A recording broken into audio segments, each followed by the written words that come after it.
Hello, my name is Marcus. I'm the compiler of a collection of therapy quotes entitled 1001 Windmills of the Mind. A collection of advanced self-help quotes taken for what's... Is he flapping the wing? Oh, did we get him? Oh, next time I'll try to get him next time. Once in a while the swan does that. He'll flap his wings. It's kind of a cool sight. Yeah, okay. Hello again. My name is Marcus. I'm the compiler of a collection of advanced, these are advanced self-help quotes taken from what's often called the psychodynamic or the psychoanalytic perspective, which long ago, as I understand it, was referred to by some as philosophical medicine or narrative medicine, helping one to find their narrative truth, their story, to piece it together. This implies that if we don't really know our story, if there's too much childhood amnesia, or if there's too much what they call alexithymia, or affect phobia, or fear of your feelings, emotional illiteracy, or a sense of that you don't know what your feelings are. Like you might have sensations and visceral sensations and tensions and things, but you're having a hard time to upgrade it, to link it to why it's there, and to understand the meaning of it, and put words and express the meaning of the sensations in terms of words, and see if the sensations can be described more in the area of feelings around unmet needs, and put some kind of words to it, and to link. That's like, I just came across a podcast by a guy named. The guest was a guy named Todd Coolidge. I just discovered it last night, and he said a pretty good thing, I think. He talks about emotional eating, which is one of our topics. So I think in the next video we'll have some of his quotes. I'll see if I can dig up some of his quotes. But one of the things he said was, when in a safe attachment, in a safe, secure relationship between the mother and the baby, mother's attuned. She has her reverie, her consideration, her presence, her regard, she's warm for the baby, safe for the baby. And the mother does what's called reverie, meaning she considers and understands what the baby's going through. So his example was the baby was crying. The mother said, "Oh dear, your diaper's wet. I know what it is." So she kind of put words to it to explain and give meaning to why the child is crying. Because the child didn't know that, doesn't understand really. But she puts words to it, right? So just kind of upgrades it from the discomfort of the wet diaper kind of thing, and he's crying about it. And then mother explained, well, okay, the diaper's wet and everything will be okay. I'll soothe you. We'll change the diaper. I'm here. I get it. Thank you. I got your message. So she kind of like, that's called her reverie and her consideration for the baby, her understanding for the baby. So she put words to it. She shared her words to it, kind of thing. And even though the child might not, understand the words at that time, but the child picks up the mother's reverie and her consideration and her sort of presence and positive regard and her attunement. They're in synchrony, and she responds accordingly. The child records all that. And then in life, the template, the blueprint, the stencil, the script, the memory model is set in. So the baby creates like a model of life based on interaction with the mother, because the mother's the whole world for the baby. He lays down like a blueprint for the world and applies that throughout his life. So if the first world for him did that kind of reverie and attunement, then later on he'll have that capacity to kind of like, I feel this, I wonder why, it must be this. And you continue that thing that the mother did for you. So what the mother does to the baby, it gets all wired in, becomes part of the baby's brain. He grows up with that capacity, and he does it to himself. So how the mother treats the baby, he'll treat himself, in other words, right? So babies need... So baby's brain is malleable. Human connections lead to neural connections. The baby's going to lay down the neural mapping based on that relationship with the mother. So that relationship with the mother, it's called a positive maternal experience, a holding environment, rhythm and safety. Baby senses mother's present to him. He'll be present to himself. Mother soothes him. He'll soothe himself. Okay, regulate his emotions. Okay, in our current topic called BPD, that didn't take place. So we're currently doing quotes on the BPD personality pattern. One of the traits of it is that a person with this personality pattern didn't have that experience of being soothed by the mother, so they can't soothe themselves. So later, whenever there's an emotion, they're in panic mode, they're in manic mode. Distract, blame, run, manic, eat, shopaholic, emotional eating. They'll do some kind of thing, and it's impulsive because it relates to the impulsive inability to soothe the feeling. So some people nickname BPD relational trauma, because the relationship was traumatic when the mother ignored the baby, gaslit the baby, stop crying, baby, what do you want, baby, I don't know what you want, baby. And so he didn't get soothed by it. So later when he gets a feeling, he does some manic kind of thing to distract or blame others, or trick his brain through cookies and ice cream or whatever. So he's always in that kind of mode, and feelings are always kind of bubbling up. So he'll be impulsive, he'll be manic. Usually it's manic, or sometimes it's the reverse. Sometimes you can do a complete emotional shutdown. So you can either emotionally shut down, like the turtle, the hermit kind of one, or it can be like hypermanic kind of thing. So yeah, we'll get to our current topic on the BPD pattern. So sometimes it's nicknamed emotional dysregulation, emotional regulation disorder, or impulse behavioral disorder, or mood swing disorder, or kind of a mild version of bipolar, they say. A kind of blending with hysteria and schizoidal dynamics. And what is it, So there's a whole discussion of how do we articulate this BPD phenomena, this BPD psychology, this BPD behavioralism kind of thing. And some people say, yes, it's a distinct thing. Some people say, no, it's just a mishmash of, traits and behaviors kind of thing. We did about 10 videos so far on this topic, on the BPD topic. We got a lot of great quotes from self-help authors and shrinks, and so I'm I feel pretty good about the excellent quotes that have been posted recently. To tell you the truth, I feel like beginning from this year, 2024, if someone were to just start and pick up with this collection here, I would kind of recommend beginning with this year, January 1st or 2nd, 2024, beginning with the Janov quotes, and then it led to the Talionic topic, then it led to the BPD topic, and then now we're just about finished the BPD topic. I think it's going to lead to the alexithymia topic, because that's sort of the heart of the issue. Oh yeah, back to Mr. What's his name? Is it Coolidge? Is that right? Is that how you pronounce it? Coolidge? First name is Tom. I don't know. I never heard him before, but he discusses emotional eating. Yeah. So one of our threads, and it's been a long time since we've added quotes to our thread about emotional eating. There's this issue where, food is love, so you want. Well, wait a minute, food is mother, and you reject the mother, so you got this conflict with food. And plus, if you were distressed, the mother didn't soothe you, food was given. So now you don't know if you're hungry for maternal safety with the mother, or is it food? And then you feel discomfort. You eat cookies, that's a symbol of mother's sweetness, because you didn't get the actual mother's sweetness. Oh wow! Well, I just saw a squirrel leap. Leaping squirrel. Now he's a climbing squirrel. Wow! There he goes up there. Huh?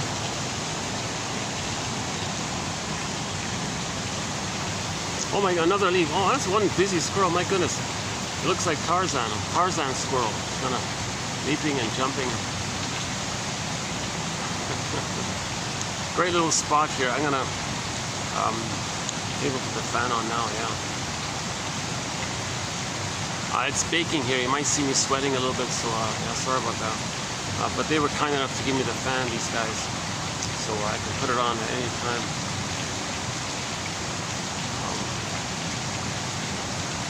Maybe I'll put it on now. Yeah. Problem is the wind. It kind of blocks the audio. Like the wind muffles the speaker sound. Or maybe I could just adjust. Yeah, hold on a second. Let's see.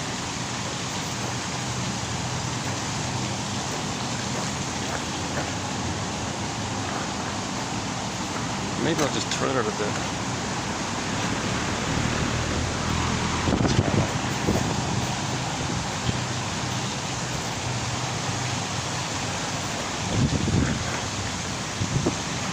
I might have to make a few adjustments.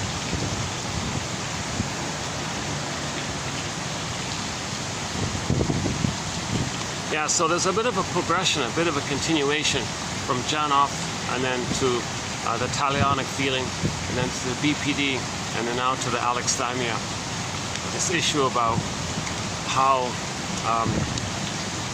the underpinnings of the BPD phenomena and impulsivity, intense, dramatic, it's constant survival anxiety and impulsive behavior by the BPDs. It's because the feelings are always bubbling up and they're always dodging and running away from their feelings because they can't soothe themselves. So now let's talk about this issue called alexithymia. No words for feelings, emotional illiteracy, that kind of thing, or affect phobia. So that'll be the next couple of videos, and it's going to be linked in with the emotional eating area. So yeah, so stay tuned. Yeah, stay tuned.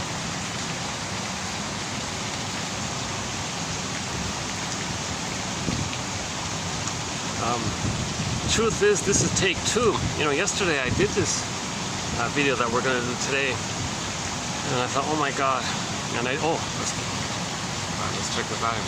I didn't keep an eye on the battery, and the thing died on me, and I lost the video. Once in a while, my phone plays tricks on me, and I lose the video. So I've lost a few good videos, but I just tell myself, well, just redo it, and it might be better. So let's see how this goes. I'll try to improve on it.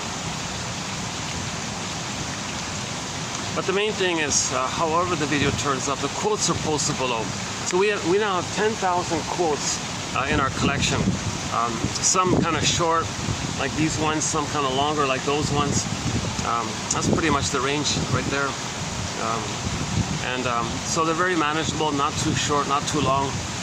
In terms, that's quantity. In terms of quality, my hope is, maybe 1 out of 10 might be of interest. Somebody might find useful. I'm calling that quality. If that's the case, I'm aiming it in that way. Sort of, like I'm picking out the best of the best. So if I pick out 10 quotes that I think are the best of the best, hopefully, chances are, out of that batch of 10, there'll be one that anybody might like, and it's going to vary for each person. Now, these quotes come from the shrinks. Most of them from medical doctors. So they're soul doctors, do no harm. They want to help people. So the tone and the manner is kind of friendly like that, a lot of empathy. And when I say shrinks, I mean medical doctors who got tired of playing whack-a-mole with people's symptoms and said, well, let's look at what's causing these symptoms. So let's pause here for a minute. We have a very good quote by Capex from about a month ago. Look up that one, J. Capex. Which is part of our thread on the body bears the burden. Okay, the body remembers, the body keeps the score, the mysterious link between mind and body. Okay? So the image of psychosomatic symptoms is how water can convert to ice. If the person's feelings can't flow, they don't want to emit their feelings, they can't name it, they can't move it, it's stuck with some fear, and then it goes to some body part, and now there may be a symptom like that. So the flow of the feelings got converted to a hardening of some physical symptom. Now the person got a physical symptom. So what's the point? So some shrinks will say they got tired of playing whack-a-mole with the symptoms because it's just going to come up some other way. Of course, there are cases when you have no choice, kind of thing. We're just talking about just in broader terms. So they said, well, let's look at what's causing these symptoms. So they would specialize in the talking cure, because in the talking cure, you look for patterns and of behavior and thinking.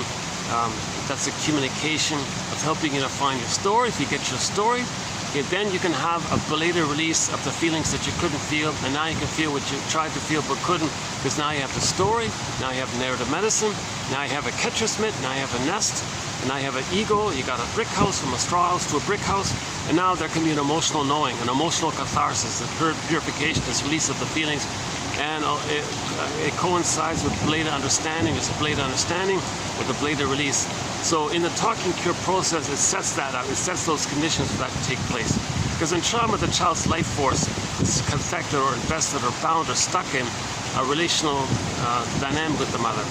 And that relational dynamic, that memory circuit, Okay? Memories are relational. Baby's passive, helpless, powerless. Mother's the active, all-powerful aggressor. But it's all meshed up, right? But that memory of mother shaming the baby, oh cunning tale, some mothers are not meeting the baby's needs, if that memory gets grooved in to the baby's survival brain. So we all have three brains, the famous 3-in-1 brain, the triune brain. Okay? First brain, second brain, third brain, pressed down into the first brain. That first brain is called the survival brain. It's just visceral sensations. Okay? It's more about like anxiety and stress response and body temperature and those kind of physiological vital signs area, right? That's sort of the language of it. It's biology kind of thing. The second brain, that's mainly us. That's the mammal brain, right? Our sense of embodiment, being in our body. That's called the ontological self. I feel that for if you have your amness, if you have your beingness, there'll be a natural, pleasant feeling by it called the golden ball. Like the sun irradiates, you feel like a warm, pleasurable feeling. Now this golden ball includes all necessary, needed, basic feelings of our sense of self. So sadness can be there when there's a loss, okay? And then you can make amends when a mistake took place. And you know, if there's a misunderstanding, you want to explore it and clarify it. And so there's the quote-unquote more human side of being human.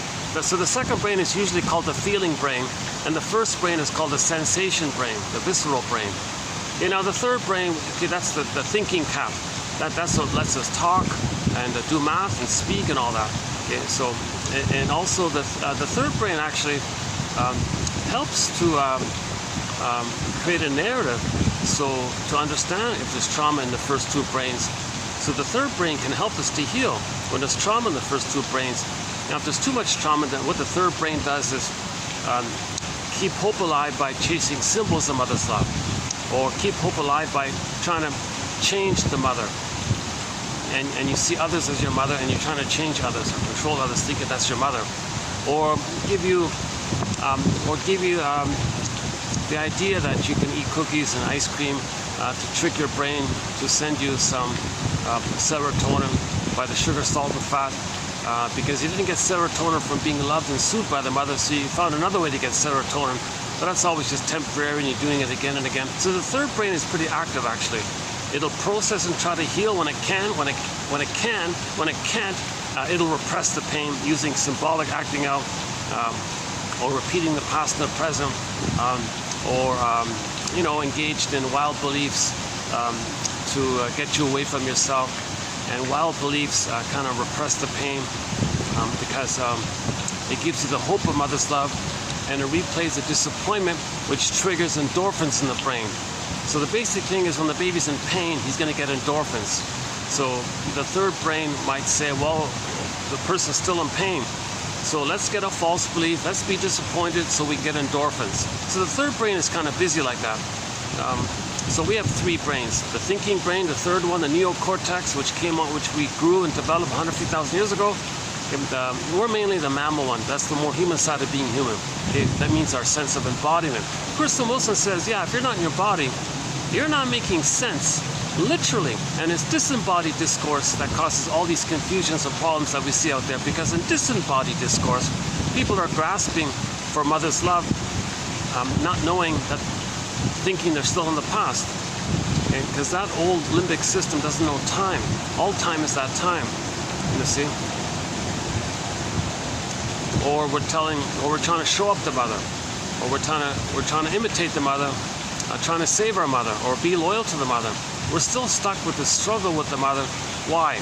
Because the psychic structure needed for a person to love life, to have his authentic self, to have pleasure, and be able to mourn, and have the capacity to the real self, to make I statements, intimacy sharing, to have this capacity to so-called everything's love or a cry for love. So you're loving life. It's meaningful when you express your uniqueness, and when you in normal development you have a consciousness of your uniqueness which you express. That's called meaningful and loving life.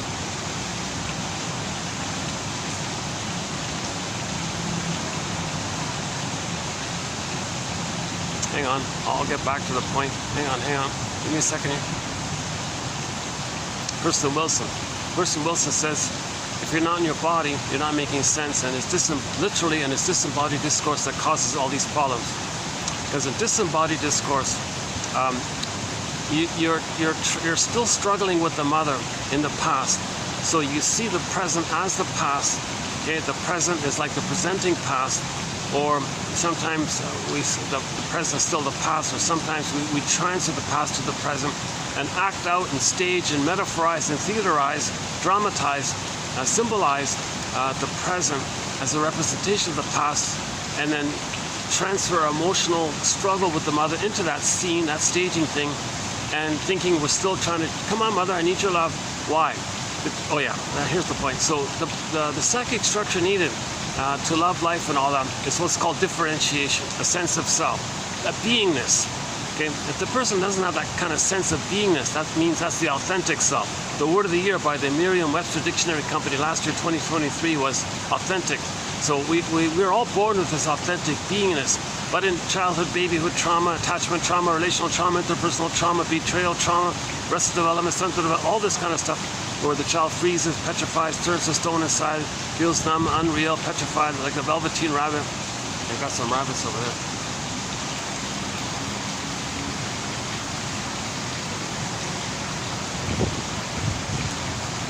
Okay, right. So the psychic structure needed to love life in the present, which is a normal state of affairs, which is what's supposed to happen.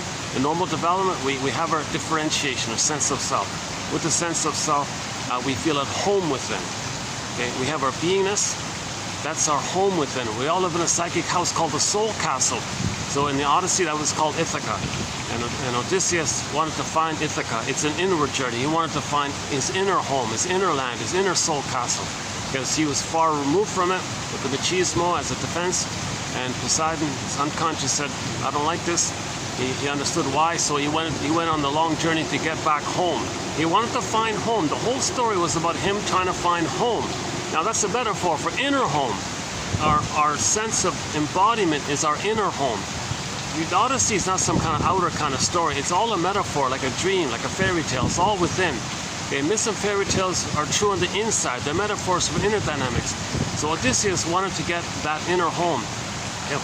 And when you get back to your sense of self, the feelings come back. So Penelope came back afterwards. Huh? So the psychic structure needed in normal development to love life and have pleasure in life is what's called differentiation.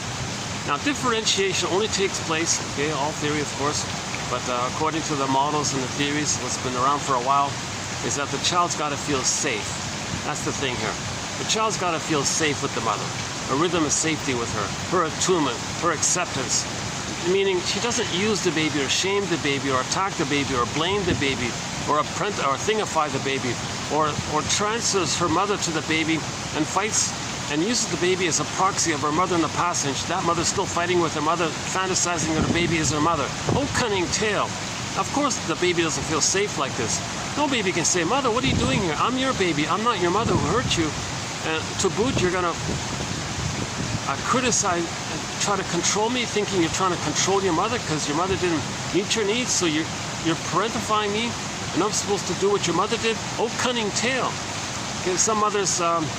So it's sort of a kind of a surprise for me, actually.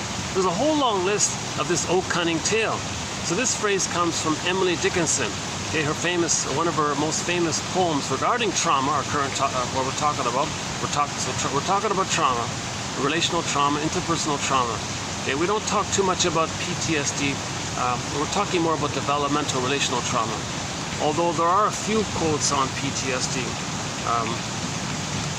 But we're mainly, in this project here, we're mainly talking about relational trauma, developmental trauma, where our authentic self couldn't develop due to a failure in the relationship. So our authentic development of our authentic self, our feeling self, I feel that for Annis, yeah, our inner home and all that, our connection to ourself, that got arrested in its development. Like it got stunted, like it got blocked kind of thing. It got frozen, petrified, turned to stone. And it's lost in that first brain. So myths and fairy tales is down a tunnel, down a cavern where the light is never shown. Okay, it's like it's lost, locked on a mountain in the Pied Piper story. The image was the mountain opened up and the children went in. So that's a very dramatic one of the loss of the authentic self, where it's very hard to find. So I think when it's like that. So there's the embodiment and there's the feelings. There's the two main parts of it. I feel the for and. So sometimes myths and fairy tales will describe the two sides of it. Okay, I feel, therefore I am. You have your amness, you have your feelings. Okay? So if the amness goes down, okay, so that's the image is miskor. Okay, in the Greek myth, miskor, okay, the maiden's on the field, earth opens up, she gets pulled down into the underworld, right?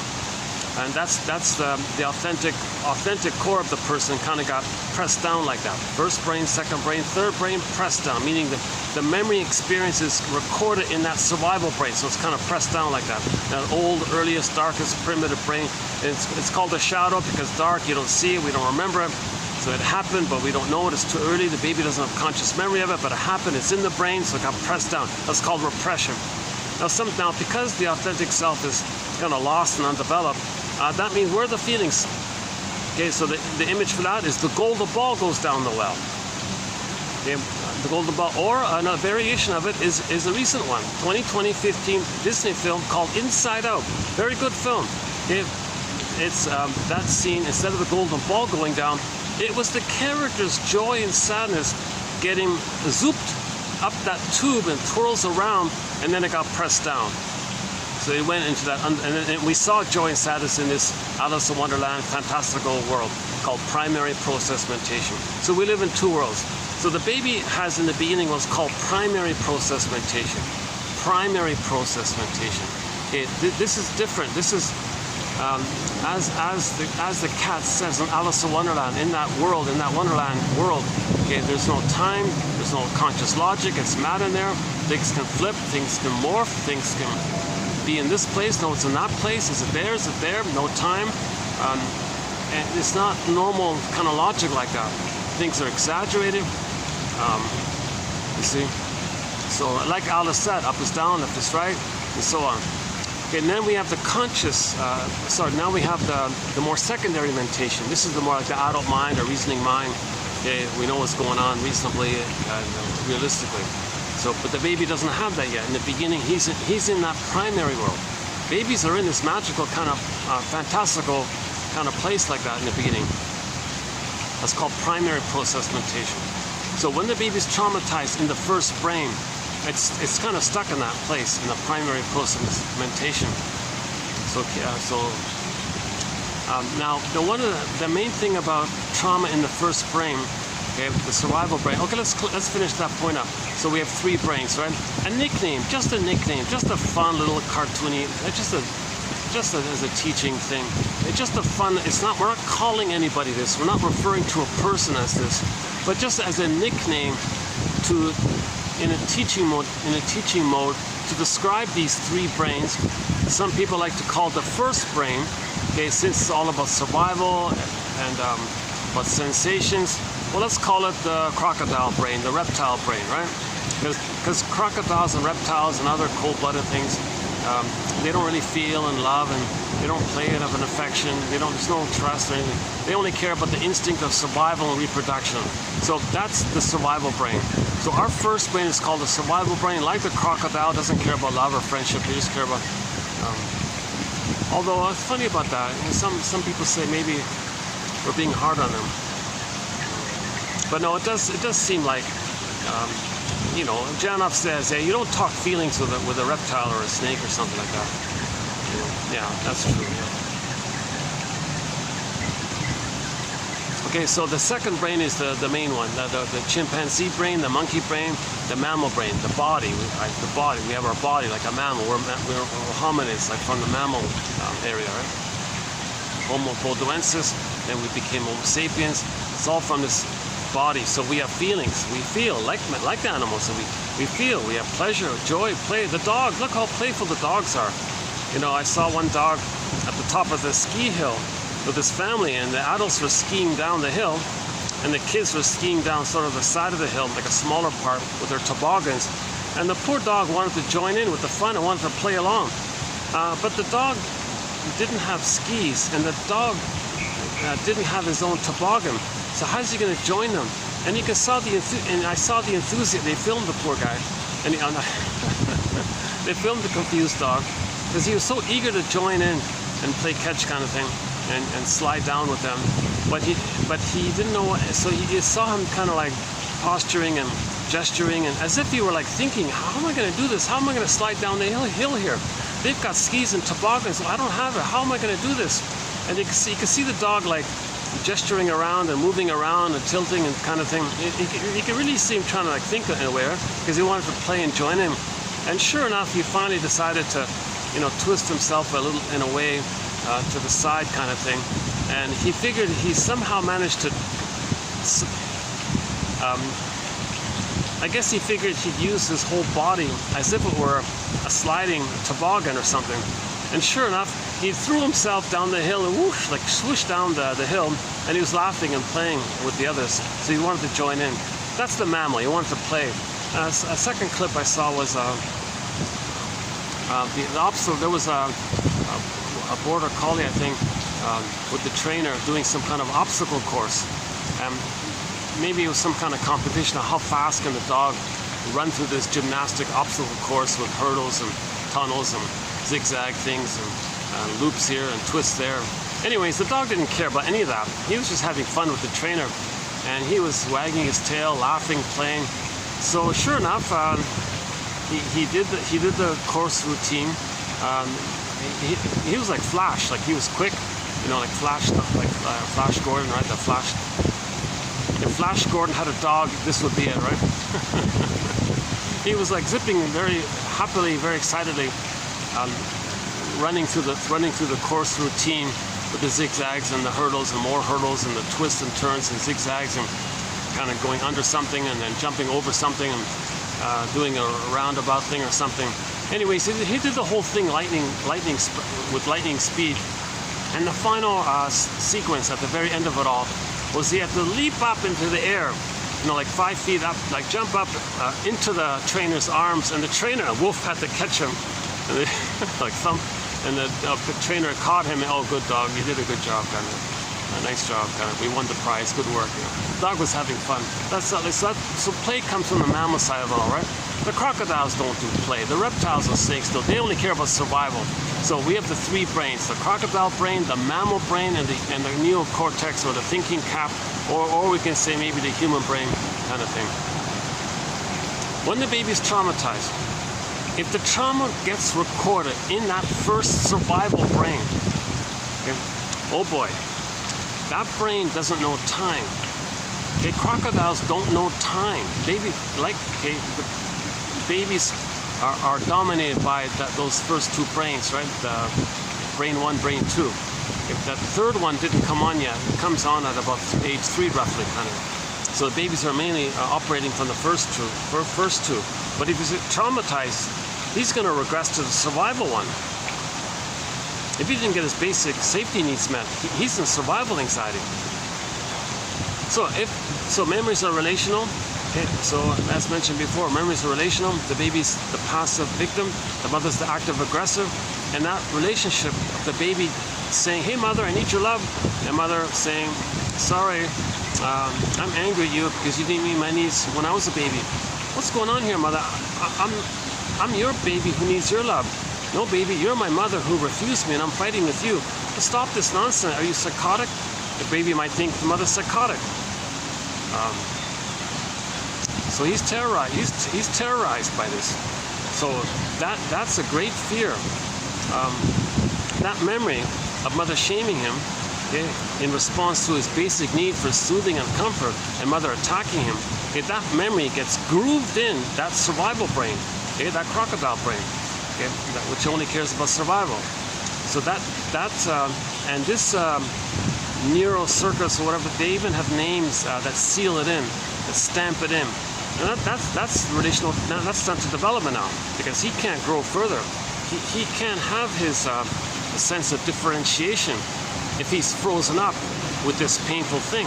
Because with that painful thing with the mother, he never felt safe to go through the developmental process to achieve differentiation. Okay? In normal development, the child feels safe. In the beginning, they're kind of in a one kind of place called the blissful oneness. And he starts to kind of leave that at 4 to 5 months, and it gradually differentiates up until the age of 3. Kind of so-called famous separation individuation process, right? There's a blissful continuation of the womb-like environment for the first 4 to 5 months. Okay, so it's like an extended paradise, like he had in the uterus. It just sort of continued for the first 4 to 5 months in this blissful, safe in mother's arms, the attunement and the reverie and her soothing and having experienced some other saying, I'm here, you're safe. He can grow with that. The child, I'm here, mother accepts me, I'm safe, I'm here, mother sees me, she likes me, she loves me, I'm safe. This child is nourished, and then at 4 to 5 months, he can hatch out. Like he can sort of differentiate out of that original blurredness of the two being one. He can start to hatch out. It's gradual up to the age of 3, and there's a whole body material in that area. So if the child doesn't get that phenomenon, okay, that means if he didn't get differentiation, that means, so differentiation is a psychic structure, okay, the memory mapping in the mind, psychic structure, that's needed to love life in the present. So if he was terrorized by his mother, he never went through that process. So how does he love life in the present? When all of his fear and energy and life force is stuck, bound up, so-called, the jargon is cathected, like emotionally invested in, that neural circuit. Oh, that bird just suddenly hopped up. And you see him on the rail there? I don't know if you can see him.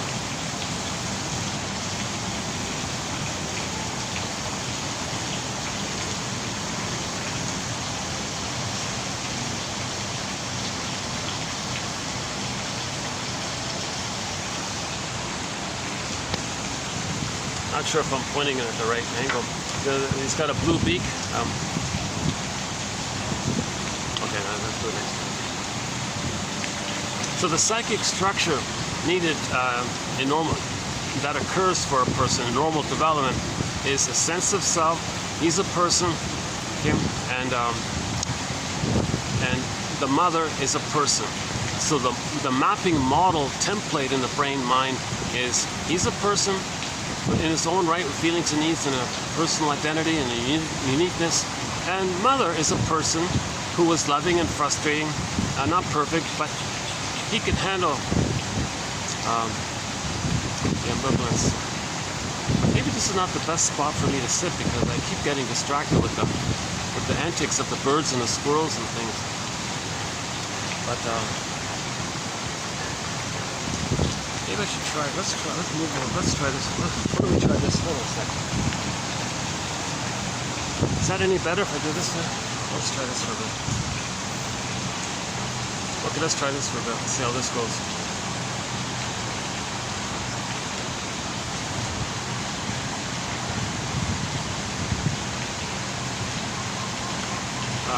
Okay, so once again, the psychic structure needed is I'm okay, you're okay.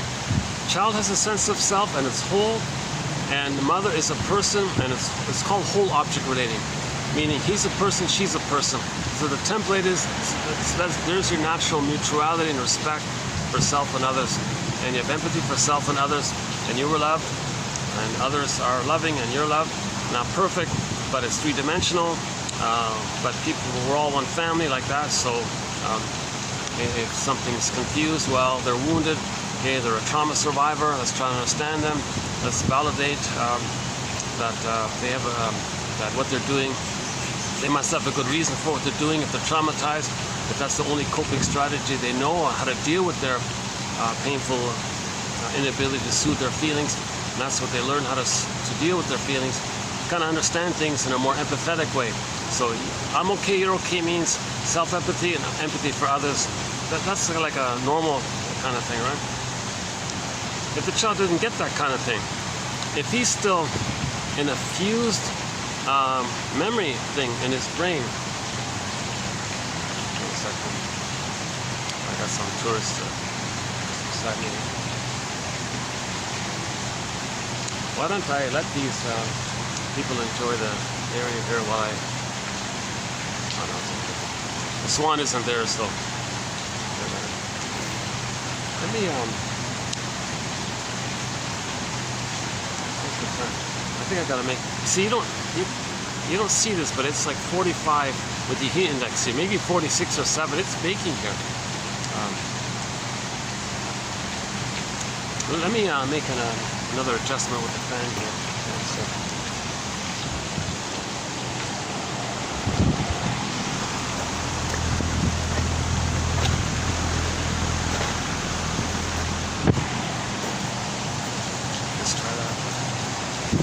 the only way I can do this video if there's a banner on it. Let's try this for a minute. So in the beginning, the baby's in a kind of a blissful oneness with the mother. So his self-understanding is blurred in, meshed in with the other understanding. Now this all starts in the uterus, okay, where the baby is one with everything, not knowing that he's a separate person inside his mother who's a separate person. He doesn't get any of that. It's only him in there. It's called solipsism. Okay, it means everything's for him, everything's about him, and another theory is that since he's in a state of fusion or oneness, well, then the power of the mother is his power. It belongs to him. That's called infantile megalomania, grandiosity, the glorified self, the idealized self. He feels pretty special and powerful like this. He might think that he's some kind of powerful God, and it's only him in this whole universe. It's called solipsism. Or he may think he is the whole universe, and he is the universe, and the universe and him, it just feeds him and takes care of him, and he's a happy God in his state. We don't know what to call it. Jeanette Paris says he's on the throne. Think of it as him being on the throne. Needs automatically met. Yeah. And so the food gets sent down automatically. Okay, the waste elimination spiral up to the veins and the cords, the placenta, which metabolizes everything. Okay, no disruptions, no conditions, no interruptions, no disturbances, no trauma, no conditions. It just automatically met. So whatever the child needs, it just gets all taken care of automatically. Is he some kind of special God? They call it infantile omnipotence or unconditional hallucinatory omnipotence. So he feels kind of special and powerful somehow. And it's just him in there, by the way, not knowing that the mother is a separate person and the power of the mother is him. So he thinks he owns the mother, basically, or the mother is an extension of her, a part of him. Whatever it is, he's in a state of oneness with it. Whatever it is, that's called the Garden of Eden, Shambhala, Shangri-La, okay, Nirvana, Paradise, Garden of Eden seems to be the common one, right? Any kind of paradise of kind of condition, and people make jokes about it. We spend the first 9 months. It's such a happy state, a blissful state. People make jokes about it. For example, we spend the first 9 months of life trying to get out of the womb, and the rest of our life trying to get back in. Robert Bly jokes it was ecstatic. But no, the baby's not addicted, nothing like that. His blissful state is his most forward moment. Okay? Anything related to this addiction stuff, it's when you go back to it. The baby didn't go back to it. He grew up into it from his prior state of being a zygote. So he went from a zygote, I think, up to this state inside where he's one with everything, and he's in this kind of blissful place. So he's not addicted, he's just going through a normal phase.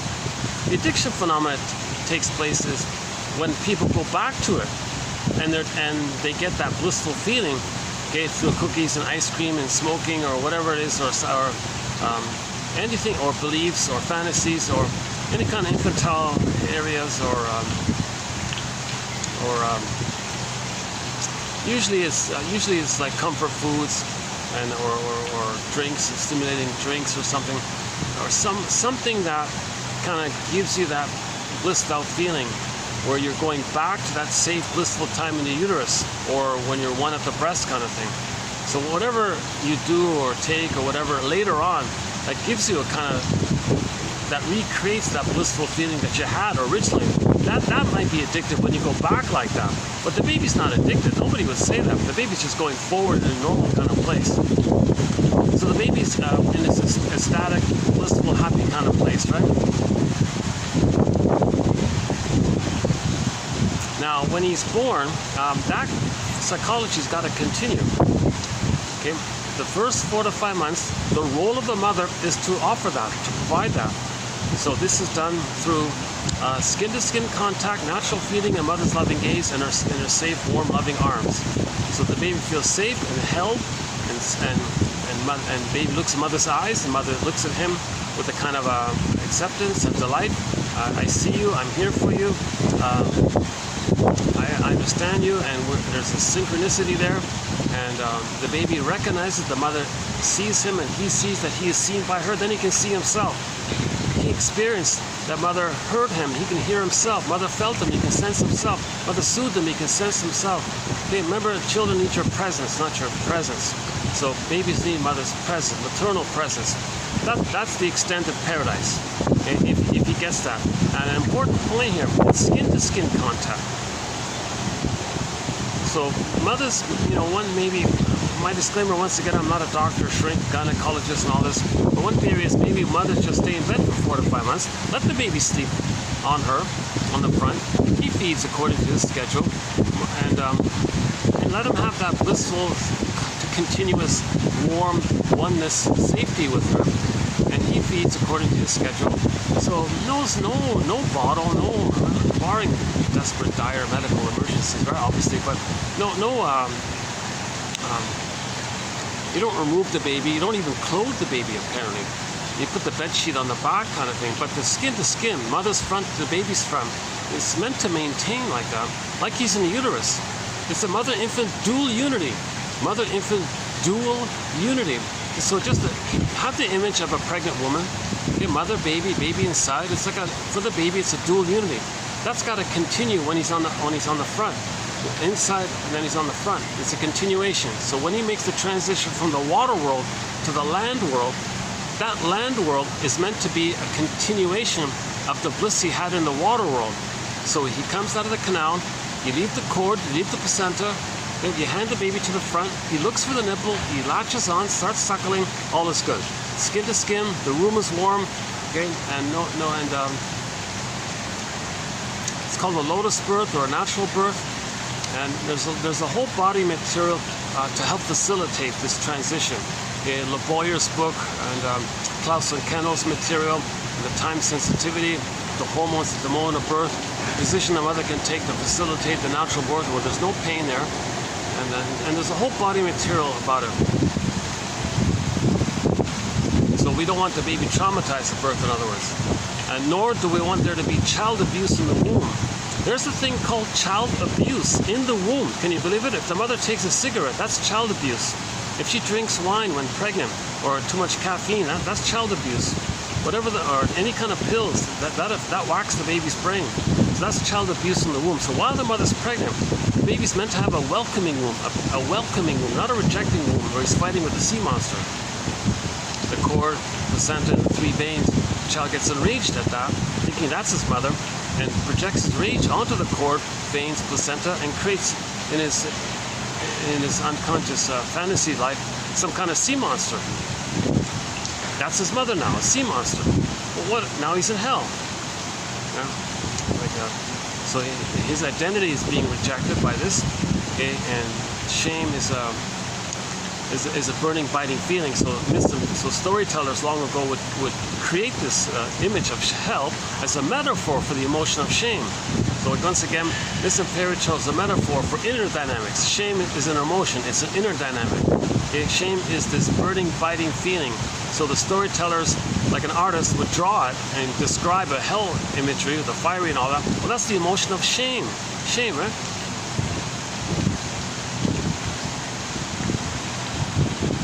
Okay, I guess we're so far okay here. So the baby's in a blissful oneness. Now, for the first 4 to 5 months, again, that's got to continue. Okay, this is so the 3 parts: skin-to-skin contact. So look up Dwena Pines.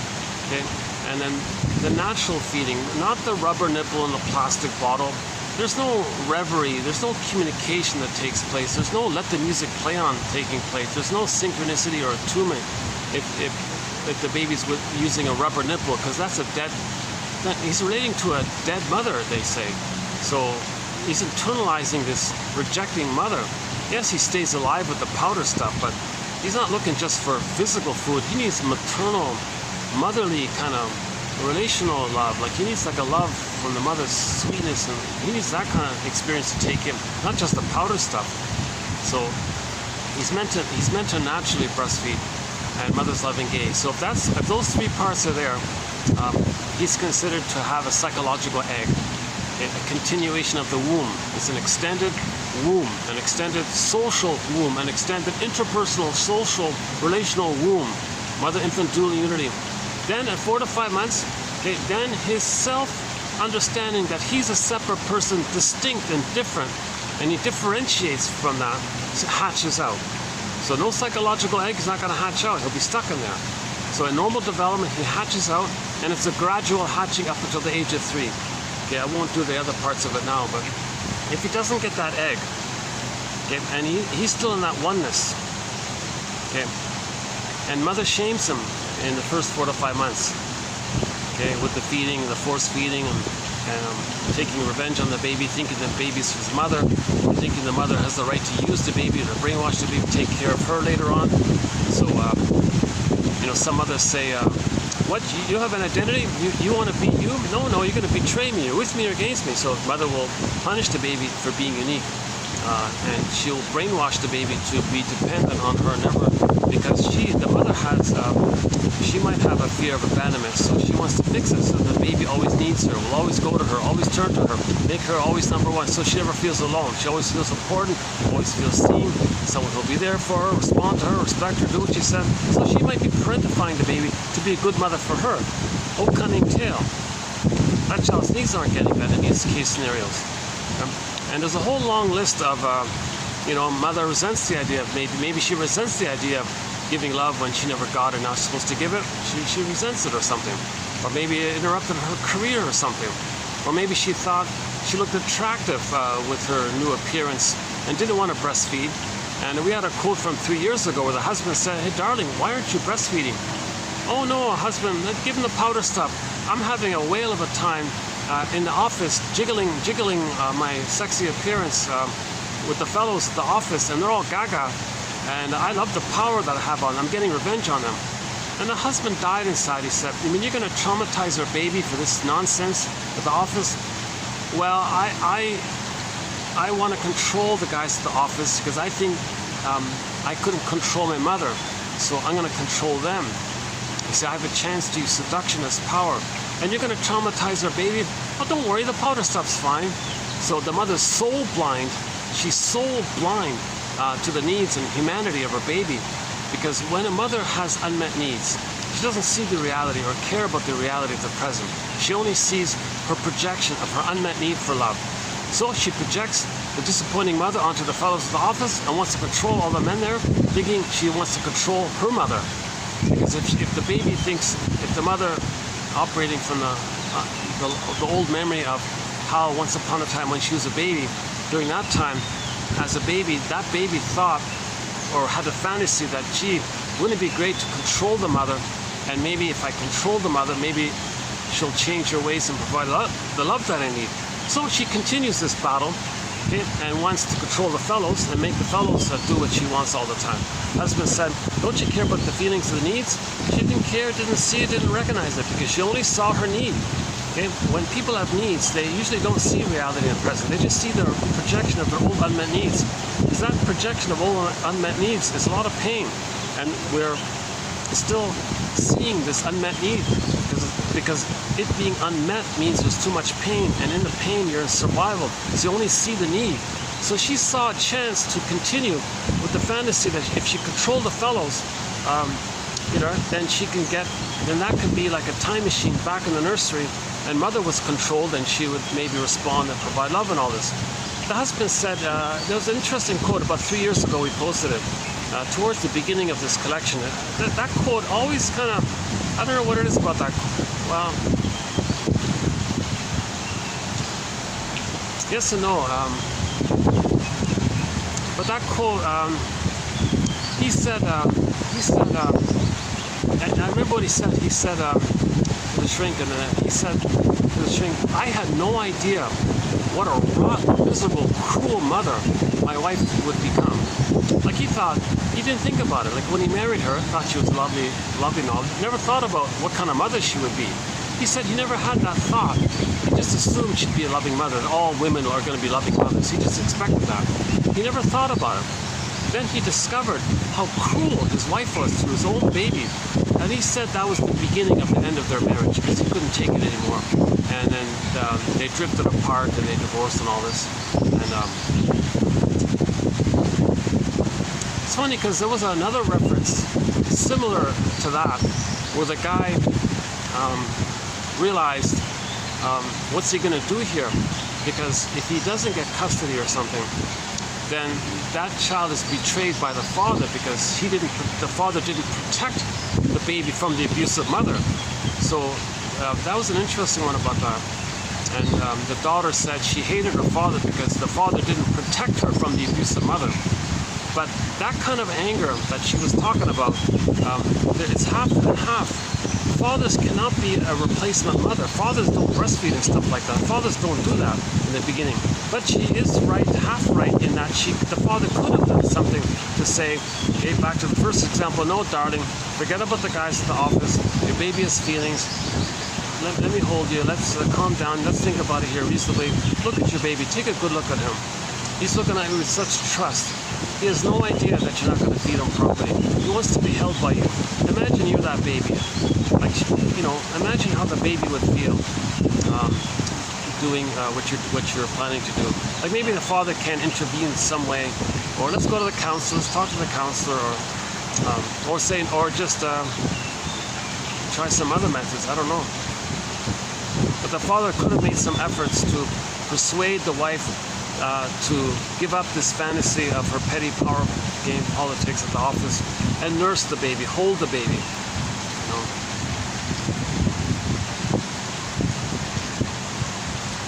And it may be that the mother rejected the baby because maybe the mother, when she herself as a baby, felt rejected. So she might be communicating that by rejecting her baby, that's her way of saying I was rejected. See, because in alexithymia, we don't have words for feelings. We only have sensations and so-called motor, like body movement and sensations in the body, meaning biology and visceral, and maybe there's movements in the body like nonverbal. So we only have nonverbal area, right?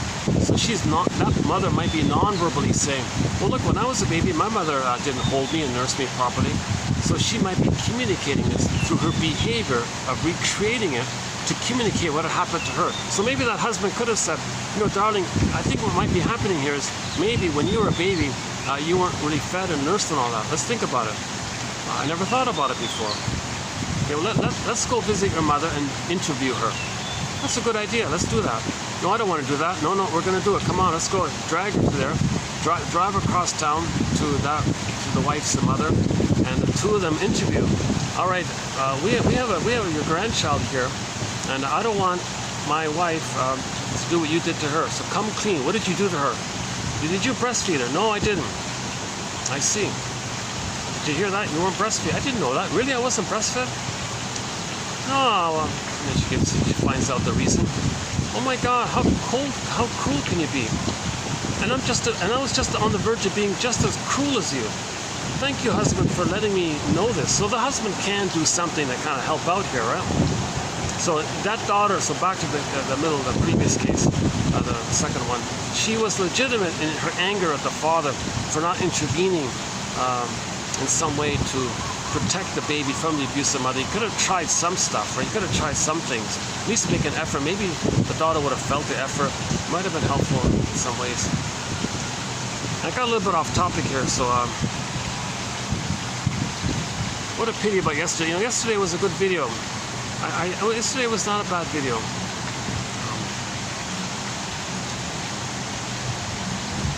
I was at the hotel down the road, and I did the whole video, and suddenly the battery cut out. It was just under about an hour and a half, so. But it was good. I was cooking. I was in a groove.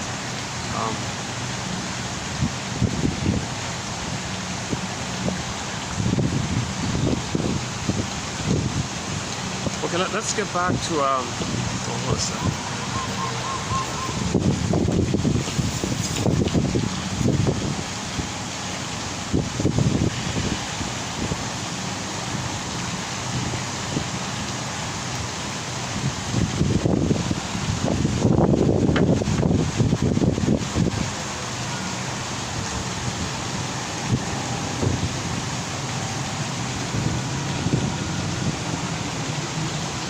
There's Daffy.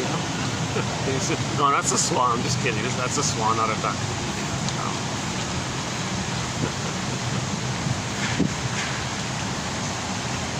Okay. So here's an important point, which I spent an hour on yesterday. Oh my God, yeah, what a pity. I feel kind of lost there. Let me see if I can recapture some of it. I don't feel like doing the whole. It's funny, I spent almost an hour talking about identification with the aggressor. So, in a nutshell, let me just do an abbreviated version of it. There's a thing called identification with the aggressor. It's one of the most desperate operations that the baby has to take to deal with the trauma with the mother. He's trying to adapt, he's trying to survive, he's trying to cope. He's betrayed. Mother's shaming him, mother's hurting him. How does he do here? Okay. First of all, no baby would make it without a mother. We know that. No baby would survive without a mother. So he must tolerate or put up with an abusive mother. How is he going to do it?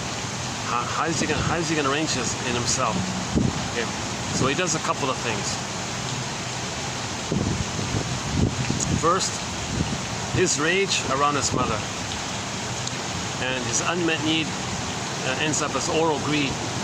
These traits of his is too much excitation for his system. So because of the fusion, the phenomenon is called projection.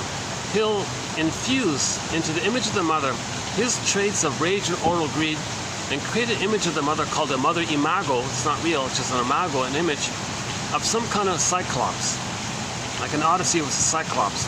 In the Whitebeard King Valamon story, it was the boar queen who gobbled men up and used their bones as toothpicks. In Hansel and Gretel, the witch wants to eat the children. There's some kind of devouring monster that wants to gobble the children. It's like a hungry wolf kind of character. Could be the guy with the horns as well. Any kind of frightening, dangerous character that's enlarged, it's enraged, and has oral greed. That's not to say the mother is that. The baby creates an image to hold his projected traits as a measure to not get too much adrenaline and cortisol from his adrenal glands. It seems to be the trick like that. It's called projection. So projection means something about you. If you were to admit it, it would cause too much pain. So the baby's in an immense amount of pain. So he projects as if the baby says to that part of the brain, hey, that part of the brain, stop sending me all these stress hormones here. I can't flee, I can't run, I can't fight, I can't do anything here. I'm a helpless little powerless little baby here. And you want me to run? I can't run. Where am I going to run? I don't have motor skills. I can't flee. I can't escape. You want me to fight with the mother? Come on, I'm a little helpless baby. The mother's the giant from the nursery. How am I going to fight with her? Well, I can have fantasies and all that. But enough already. Fantasies, you say? Yeah, well, I can have a fantasy that I can devour the breast, control. I can be like a hungry wolf. I can devour the breast. Maybe if I devour the breast, I can control the breast and make the breast mother be a loving mother. If I control the breast, I can have these kind of wild fantasies. Remember, Alice in Wonderland, things are wild and things are crazier. But that's enough. I can't take any more stress hormones here. And so the mammalian part of the brain is kind of simple like that. Well, what do you want me to do here? Well, you have a good reason for this. Well, that's right. You're in danger here. Mother's shaming you. She's a dangerous mother. You don't want to get out of here. You're cornered. You don't want to fight. Well, you're fighting in your fantasy. So I'm going to send you more stress hormones. Maybe have bigger fantasies. I don't know. No, stop this. I can't do this here. I have enough fantasies here. What do you want me to do here? Well, what if I were to make you think I have no feelings and needs? How are you going to do that? Well, I'll project my feelings and needs of rage and oral greed onto the image of the mother. I'll create an image of the mother, and I'll say, look at that image. I'm not the hungry wolf. She is. The mother's the hungry wolf. She's the hungry, enraged, devouring monster, not me. I have no needs. I have no feelings. It's over there. So it's like I would slide on like a trick like that. So the brain goes, oh, okay. Well, if you're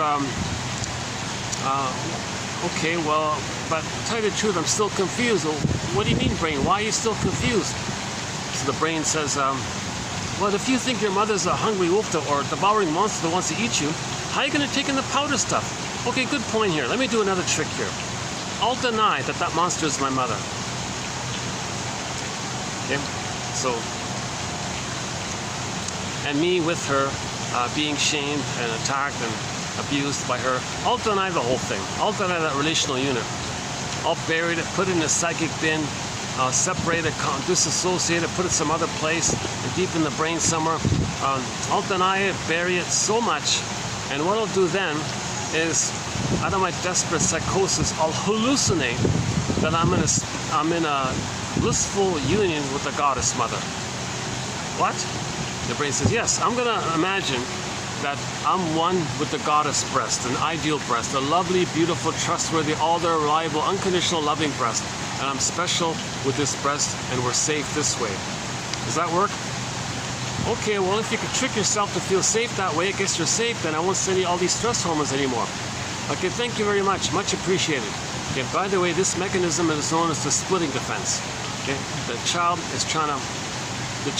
is in defensive mode here, right? Mother's hurting him.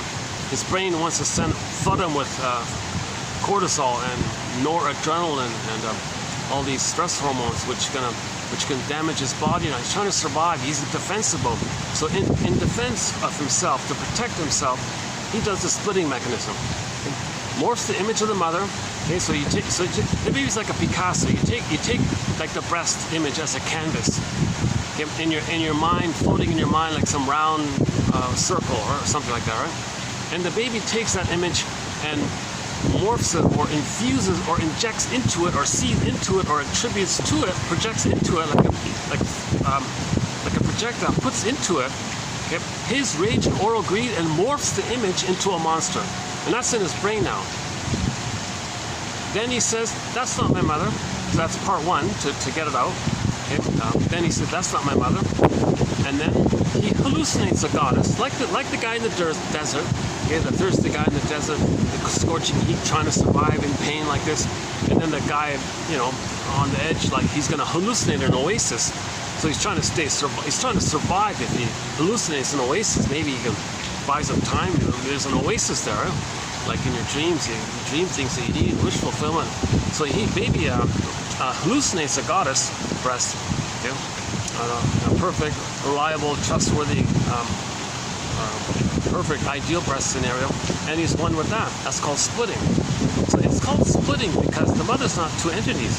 The mother's not a goddess or a demon. The baby doesn't have an experience of a human mother to internalize. He's got no good mother to internalize. He's got this shaming mother that he makes into a monster and splits off. Then to compensate, he hallucinates a goddess to feel safe enough to delude himself for the psychological need to feel safe enough, for the emotional need to feel safe enough to take in the powder stuff to survive. So he creates a splitting mechanism. Now, all babies may briefly, temporarily, for the first few weeks, engage in this splitting mechanism. It's called the splitting defense. Okay, so everybody's heard of dichotomous thinking, binary thinking, either or thinking, black or white thinking, all or nothing thinking, all good, all bad. It comes from this. This is the prototype. It comes from there. I guess so. Passing by.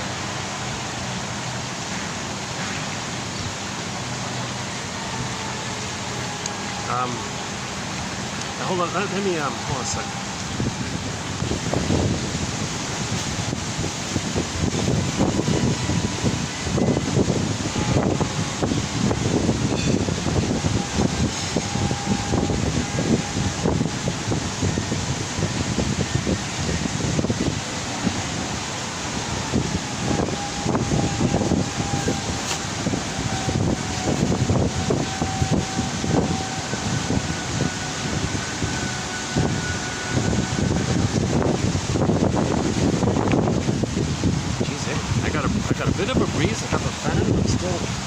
Sweating.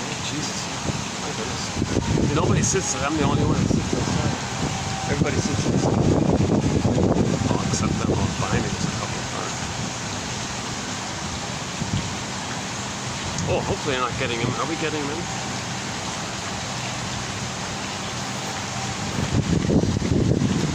I don't want to get the lovebirds behind me. I think there's a honeymoon couple behind me or something. She's sitting on the guy's lap. I don't want to get. I don't want this. I don't want you to be distracted. It's not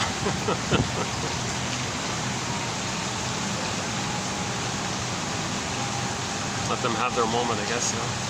Maybe they're making some memory. This place would be a place for families to come. Like it's got swans and peacocks and rabbits for the kids. This nice, huge outdoor area, and indoors has 2 levels. A lot of company functions and business meetings and weddings and parties and things take place here. But I can imagine families coming here having a good time with the kids. They can run around freely, create some memories. It's safe here. And, this is a bit of a historical. I mentioned it before. This is this has some kind of historical significance. This spot here. I don't know the full story, but it's a bit of a landmark kind of place. And I don't know when. At some point, it turned into a restaurant. But so yeah,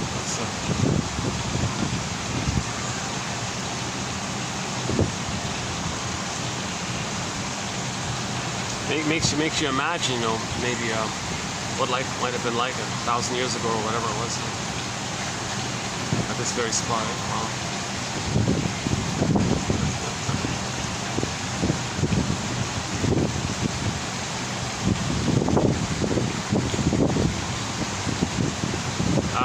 So back to the splitting mechanism.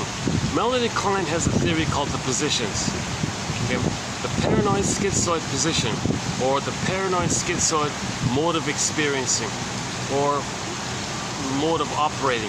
So all babies may briefly, temporarily engage in the paranoid schizoid position because no mother's perfect. To deal with that imperfection, he denies that she's hurting him, denies that's his mother, and makes up another mother, splitting. And it's unreal because no, the mother doesn't want to hurt the baby. So that's paranoidish like that. So the baby's rage and oral greed puts it onto the mother as paranoidish. He's enraged. He's the hungry wolf. He wants to gobble up. He's the enraged oral one, not the mother.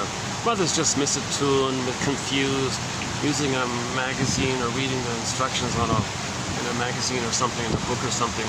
Because she's disconnected with her feelings, so she's reading a manual. She's out of touch with her feelings. So she's benign like that in the sense that she's just out of touch with her feelings, so she doesn't feel with the baby. She doesn't mean to hurt the baby, but the child thinks, no, you're a monster, gonna eat me. That's the paranoid part.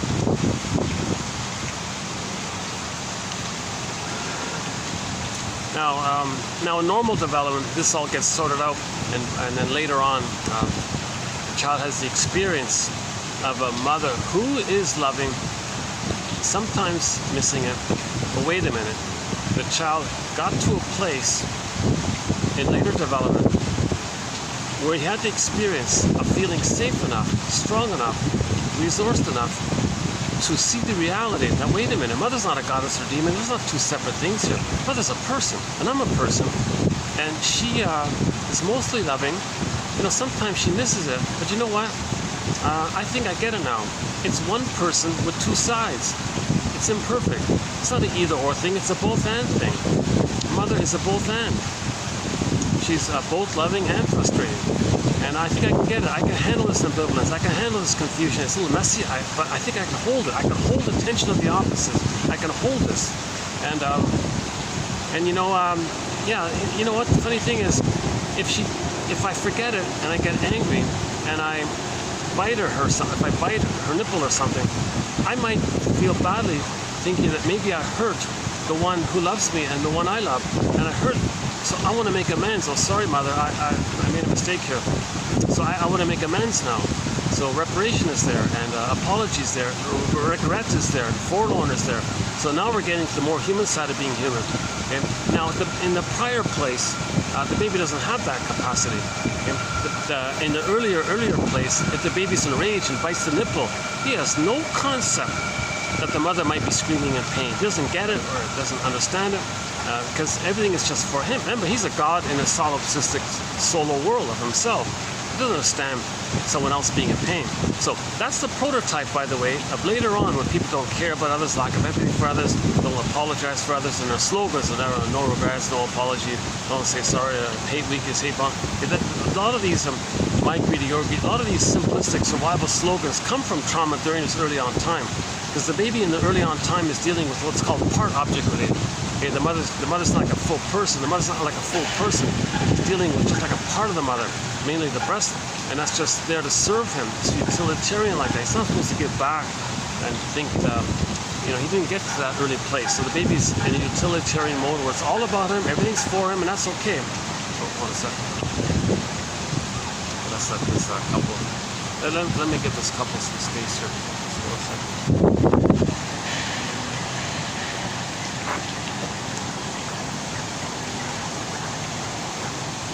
Was that the same couple? The smooching couple? No, that's a different one. Oh, the smooching couple left already.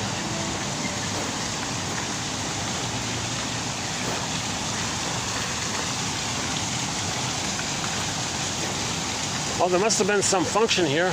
We got the flowers up. Wow. These guys are busy, you know, they're always preparing for something. Either something just took place or... This looks pretty good, eh? Look at that, eh? That's pretty cool, eh? Look at that, eh? They're not real, are they? Wait a minute. Are these real? Oh my goodness. Oh my goodness, these are real flowers. Really? Oh, no, no, no. What am I thinking? How does it look, huh? Yeah, what if, that'd be a good backdrop. What if I could just put a chair here? Can we get it in? Like this? Not really, eh? Oh, it's not bad. Are they gone? Oh, they're gone. Okay.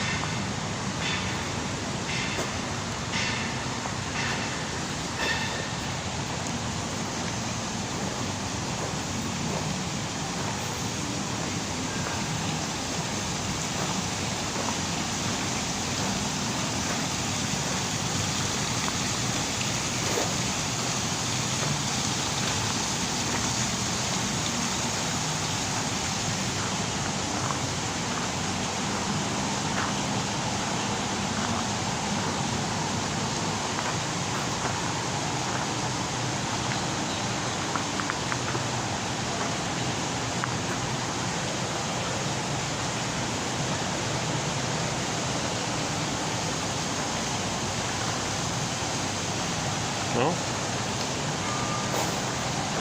think we can go back. Well, since the smooches are gone, let me read it.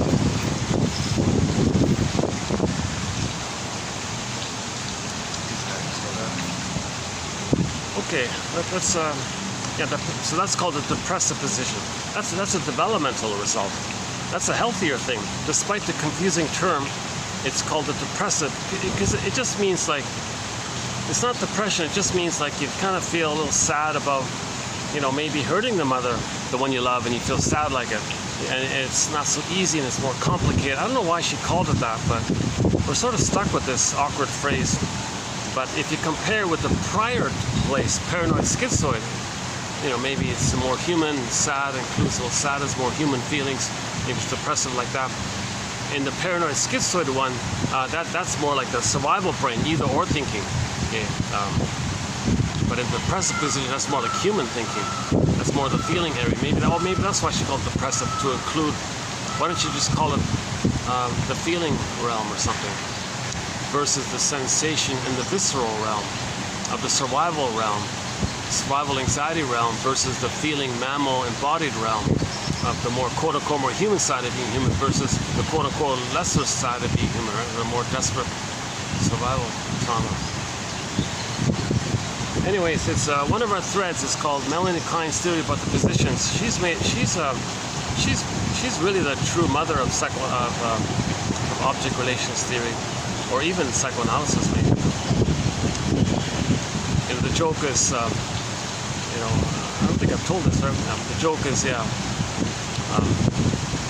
Freud is the father of psychoanalysis. It had no mother. If we were to say psychoanalysis had a mother, it would be Melanie Klein for sure. Or it had several mothers: Melanie Klein, Margaret Mahler, Karen Horney. I think those three maybe. I still haven't read Edith Jacobson yet, and I haven't read this other one. Betty Joseph, but they're also major contributors. Just a little hard to read. Oh, they're back here. Okay, 1 second.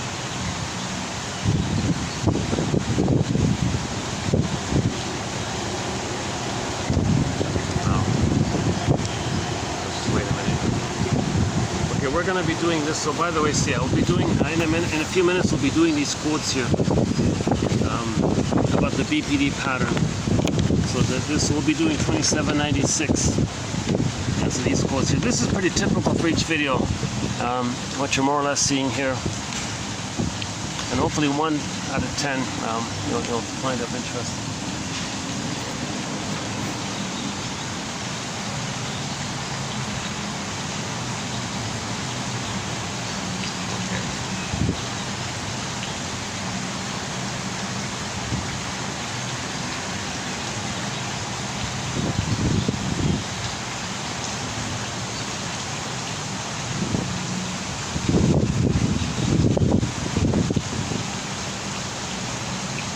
We were talking about, okay, so let's pause a minute for the splitting mechanism, because that's sort of a key. No, we were talking about identification with the aggressor. Okay, so identification with the aggressor, splitting, protective identification, those 3 mechanisms are very, very important underpinnings to understanding the BPD phenomena, the BPD psychology, okay, of the reactivity of not being able to feel affect phobia. Remember, the mother never soothed them, so he can never soothe, so he doesn't know how to soothe themselves. So whenever a feeling comes up, like closeness or trust or something, okay, whoa, it's too much. She can't regulate it, she can't manage it, because the mother never managed their feelings.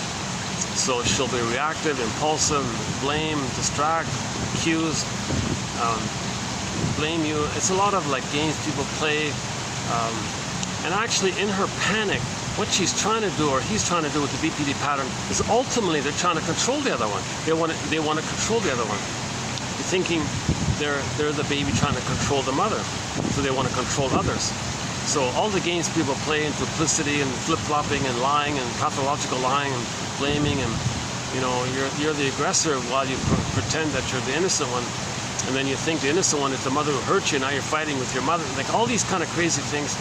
Alice in Wonderland, right? Primary process mentation. The primary process mentation. It's like the puppet master doing this, and it uses your reasonable mind as a cloak for it. So it's like there's like Grotstein says that the reasonable mind and the psychotic mind kind of intermingle and create a new creation, a new psychological species, psychological entity called the BPD phenomena. And it's stable like that, so it can flip-flop and twist and lie, and you catch me if you can. Now you see me, now you don't. Hall of mirrors. It has this endless ability to use every little kind of maneuver of the mind to never admit a feeling, to never trust, to never share a real feeling. Because if you share a real feeling, a mother's going to shame you, so you can't do it. You're in survival anxiety. So your battle is to change the mother. So you're going to control the people in the present, thinking they're your mother in the past, thinking if you control the person in the present, maybe you're controlling your mother in the past. Hopefully, finally, mother will change your ways to provide the love. So this struggle with the mother is still going on. So those of the BPD pattern are still fighting with the mother. And games people play is an attempt to that end to fight with the mother. But there are no time machines. There are no morphing machines. You can't change the past. But that's the thing with trauma in the survival brain. That brain doesn't know time. That doesn't know time. So all time is that time. Only when we recognize this and give it up, kind of thing, and then there's the birth, the new life, the return of yourself. We had the authentic self, we lost it, we want to get it back. Okay? So we had it, we lost it. While we lost it, we're struggling to see if we can get the love to get it back. It doesn't make sense, we can't do it. When you give it up, that's the pregnant virgin motif, or the new potential, and now you're going to get it back. Okay, so you had it, you lost it, you want to get it back. This is the universal common monomyth that Joseph Campbell talks about. Okay, with the second journey in midlife, the shrinks call it adult development. Because in adult development, you want to get back your real self, and you want to come home. You want to find your inner home, the Odyssey. You want to get back home, right? So it's pain to be so fragmented from your real self. So at midlife, you get symptoms, and pain leads to symptoms. So that's like it's reaching out to you. So now you go on the journey to get back your real self. Go, I know not whither, and bring back I know not what. So ultimately, John A. Sanford has a book entitled Healing and Wholeness. If you get back your real self, your authentic self to you, you're considered more whole, hence healed. Healing and Wholeness. Very good book by John A. Sanford. He's got a bunch of other books as well. Major contributor, John A. Sanford. When I say John A. Sanford, I mean the one who wrote Healing and Wholeness, Invisible Partners, and other books. Now he mainly focuses on putting religious stories on the couch. He's searching for the psychological message, the psychological, psychoanalytic message of religious stories as metaphors for psychology. So he does a wonderful, not many people do this. So usually we put myths and fairy tales on the couch. Well, he says, well, religious stories are basically the same thing. It's from the primary process world. He says, one of his things was, yeah, if you see a religious story, don't care about the details on the surface. Look for the psychological message. Now, anytime, another disclaimer here, so first disclaimer, not a shrink. Second disclaimer, anytime we make any kind of reference to religion or religious stories, it's only in the context of when religion is being used to block healing. So sometimes religion is specifically being used to prevent healing. Okay? Because if people are wounded, they're going to treat others the way they were treated. Okay? So, and that's what's needed. That's the psychological inner dynamics, inside out, as above, so below. That psychology is needed to pillage and plunder. Because 10,000 years ago, babies were removed from the mother. Baby created an image of his mind as a monster that pillaged him, took his soul, gave him poverty, identifies with that, goes around giving others poverty and pillages, because that's their connection to mother who did that to them. So in nature, we're trying to heal. Religion says, no, don't heal. So that's the resistance to healing. So the trauma is so great. We don't want to heal. So enter religion, don't heal. So one of the main gamuts of religion, how it's being used to not heal. Reference here, TQ 2118. Let's give these guys. Yeah, the swan is here. So let's go to the other end here. Hold on a second.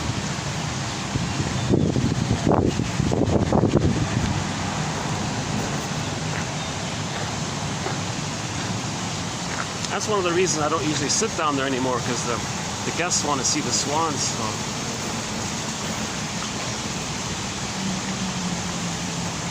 Hang up here for a bit.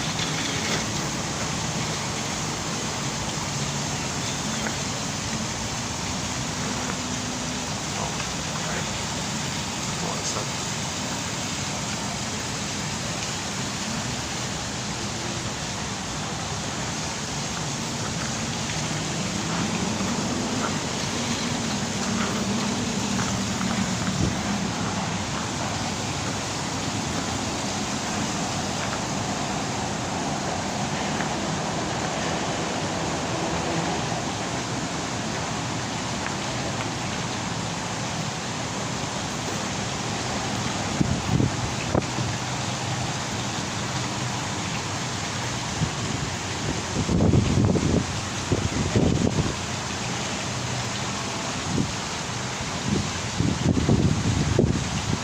It's possible they were maybe wanting to join me and talk with me or something like that. I'm in the middle of filming all this. Just slow around. I'm in the middle of filming here, so I'm not sure. Plus they're a couple, so they're fine, right? Actually, now that I think about it, this would be a little good meetup kind of place to, like a book club would be good right here. We can like 1, 2. What's that? 3, 4, 5, 6, 7, 8. Yeah. This spot, this little circle could hold 8 people here, right? This would be a nice little kind of like a book club, like a 1001 Windmills of the Mind meetup book club, or free association club, or dream interpretation club, or story medicine club, find your story club, something like that. Talking stick circle. Grief support group. Create a ritual, make you so we feel safe. When you feel safe, you can say what you want to say, and you can admit there was a loss because you felt safe. The safety allowed you to speak the truth. The truth will set you free, but you need safety to feel safe to speak the truth. So a circle of people, a community of people, you sit in a circle and you feel safe. So the serotonin. See, when you sit in a circle, the brain releases serotonin. So you're feeling safe. When you feel safe, you're thinking reasonably. You can admit the truth. When you admit the truth, that's the healing journey, to make the unconscious conscious. So when you admit the truth, you're making it conscious. And when you're conscious, okay, then you're gonna accept the belated release of your feelings, the feelings that you tried to feel but couldn't feel. Now you're gonna feel. That's like a belated release. That's called abreaction. In German, it was abreagon. got mistranslated to abreaction, but the original meaning is abrieron, meaning a belated release of your feelings of the trauma, feeling what you couldn't feel, now you're going to feel. With it, there's a belated understanding. Now, this belated understanding is related to the belated release of the feeling. You need both. And this is all facilitated if you feel safe. When you feel safe, you talk about it, you admit the truth. When you admit the truth, now you're getting the story. When you get the story, you're going to feel, and as you're feeling, you're getting more insights, more understanding, belated understanding. So that's kind of like the so-called working through process. So circles are powerful if you can get people on that same page, in the area of nobody cynically using it. See, you know, these men's groups, I heard about these men's groups. I read about these, why all these men's groups fell apart in the 90s or something, because usually there's no screening. So there'd always be like somebody who's cynical about it, and somebody with the bully pattern or Iago pattern who wanted to damage it. Because that's their glee, that's their happiness, to damage goodness. Because their mother damaged their goodness, so they want to see other things damaged. So they can't tolerate goodness in the world, so if there's people healing, well, that's goodness. Well, go there, join it, and you get the pleasure of wrecking it. So a lot of people with the bully pattern, Iago pattern, would attend these circles, they said, and it would all fall apart. Because sometimes they would get some lackeys to join the bully, a person with the bully pattern. The others are disappointed. No, we're trying to heal from that. We had that. I don't want to go back to that. Some people are sucked into it. Now the groups would split, kind of thing. So they would always split the groups, and then things fell apart like that. So that's why a lot of the men's groups fell apart. There was no screening. There was no psychological understanding of stingers and not versus stingers. Stingers don't want to heal. Stingers are addicted to shaming others the way the mothers shamed them, because when they shame others, they get the blissful oneness. Remember the regression, the blissful one? Oh, let's go back to that. Did we finish the splitting?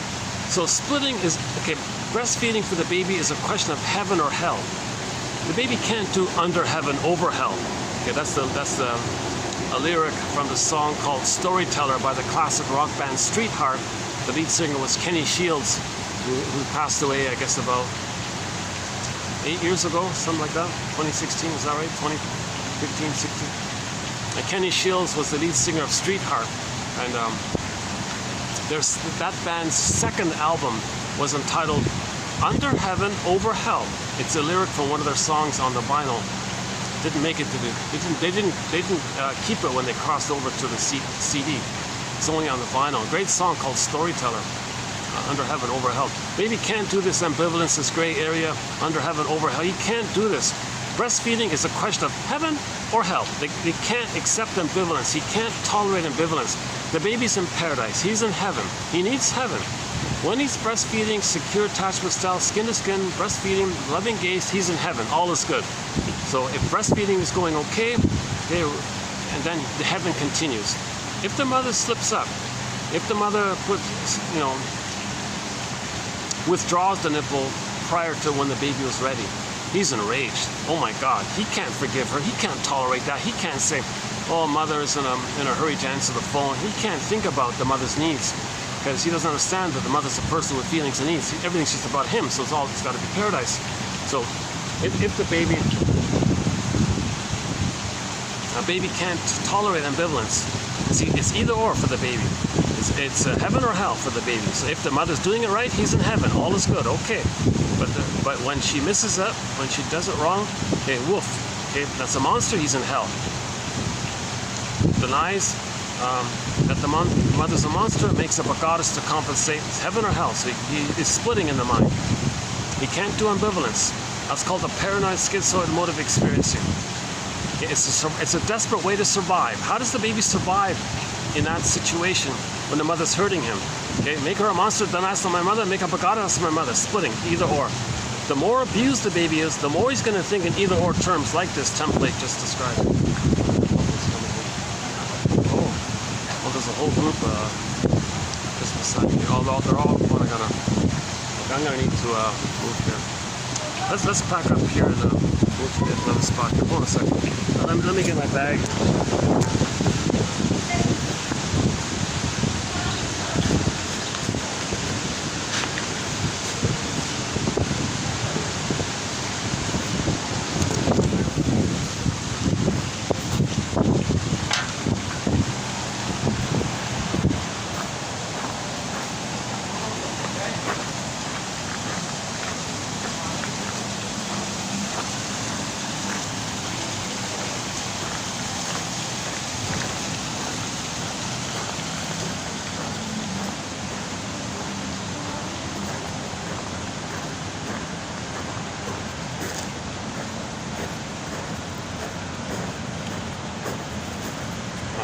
there any shade here? A little bit here, maybe.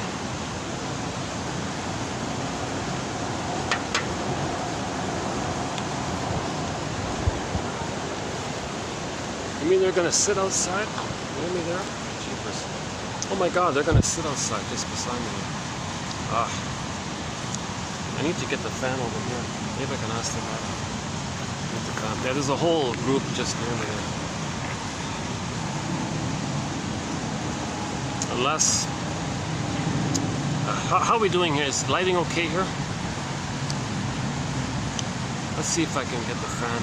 Maybe I can get, the guy might be able to move the fan over here. Because I'm drenching in sweat here already, right? Yeah, sorry to tell you about this. I'm surprised that group's gonna sit outside. They got a whole air-conditioned unit inside, and they're gonna voluntarily sit in this outdoor place. You gotta be kidding. Wow. And they've got no fan over there, do they? Or maybe they do. Okay.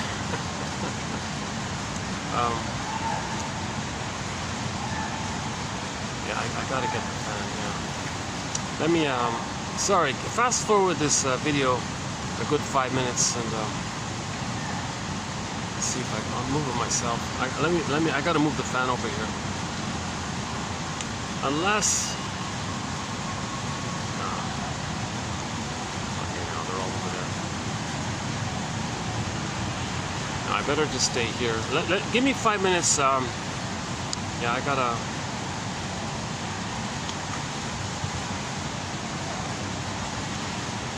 Fast forward this video. I've said that already, right? Fast forward this. Give me 5 minutes. 5 minutes. Hold on.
Problem is the cord, the nearest outlet is where that tree is, so I'm not sure how much of a breeze I'm getting. Not getting much of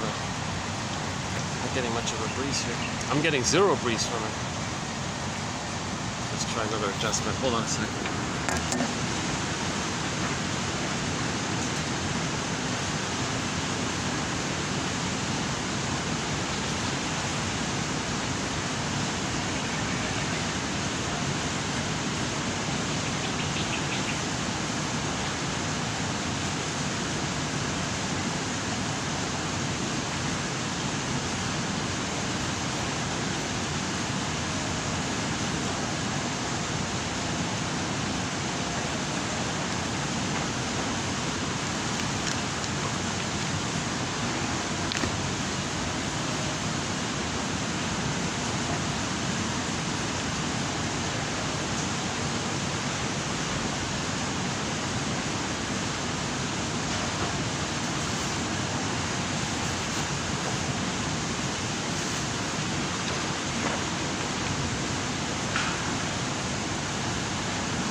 let's continue here.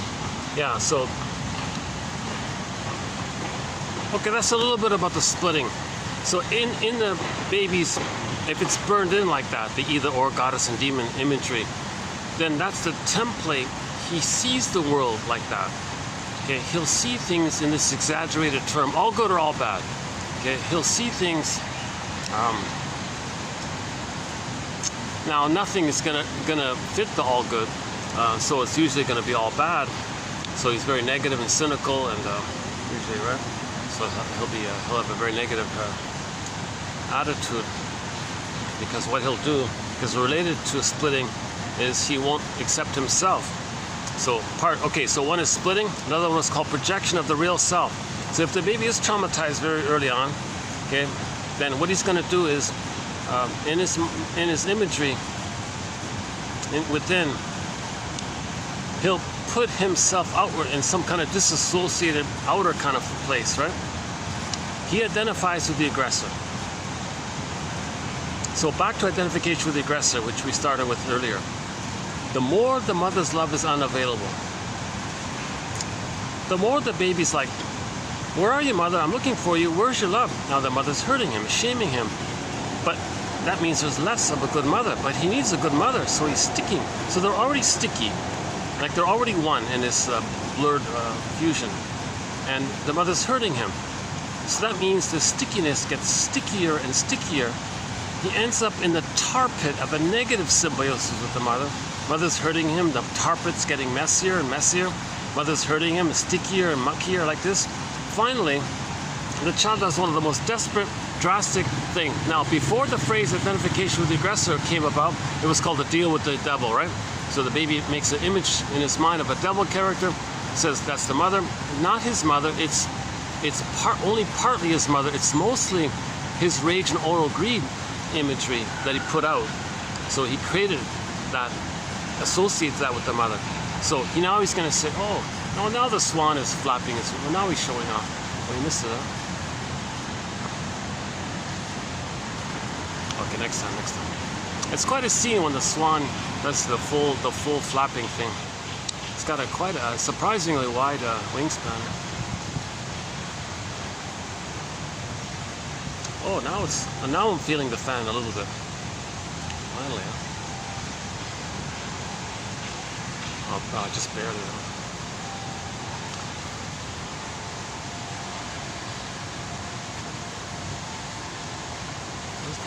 No, that was just a breeze. Yeah, you gotta say. Problem is, jeepers, where else? Unless I go to there is a small restaurant I could go. Today's Thursday. There might be available.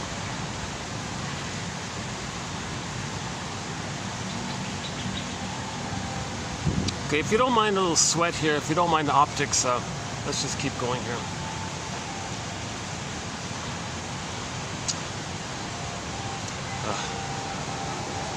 Hold on, let's try one more.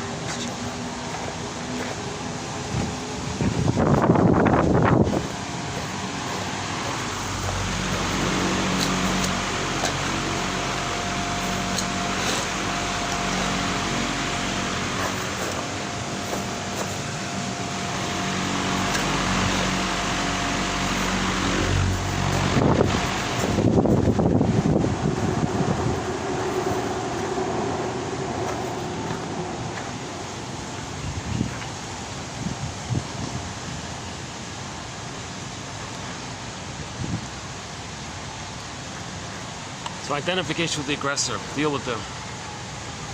That phrase, deal with the, okay, that just means the baby, and he lives forever and he has all this power. Remember the deal with the, so he gets all this power, he lives forever.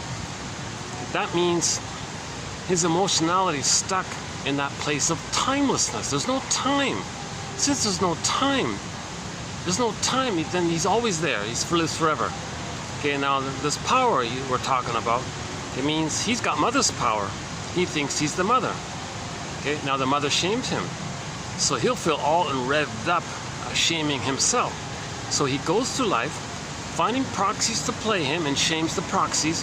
That's the power of the mother who shamed him. And he's replaying this dynamic over and over again in a state of timelessness. So everything's love or a cry for love. In the stinger modality, in the modality of identification with the aggressor, trauma before 18 months, they don't do the crying for love anymore. They reject the human vulnerable side of it all. They find proxies to play their innocence and then shame the proxies. The mother shamed them. Okay, so this is really a key point here. Paul Libby Russell, 2119, is sort of our lead author here. Repetition compulsion. Okay, so repetition compulsion means the baby still needs mother's love to know himself. He's still trying to get mother's love. So he's in a state of timelessness. He cried for mother's love. Mother said no. No time. Cries for love. Okay, and it's looping around like this. Imagine this looping as grooves on a 45 music disc record.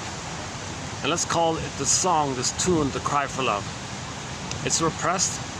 It makes the person neurotic because they go through life replaying that past cry. Okay, so they don't see the present for the present. They see the past, the projection of the past, and they're replaying the cry for love. Now, if the trauma takes place prior to 18 months, in the present, when they cry for love, they don't do it directly. They find others to play the child, them crying, and they say no to them. That's themselves, because they have identified the aggressor who shamed them. So they don't cry for love. They just find others to cry for love for them. Remember, proxy means when someone else feels for you, plays a role for you, does something for you. Okay, you give them your identity even. That's the proxy of you. Okay, that's replaying it. You were crying, mother said no. Okay, you're now the mother who says no to you. Find a proxy to play you and say no to you via the proxy. Okay, that's called, that's one way, the stingers, that's how the stingers replay the cry for love. They reject it in themselves, find proxies, hate others the way the mother hated them. Envious towards others because mother was envious toward them. And they're addicted to replaying this because when they replay that fusion with the mother, they're one with the mother. So when they hurt others, they're hurting themselves, but they're one with the mother. So they get that addictive, blissful quality of being in this ecstasy with the mother, Barbara Bly's joke. And the pain of it all, well, others can play them. Now, they're still pained by what the mother did.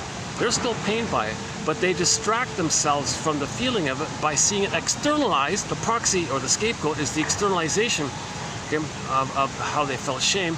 So they find the non-threatening substitute other, any other person, anyone who's there, doesn't matter, and make it up. Just say that they want love. They're human. Okay, say no to them. So the cynical humor, dark humor, black humor, shaming humor, any little excuse, any little opportunity, doesn't matter. Any situation, you got to say something bad about them because the mother said something bad about you.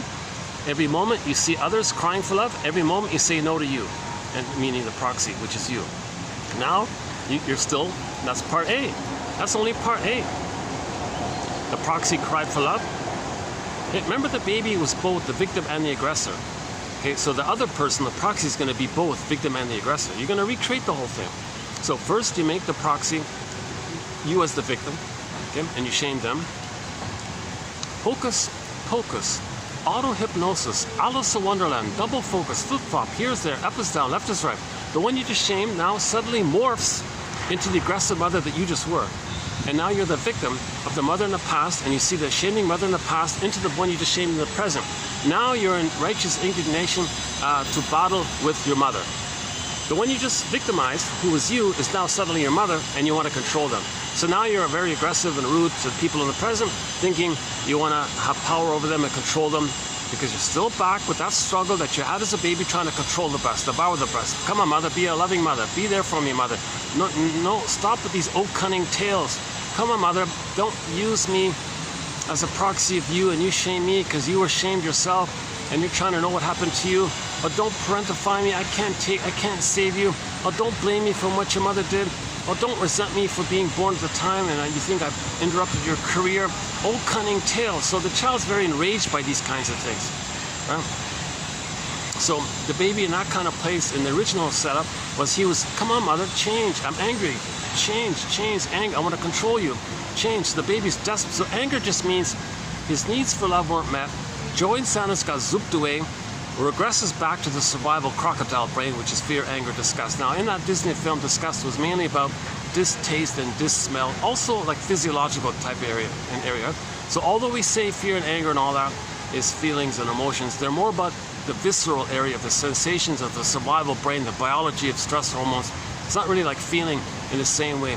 The main feelings, the joy and the sadness, that the mammal, the play, remember the puppy and all that, that's like the warmth and tenderness and kindness and trust and spontaneity and being an elder in late in life and generativity and the joy of creativity and the joy of expressing your uniqueness. And so joy mainly runs the console. The survival brain, those emotions, we don't really call them they're secondary reactive emotions. We don't even, it shouldn't technically be called emotions, although we confusingly call them emotions. Hence, we're so emotionally illiterate. We're calling biology emotions, you know. It's sensations and visceral responses from the survival brain. It's not really a feeling. Now, some people say, well, let's call the visceral stuff the emotions. Let's call the feelings the feelings. The feelings from the mammal side, the feeling. Let's call them the feeling. And the visceral stuff, let's call them emotions. Now, by the way, in what Mr. What's his name? Coolidge, is that right? Coolidge. I'm not sure how you pronounce it. I got the spelling down right. He was saying, you know, when you identify a sensation, you want to upgrade it to see how it's a feeling. It's really a feeling. You want to move to the feeling realm. So you can be out of the survival realm if you can get it into the feeling realm. So you want to identify your sensations and see if you can interpret them in terms of feelings, like get it up to feelings. He says you want to scaffold it up, like you want to go up to the feelings, and then the third brain helps you to pull it up as well with your vocabulary and all this. So anyway, that's a future video about alexithymia.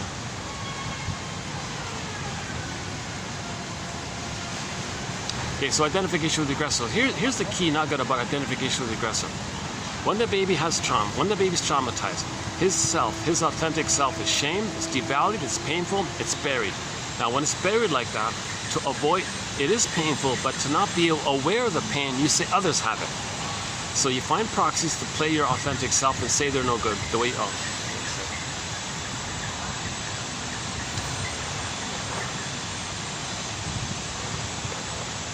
let's try another spot.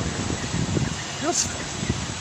You know, one time I had a guy almost, it's safe here, but at one time, I think a guy was gonna take my bag or something. I gotta keep an eye on my bag. And, still there. That's kind of annoying. A smoker is just standing right behind me. Oh, there's two of them.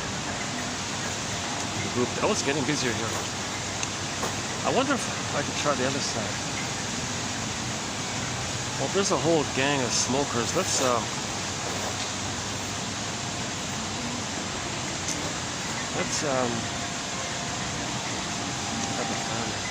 okay, I just need about 10 minutes. The average cigarette takes 5 minutes, right? Yeah, there's a group of them there. Let me, I don't want to leave my bag here. Let's go to the other side. Hold on a second.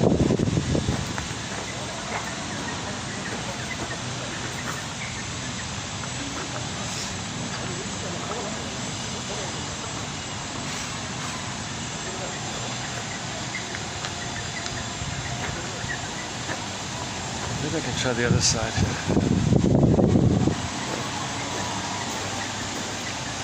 Jeez, I thought I was looking forward to this being empty because it was so hot.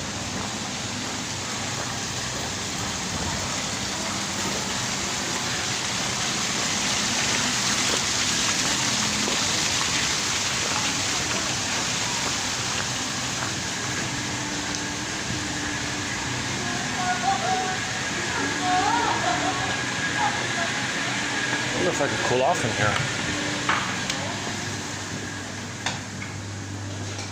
Maybe I could just hang out here for a bit.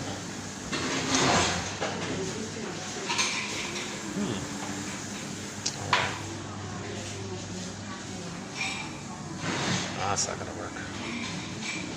There's the peacock, by the way. Oh, look at that.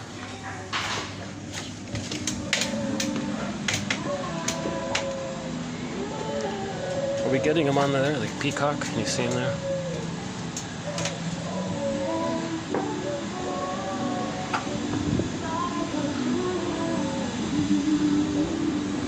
Yeah, okay, let's, oh no, that's the kitchen's right there, right?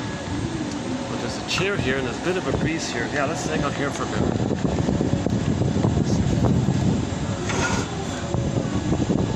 Oh, right here, right here. Okay, hang on, hang on.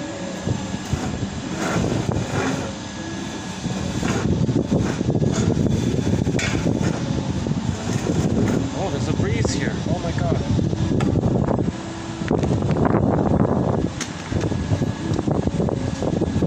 I'll just imagine, dear audience, that this is you here. I'll imagine that anybody who's watching this video, you're sitting in one of these chairs.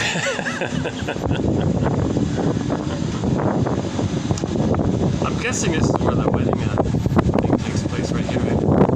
Not a bad spot for a wedding, right?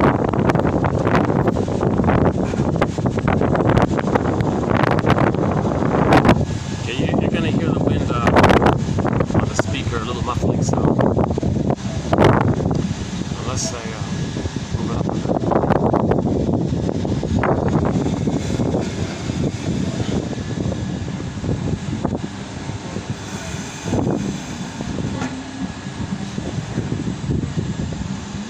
Okay, key point here, identification with the aggressor. Key point here. As a defense, as a way to not feel the pain of being shamed. The trick is, he'll go through life imagining others as no good. Because he feels no good. He feels shamed, defective, no good, guilty, flawed, vulnerable, helpless, incompetent, whatever, okay? So by the way, part of this reason he feels so icky like this is because A, he couldn't save the mother. Remember the mother was hurting him? The baby said to the mother, "Mother, everything's love or a cry for love. You're not loving me. You're crying for love. Don't worry, mother. I'll save you. I'll fix you. I'll cure you. I'll heal you. I'll make you be a loving mother." And the mother says, "Sorry, baby. I don't think it works like that. No, I have to try. I need a loving mother. I gotta fix you. I gotta save you." And no baby can do it. And because he can't do it, he thinks maybe he's defective. That's his identity. Or he thinks he's guilty because he failed in his task to save his mother. So he's got guilt layered on top of the underlying shame for his identity. So he feels kind of icky like that. He feels shame because he's defective, because he didn't have something wrong with him, because he couldn't save the mother. Remember, he was a little god. He's a flawed guy. It's his identity. And then he thought he was supposed to save the mother, and he failed in his task. That's like doing. So he's guilty. He feels like an invisible crime he committed, like an unconscious criminal. Hence the fugitive story. Enter the fugitive story. Richard Kimball is a fugitive from the justice he seeks. That's a metaphor. The baby is a fugitive from the love that he seeks. The baby's not guilty, right? Just like Richard Kimball, the character in the story, wasn't guilty. I think maybe so the tagline is, so Richard Kimball's a character in the show called The Fugitive. The original one starring David Jansen. And you can see he was a doctor, a good guy, helping others all the time. He even helped the guy. Oh, hi there.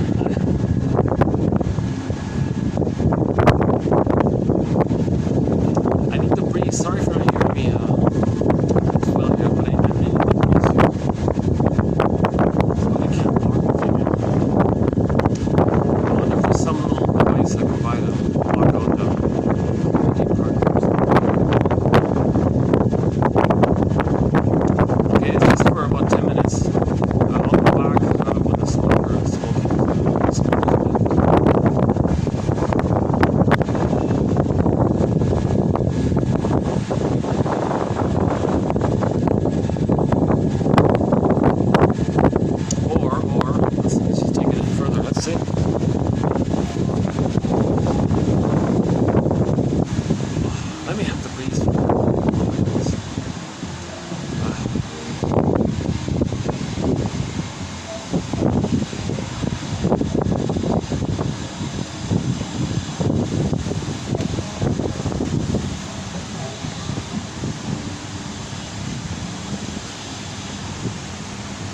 What about this chair here? How's the breeze here?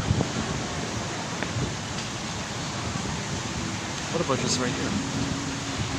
How about this one?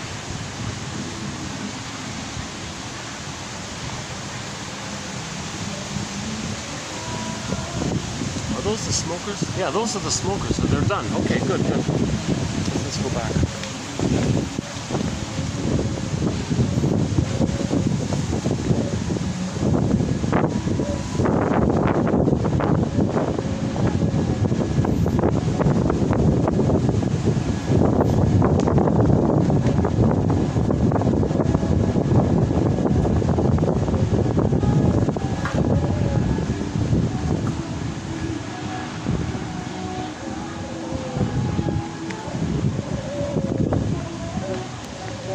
Funny, Janov calls cigarettes tranquilizers. So that's one way to deal with the pain of the sensations. They jump and buy a cigarette, right?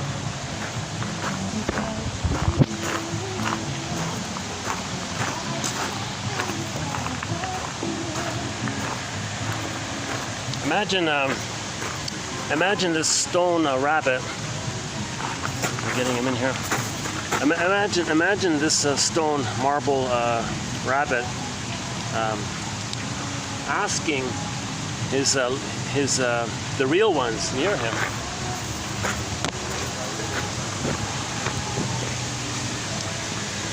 And he's saying to the real one, "Hey, real rabbit, where are they? What does it mean to feel real?" Oh, they're all hiding. Oh, they're in there. So that's the Velveteen Rabbit story. The stuffed rabbit was saying, "Geez, I want to feel real. What does it mean to feel real?" So that's a metaphor. In trauma, we don't feel real. We don't feel fully alive, like the woodcutter story. Yeah? Fan is still on? Okay, hold on a second.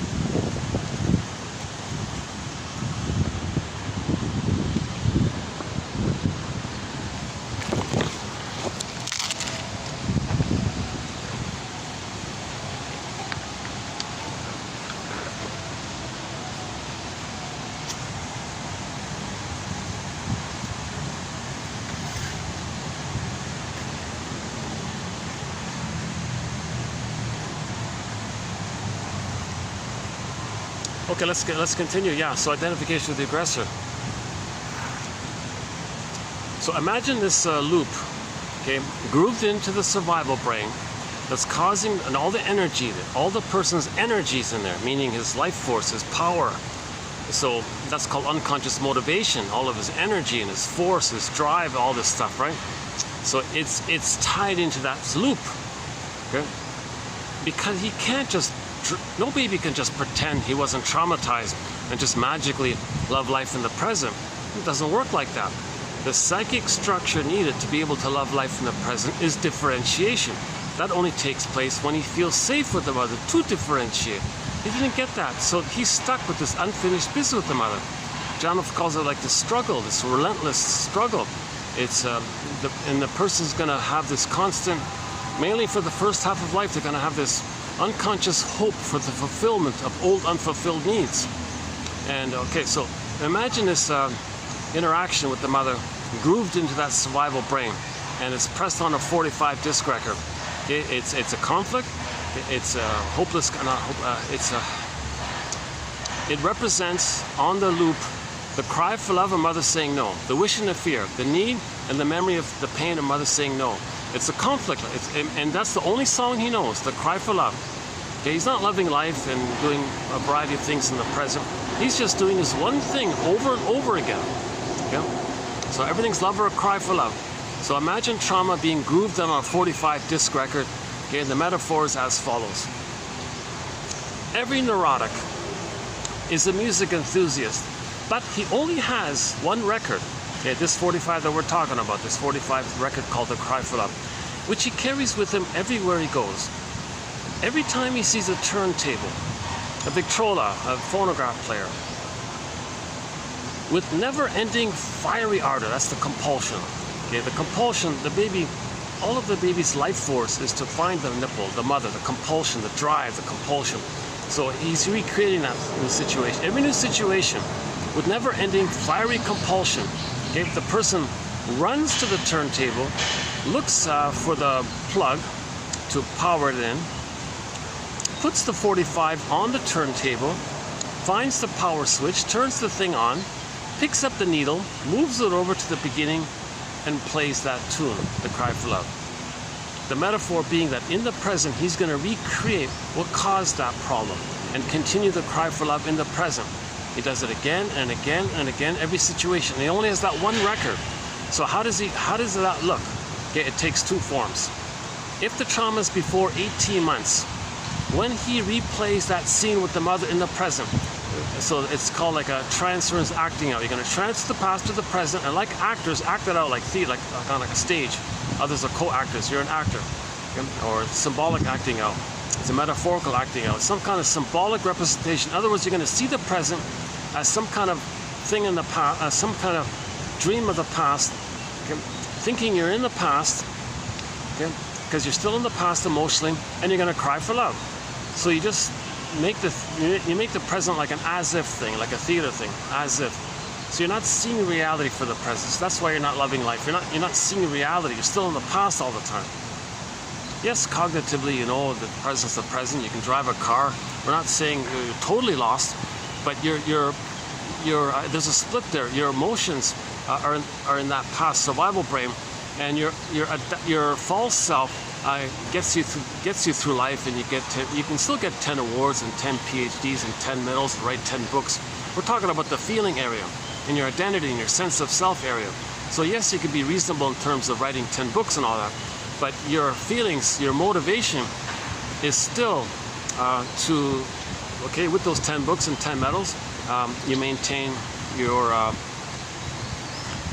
the medals can be symbolic. Mother, did that work? No. The trophy doesn't become the breast in the past. Or if you get some prestige, that just maintains your infantile megalomania, that you're taking refuge in that once upon a time place of the regression of when you were on the throne. So you might get status like that, but the materialism isn't money. So you're still in this past issue, really. Okay, so if the trauma is before 18 months, in this new situation, you look at the record. The original scene was baby cried for love, mother said no, basically. Okay, baby was shamed by the shaming mother. Baby was the passive, helpless victim. The mother was the active, persecuting aggressor. Okay, like that, from the baby's perception. Okay, so he was envied. The mother was the envier. Baby had some goodness. Mother robbed him of his goodness. Mother mother took her power, exploited her power to rob the child of his soul and all this. Oops. One of the gardeners.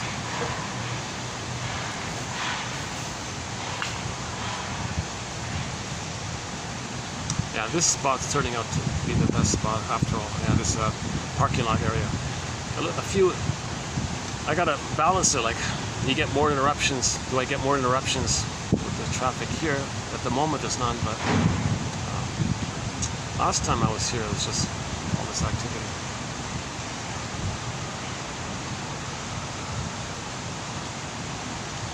I'm surprised you got two groups sitting outdoors here. Maybe it's not as hot as I think it is. But it's over 40, definitely with the heat index. It's over 40, yeah. It's maybe like 41 or 2 maybe at best. Let's check the battery. Battery's holding up. Good, good. Okay. 234. So a new situation. If the baby was traumatized prior to 18 months, that means in his model, he's identified with the aggressor. Okay, that's him trying to save the mother, to have a mother, to act like her, and he's addicted to it. Okay, he's going to do to himself what his mother did to him, and that's him having a mother. So he's loyal to her. Okay, she sacrificed him, so he sacrifices himself. She shamed him, so he shames himself. Now this is too painful to keep doing this. He's going to do it, but the trick is to not feel that he's doing it. He finds a proxy in his imagination. Someone else will play him, and he'll shame them. That's how he's replaying the record. The proxy cries for love in his imagination, and he says no to them. He just imagined it. New situation. The other's vulnerable, weak, foolish, childish, wants something. No. So that's what mother did to him. That he gets glee from this because he gets the blissful oneness of being one with the mother. Remember, he is the mother, so he's in a fusion with her. That's the regression. Okay? And this is addictive, and the symbol for this is the narcissus flower, that little white flower. Let's see. see any around here handy, but if you go to Alexander Lowen's book called Narcissism, on the front cover of that book you'll see the little white flower called narcissism. And the ancient Greeks named this psychology after that flower because that flower comes from their old word of narke, N-A-R-K-E, which is their word for narcotic, apparently.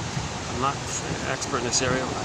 I know nothing about this area, but according to the author, that white flower gives people illusions.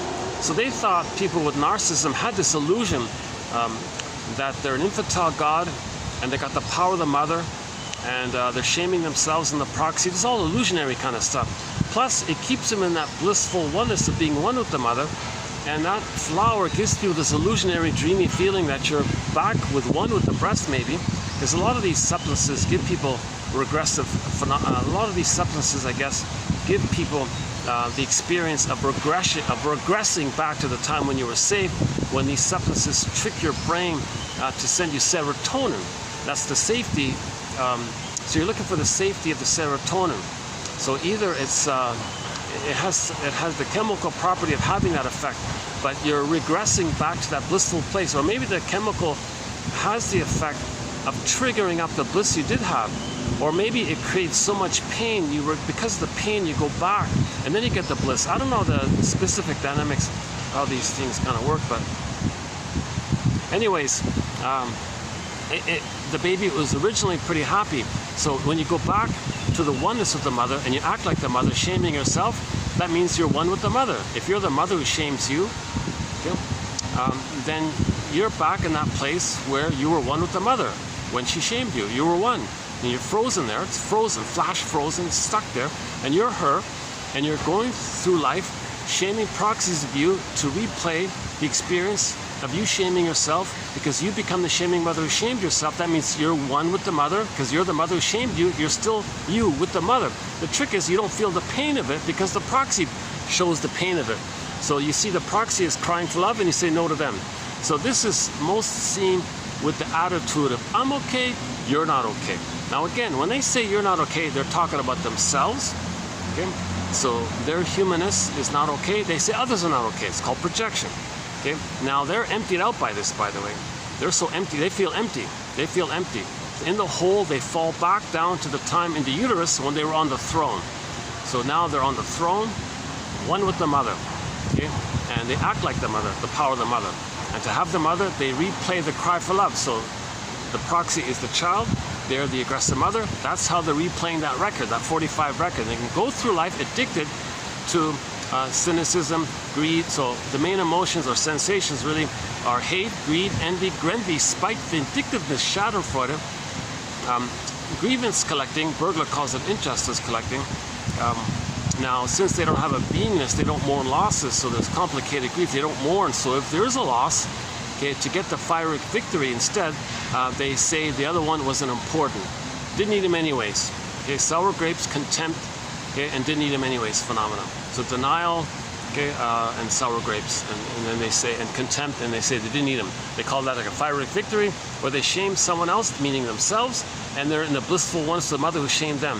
So they don't emit losses, even though they had someone in their life to shame, and that person got tired and left. Didn't need him anyways, just find another one. They don't remember. They're in survival anxiety. They don't. If you point out, gee, your behavior is hurtful to them, they're in survival anxiety. It's just like saying to a baby who's biting. It's like saying to a one-day-old baby biting the nipple, and saying to the baby, don't you appreciate that your mother's in pain here? Really? That's what you're kind of dealing with. That's why narcissism, they don't have empathy or feelings. They're numb to it. They don't get it. They just shrug their shoulders. What are you talking about? They're in survival anxiety. The way that baby is enraged in the survival efforts to get the mother to provide the proper nurturance and all this, the proper milk and the maternal experience and all this, he's enraged at being betrayed by his mother. So if the baby's enraged and he's being betrayed, and he's trying to survive, and that's the mind. Okay, of distinct personality patterns. That's why later on, if you point out something, don't you have empathy, don't you care? They shrug their shoulders, they don't get it. That lack of empathy, okay, and you can hear it in their slogans. The slogans are don't care, or slogans are never, no regrets, no apology, no sorry, don't admit, deny, flip, blame, accuse. Okay, so now we're entering into the stinger personality patterns. Okay, a lot of their slogans. Why are you so greedy? Well, if I'm not greedy, my mother's gonna eat me. That's psychotic thinking. They don't say it like that. They'll say, well, the world is mother, the monster. Well, Mike, if I'm not greedy, you're gonna be greedy. Okay, no, not everybody's traumatized that early on. Okay, and then they might love that song, "Everybody Wants to Rule the World" song. Yeah, that obnoxious song. No, that nonsense. Not all babies are traumatized before 18 months, but all babies think they rule the world. So if they're frozen before that time, they have that fantasy that's all theirs. Okay? Another obnoxious song is the sadism called "Sweet Dreams." It's a cynical use of that term. And in the song, in that psychotic, sick, ill, pathological song, which is a big hit, we heard it on the radio all the time. Oh my God! And still, once in a while, I hear it around, even around here, I still hear it. And I look up the lyrics. It's sick. It's sick. It says, well, some abuse others, some are abused, and the person said, you know, he's going to travel the world, kind of thing. Isn't that fun? Or isn't that a sweet dream? Is it sweet? You know, like it's a perversion that people travel and think that first others are innocent, you shame them. Then they're the mother that hurt you, and now you hurt them because your mother hurt you. It's sick stuff. This is emotional sadism or schadenfreude. So a lot of the songs, a lot of these perverse kind of lyrical songs like "Rules the World" and "Sweet Dreams," and some of these "Live Forever" and like "Get Over It." Like the baby's crying, the mother says, "Get over it." Okay, baby identifies with her. Someone shows feelings. Get over it. No. Mothers.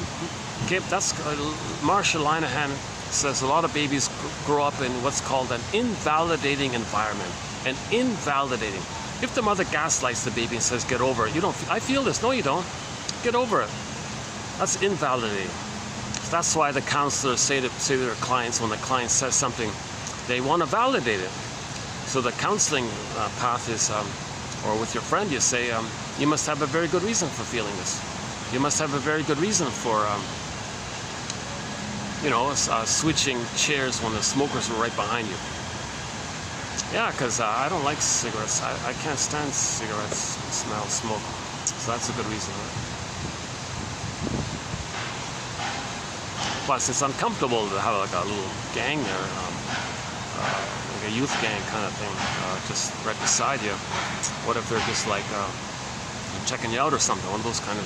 So why? You have a good reason. Well, I'm alone. They're a gang. Well, that's a good reason, isn't it? So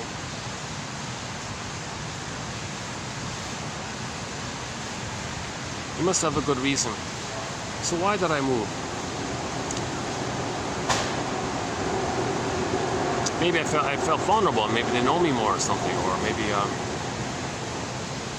maybe they thought they were going to scare me and I'm going to leave my bag and they'll take the bag. There's nothing in it. It's no big deal, but I'll tell you the truth. Maybe part of it is I don't want to disturb people. I don't want to bother them. They have to commune in their blissful state of bonding over each of them feeling safe that with themselves, well, because each of the three are going to be, they're going to reunite with the breast in the sky, okay, meaning the tranquilizers, okay, so they're going to numb the pain. So each person's going to numb the pain. So let's say there's three guys there. He numbs the pain, he numbs the pain, he numbs the pain. So they're all going to be no pain. So they feel safe amongst themselves. So maybe I don't want to interrupt that kind of thing. Maybe they have this need to feel safe amongst themselves. So they all agree, okay, we're gonna take away any anxiety we feel amongst ourselves. Okay, I'll numb my anxiety, you numb your anxiety, you numb your anxiety. Okay, we'll be in this endorphin-like, trance-like state. You'll be mellow, you'll be mellow, you'll be mellow. Okay, then we feel safe with each other. Now I don't want to interrupt any of that stuff. I don't know part of it, kind of thing, right? So I don't want my talking to kind of agitate them, or maybe I'm thinking maybe they need to deal with their emotions in this way, and that's the only way they know how to deal with their emotions. That's their life raft. That's their life raft kind of thing. They don't know any other way to soothe their emotions. They don't know how to make I statements. They can't say to themselves, to each other, A can't say to B. When you said that, I felt some old fear from childhood. I want to talk about it. make an I statement. I had a need as a child for such and such, and I felt this came up by your behavior. How are you with this? Well, truth is, I did that to you because you did something to me earlier. What was that? Well, you did this thing. That was a trigger, and I felt an old unmet need from childhood coming up. I had a need for such and such, which wasn't met, and I felt such and such, and I remember that. So, and I'm passive aggressive to you, so I triggered you because you triggered me earlier. Oh, I'm glad we're talking about all this. So we got to air this out and talk about it rather than just act it out and then take cigarettes. We can just talk about it and be aware of it and share a kind of new level of mature friendship when you talk about it. Like, that's an act of friendship to talk about, to share your intimacy, rather than just this pre-verbal stuff of just taking cigarettes together. So maybe I sense they're more in the stinger mode in that area. Maybe my physiology sense they're more in survival anxiety. If they're more in survival anxiety, okay, they're maybe a little more paranoid-ish or something. So I want to get away from there, because maybe I'm now in self-protective mode because I don't want to be around. Now, I might be making a big out of nothing, but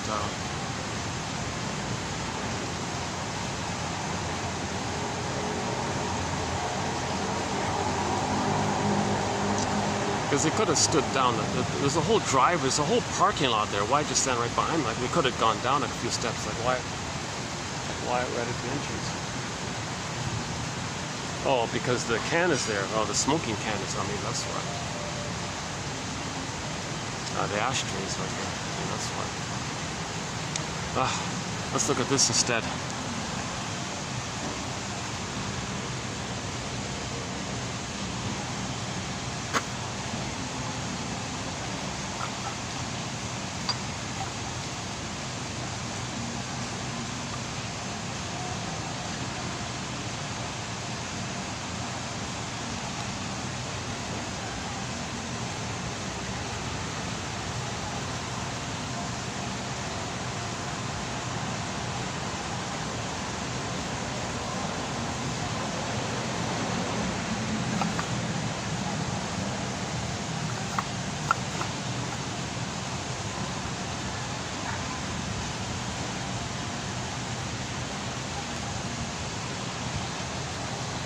Let's finish up with identification with the aggressor. So, a variety of personality patterns develop when the child's traumatized prior to 18 months. It can be one of the narcissistic patterns, right? The familiar cookie cutter exhibitionistic one that we all know about. It could be the voyeur one. It could be like the clinging vine one. It could be like the turtle one, and so on. Okay? There can be the bully pattern that we know about. There can be like the iago. Okay? That's the envy one, who uses bullies as proxies and spreads rumors against others and damages others, because with the iago in particular, he was so hurt, he identifies with the hurter, and his only sense of safety is to see goodness damaged because his goodness was damaged. So his thing is to spread rumors around to the various bully types and get the bully types and others against themselves, and to see things being damaged. The prototype of this is Freddy. If you go to the comic Psychoanalysis, 1955 comic Psychoanalysis, which got digitized 4 years ago by Dark Horse Publishing. Get that comic. It's, in my opinion, one of the best introduction of psychoanalysis. Okay, so every 3 months during that year, they put out an issue of this comic Psychoanalysis. So there were 4 issues put out, and it got digitized 4 years ago. Okay, so 12 therapy sessions. I think there were 4 sessions with Freddy, or 3 or 4, something like that. And Freddy discovered that his mother was hurting him, his father was hurting him. He discovered, what if he could get the parents against themselves? Because prior to that, they were scapegoating him. Okay? The parents got along by scapegoating the son. Okay? There are no delinquent children, only delinquent parents. He was innocent. He was a victim of the parents. So the father shamed him, the mother shamed him. And he was getting all the heat. So the son was being used as a proxy for each of them as a child, and they shamed him. Then they flipped it. They think that Freddy is their parents and they're arguing against them because the parents want to blow off steam, so they need an excuse to blow off steam, so they made him naughty and they created an excuse to be angry at the child. So he was being big time scapegoated and all this. The shrink said, go home, take a break, Freddy. It's the parents doing this. But in the meantime, there was a moment in that comic where he discovered by chance a way to get some relief from the parents. He accidentally discovered that he could get them to argue amongst themselves, and he got some relief. He got pleasure. He got some giddy pleasure from this. That's the Iago pattern. So that's the prototype. Maybe that's the prototype of Iago, that both parents are on the child, and he wants to get the parents against themselves to get a little breather from the parents, kind of thing. So if the two parents are stingers, they're going to scapegoat onto their child. That child can end up with the Iago pattern. So again, Iago's the guy that hides in his castle, whatever, and then spreads rumors against others and get others against themselves, while he's laughing, thinking that those are his parents arguing amongst themselves, kind of thing.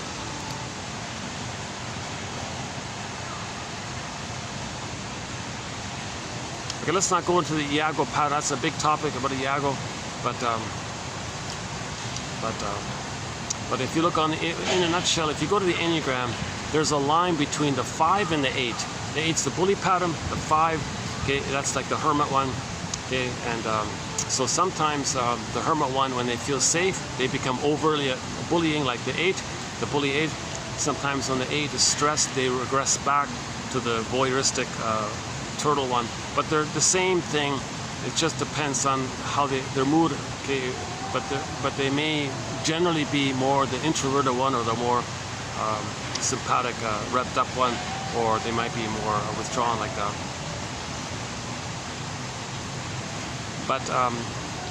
But the Iago pattern is so unique. It's kind of distinct. It's kind of like a separate out of it. I think so. Versus just somebody who's like a voyeur bully. So they're.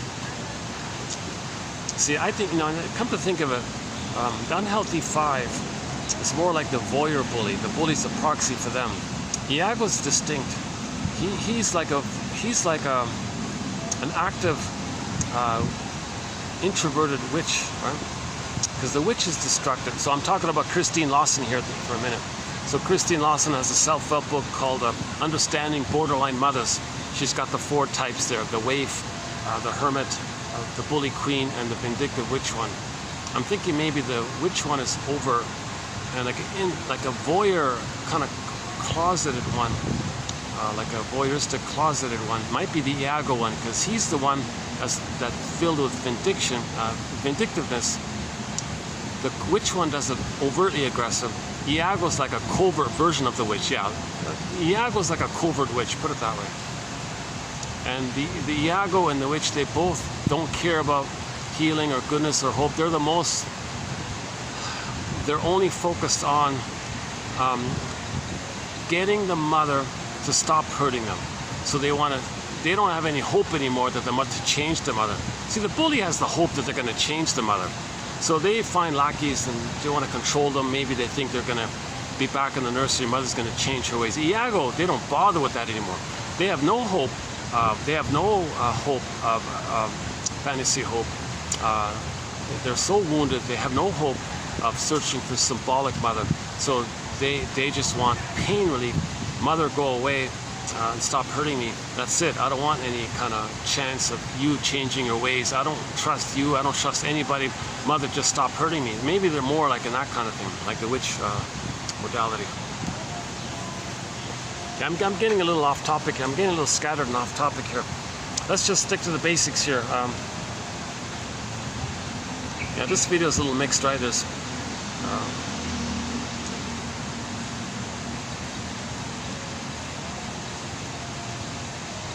okay. Let me smooth it out here and try to speak more coherently with fewer ums and ahs and all these little stutters like that. I really want to smooth out my delivery here, because I also, when I listen to a speaker that ums and ahs and stops and starts and delays, I kind of get tired like that myself. So I kind of know it might be not too relaxing to hear me speak. So my give back for that is that the quotes are posted below. All you got to do is click the more link. You'll see the quotes below. Or if you go to the coffee link for a minuscule admin fee, you can get this whole encyclopedia on your iPhone. You know, I had a brief moment where I looked at it myself. What? For just this minor admin fee, I can get this whole encyclopedia? For a brief moment, I thought, what's the... And I caught myself, but I almost had that thought. What's the catch here? Oh, wait a minute, I'm the one who... There's no catch. You can get these excellent quotes, 10,000 of the best quotes from psychoanalysis for just, you know, for less than half the price of a cup. For the price of a... Jeepers. For the price of a half a coffee. Even a third of a coffee now. Jesus.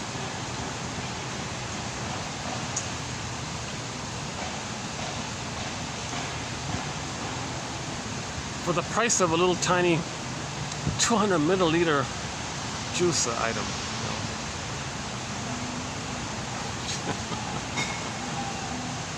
Yeah, for the price of, let's see, how much is this?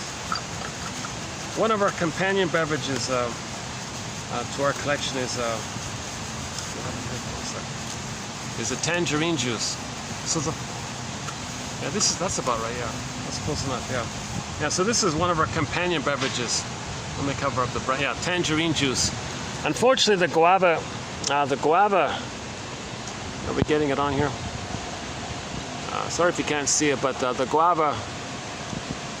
Wow, it's close enough. Yeah, there. Oh, there it is. We're getting tangerine. Yeah. So for the price of this little tiny thing, one can get this encyclopedia, this massive encyclopedia. Okay, 2,000 pages, single spaced, and that's not including all the bonus material. Hard to find quotes, rare quotes, quotes from printed books which have not been digitized yet, which may never. Whoa, what a scary thought. And a lot of psychology books are being withdrawn and removed from digital libraries. You're not even getting them even online. Huge mistake. Please, hopefully they'll come back. This is the material that helps us heal ourselves, you know. But there's a resistance to healing, you see. See, when you try to heal, you're going to be reminded of not getting the love. And there's a resistance to the pain of that. So that's the kind of journey, that's the conflict, right? The greatest hurt of all, mother failed me. Who wants to face that truth? The greatest hurt of all. You know, mother didn't do her job. You were improperly loved. A reference here is Katie Lee's song called "Properly Loved" from her album called "Songs of Couch and Consultation." Katie Lee. We got 3 songs on our soundtrack here from that singer, Katie Lee. "Properly Loved," "It Must Be Something Psychological," and "Shrinker Man." Shrinker Man, shrinker man. Give me some magic words here. No, psychoanalysis is not magic words. Psychoanalysis is not a magic breast, somebody said. Okay, milk words. Okay, there's no magic words here. No magic milk. Okay, it's helping you to be a detective, to make inferences, look for clues, to be a detective, help you how to fish. Okay, and look for clues. For example, the way you're behaving. Maybe that's a clue. That's how your mother treated you. The way you're recreating and orchestrating disappointments in your life. Maybe that's a clue or an inference that you were disappointed early on. You have a pattern in life. When did it begin? And to see yourself doing an example of it in the here and now. You gotta be a detective. We gotta find out why. There's the big question. Why? Why did the mother treat her baby the way she did? And the father as well. Why did the parents treat their children the way they did? Find out why. That's a key entry point to the healing journey. If you find out why and get their story, you can be healed. If you get their story, you differentiate. See, if you get their story, if you get your parents' story, you see them as wounded people. Okay? If you can accept the fact that your parents were wounded, members of Homo Traumacus, okay? And if face the reality of that. Still some blessings, two sides of it all. Okay? You got to find the third side of the coin, meaning the depressive position. Every story has two sides. You got to work towards that. Okay, so a good place to start is on YouTube. Okay, type in Bruce Springsteen, the singer. His song Independence Day, sung in Toronto. Now the guy who filmed it, you know, he was way up in the rafters, so the whole thing is all dark. You don't see anything. But the audio is clear. It's clearly Mr. Springsteen singing there. So he's talking about emotional Independence Day. Emotional Independence Day, emotional emancipation from the memory of the mother hurting them. How do you get free of that? Well, you get free of that if you know the story. Then you get your self-identity. Okay. Rosanna Deerchild, an elder, says, "The more I learned of my mother's story, the more of a person she became to me." One self-help book is entitled, "Forgive your parents, heal yourself." You might as well just say, understand your parents, heal yourself. Get your parents' story, heal yourself. So we got to be a detective here. So these 10,000 quotes are helping you to be your own psychological Columbo, your own psychological Perry Mason, or psychological fill-in-the-blank, your favorite TV show. Maybe it's Jane Bingham from the Drop Dead Diva show. I like the show called Judge for the Defense, starring the actor was Carl Betts. It's not on DVD, but it's on YouTube. Yeah, the quality's not too good, but the great psychologically minded shows, we have several quotes from that classic show on our soundtrack. So we have a major thread in our collection called Psychological Minded Film and TV Show Quotes, and some come from that show, Death for the Defense. A good place to start on this point is Route 66, TQ 20 therapy code, TQ 2599. Go to 2599. Okay, your mission, should you choose to accept it, is to go to 2599 and read the first 5 quotes from Route 66. That's some of the best quotes in our collection, right there from that classic show. The one about the albatross, and the mask one, the third side of the coin, okay, birth trauma, and so on, hate, and the one about the crab, the hermit crab. Oh my God, you got the hermit crab, the veteran one, the future one, the albatross, mask. Oh my God, I don't want to wreck it. Your mission, okay, should you choose to accept it, look up TQ 2599 and read those 11, well, the first 5 in particular, but there's 11, just to let you know, there are 11 quotes from that classic show. I think those first 5 in particular kind of summarize the whole, one way to summarize the healing journey. And the conclusion was the third side of the coin. The third side of the coin holds the other 2 sides. Search for that third side. Then you can heal. Then you get an identity. But you gotta find that third side. There's a huge resistance because when you search for the third side, you see, the fear of doing so means the baby wants to protect his hallucination that the mother's a goddess. If you bring that goddess and demon together, okay, then there's no goddess. Then you got to face the pain that the mother hurt you, and that's a lot of pain to admit that the mother hurt you, because that goddess isn't a made-up thing. The reality was the mother was a hurtful one.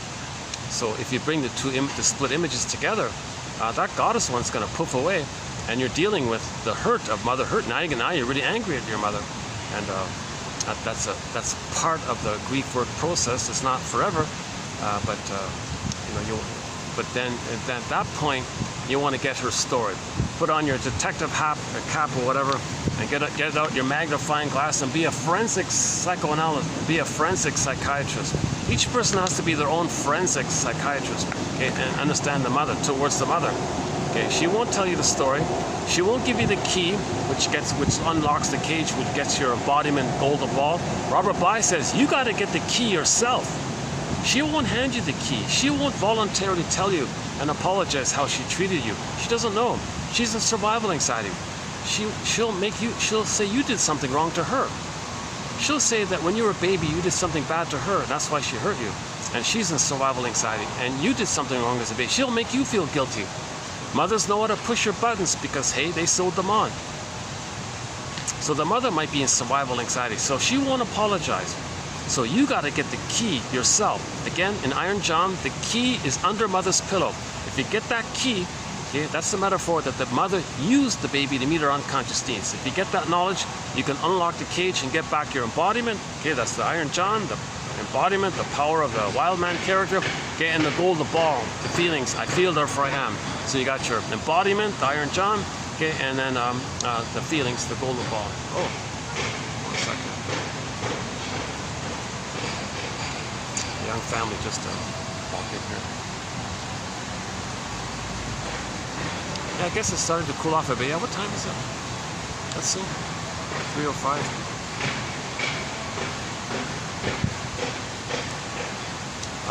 Okay, let's go back to this. Let's go back to the identification of the aggressor.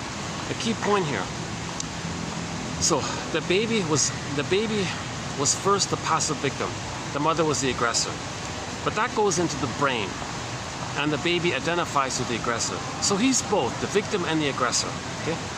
When he recreates the whole thing in the present, first he finds someone to play the victim, the proxy, him. Then he shames that person because he's the aggressor, the mother, and the proxy is him. Then he flips it, okay? Because he wants to fight with the mother. So he'll say the one he hurt in the present, the innocent one, his innocence. He hurt his own soul. Okay, and then he says his shamed, no good soul is the monster mother who hurt him. And now you're fighting with yourself, okay, using the proxy to stand in first for you and then the mother. So first, so this is the Alice in Wonderland flip-flopping. It's hard to describe. It's too bad I don't have better vocabulary skills or oration skills, or I'm not a famous actor, or I only have a basic BA. I don't even have a good BA. Unfortunately, the truth is, my BA comes from a school that isn't in the top 10, put it that way. Every time I mention that, I'm reminded of something about my first day at the school, at this university I went to. I won't name it. Talk about cynicism. I'm on my first day, like I go in to pay the fee, the tuition, all that. So I'm lining up at the tuition offices to pay the fee and all this.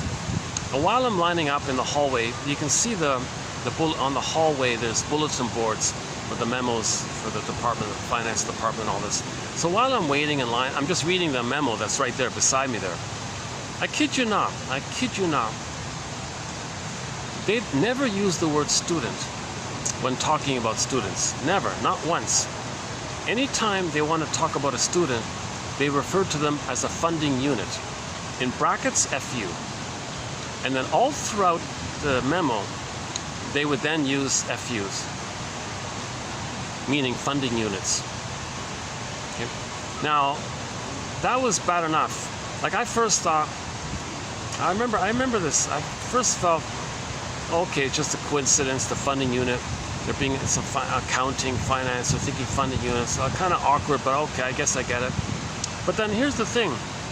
I kept reading that thing for some reason. And it was deliberate. I felt it was deliberate, that the author was looking for an excuse to have the chance to use FUs. Now he's showing his anger to anybody who's reading it, and he's having fun of having the opportunity to get out his anger by unnecessarily being redundant, okay, to have the chance to use the FU acronym, okay, and he's doing the double thing there. On the surface, he's hedging. Oh, no, I mean funding unit. But no, you're being redundant here. Why are you doing this? I think the deeper reason is he's cynical, he's angry, and he's having fun, sadistic fun. And that was my first impression of that university. And I sunk inside a little bit. Is this the tone here? Is this the cynical attitude here? I thought universities, they're meant to enlighten you and teach you and give you like a real, like a real understanding of yourself. And you know, I thought, I had a very positive kind of hope like that. I thought, oh my God, is this the cynical tone here? And sure enough, the first year was just a total repeat of grade 13. And I later discovered not everybody did grade 13. So the year one was just a repeat of what I just did, grade 13 in high school. So year one was a waste. Oh my God, you gotta be kidding. Okay, year two, okay, a little bit. Okay, you gotta work a little. Year two. And year three, well, everyone's graduating. It's an ordinary. Everyone's graduating, no one cared. So everyone just, it was a lackadaisical kind of thing. and everyone just passed through it kind of thing. It was just this empty ritual kind of thing. I felt really discouraged. I had a pitiful experience, and they give you your BA. And I was so bored with it all and so disillusioned. I ended up working afterwards for like 6 hours almost every day, actually. I almost had a full-time job while supposedly going to university full-time. And it was far away from the school, like at the opposite end of town, like a two hour drive away. Hold on a second. That group's passing by here. Let me make sure they don't think I don't want anyone to think I'm filming them or something. Just hold a second.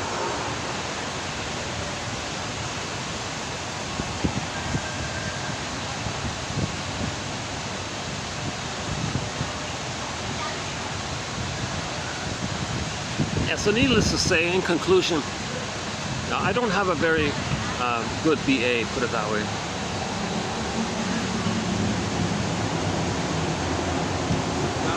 I don't recommend that school, not at all. Go to a community college instead.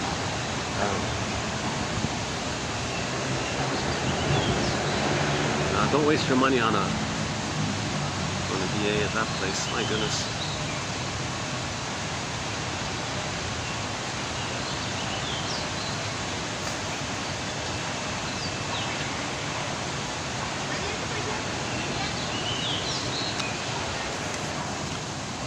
Everyone just, it was just a financial, but the tone of it all was, it's not about learning, it's just some money distribution scheme or something.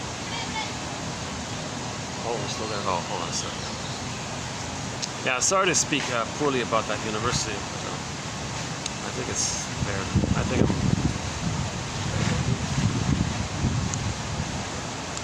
if I had one professor that was a little kind of cared and didn't just rush through it all, and all the students were just like waiting and running out of class. And there didn't seem to be any joy of learning, or there wasn't any kind of like it wasn't, nobody took it serious. I felt like no one took it serious.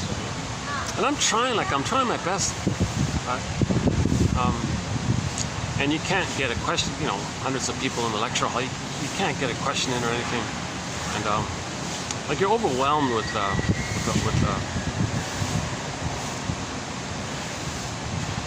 even the TAs were used. I even tried to go to the TAs. Now I missed the point of the lecture here. TA, can you help me out here? What don't you understand? Well, when he was talking about this, I didn't get that point. Well, go to the book, open the page so and so, you'll find it there. Yeah, okay, thanks a lot.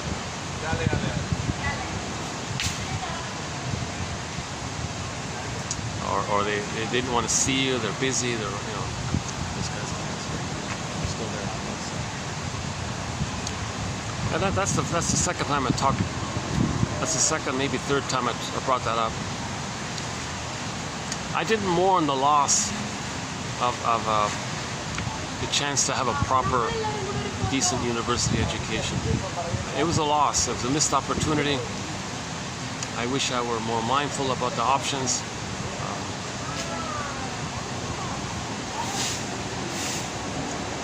It was sort of the thing to do. Everyone, oh, hold on a second. Oh, there's that. Okay, give me a minute. Let's let all these people pass by here. Hold on a second.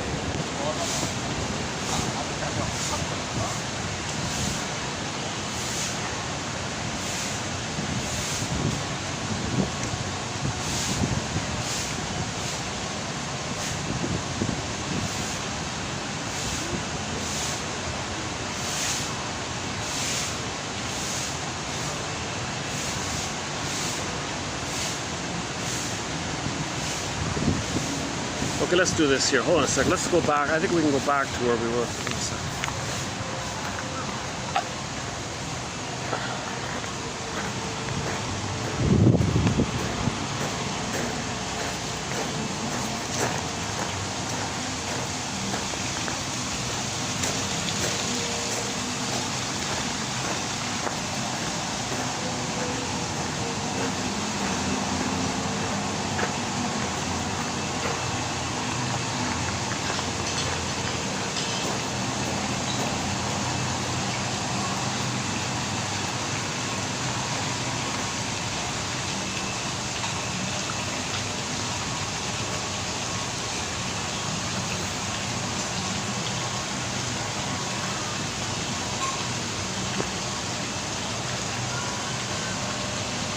Oh, that's why the two groups, both groups left, because that young family with the baby came in.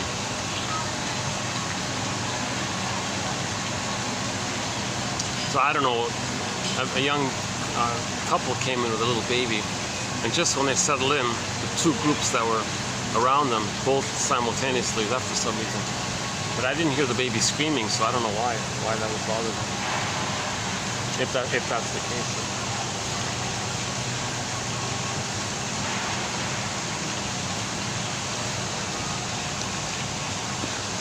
Or maybe they're just thinking, let's let the baby feel peaceful and relaxed.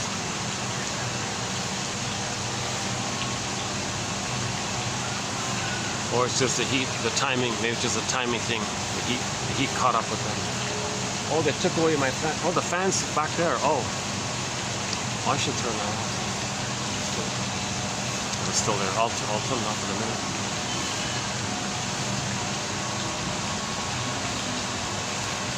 No, let's tidy up this. Let's finish this identification with the aggressor point, because that's really such a key thing here. Sandor Ferenczi came up with the term identification with the aggressor 100 years ago. Elizabeth Howell clarifies it a little bit. So the baby's mind is emptied out. So the mother's mind fills in and the baby absorbs it, something like that. Check out Elizabeth Howell in our collection from about maybe 2 weeks ago, somewhere in there, 2-3 weeks ago. Just type in E. Howell in our collection, in the search engine that's provided here on the channel. I mean the search engine for the channel, not the YouTube search engine. The mini search engine embedded within the channel, that one, for this channel. Type in Howell, Howell, E, for Elizabeth. Just type in E. Howell or just Howell. The most recent quote of hers, or a recent quote of hers, about her talking about Ferenczi and identification with the aggressor. That's a great quote about that. It's important because it links to the Talionic feeling, okay? and this rage of the mother to try to get mother's love, and so on. Okay, so once again, every neurotic is a music enthusiast, but he only has one record. He carries it with him everywhere he goes. Every time he sees a turntable with never-ending fiery ardor, he spins off that tune. If that person has a stinger personality pattern, Iago, bully, narcissistic, lower functioning, BPD, etc., in a new situation, first he finds a proxy to play him as a baby. He plays a shaming mother, and then puts down the proxy because the mother put him down. Then flip, the proxy he just hated, he'll say is the mother who hurt him back in the nursery. Now he'll want to control that person in the present. He just shamed. Okay? So in our channel here, the video that has received so far at this point the most views is a short video entitled "On Those Who Hurt Others, Who Then Proceed to Hate Them, the ones they just hurt." Something like that. So they hurt others. Others was them. Mother hurt them. The proxy plays them. They play the shaming mother, so they hurt themselves, but need a proxy to distract them from it. Then they flip it. The one they just hurt is the mother who had hurt them back in the nursery. Now they're the victim of the mother, which they fly to the present. There's no time there. Now they're fighting with the person that just hurt. So they hurt someone. Now they just hate them because first the hurt was them. The innocence. They hurt their own innocence. Now they hate that one. Okay, so the scapegoat person, the proxy person. Because now suddenly the one they just hurt morphs in Alice in Wonderland flippery. That's the mother who hurt them back. Now they hate their mother, meaning they want the mother to change. So now they want to emotionally control the person in the present. So now they're arguing with the person, fighting with the mother, thinking the person in the present is the mother back in the past. And the ultimate goal was to change. One example maybe is the baby had a rubber nipple. No, I don't want this dead mother. I want a live mother. I want a real nipple, right? So he's aggressive. Come on, rubber nipple, be a human mother. I don't need a plastic bottle mother. I need a real mother. So he's enraged at the coldness and the indifference and of the mother. So he's so enraged at the person in the present, trying to persuade, coerce. Come on, mother, be a real mother. I need a real mother here. I don't want a plastic bottle here. I need a real mother here. I mean, like breast mother. Right? So that's why we're not making sense. We're not making sense. Yeah. And it's disembodied, and it's this disembodied discourse. So transference, repetition, compulsion, symbolic acting out, etc. We're not making sense. We're not seeing things realistically in the present.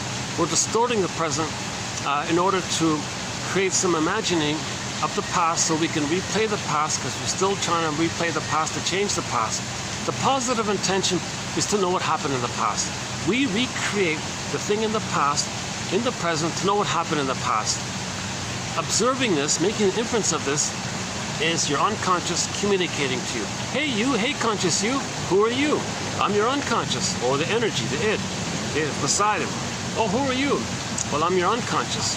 I'm trying to communicate to you. We have memories here, but I don't have language for it. So I need you to put words to it.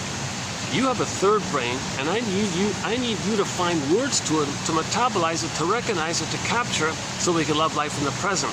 We want to heal. I need your understanding. I need your consciousness. That's why we evolved you, to have an ability to heal trauma early on. Okay, well, I see.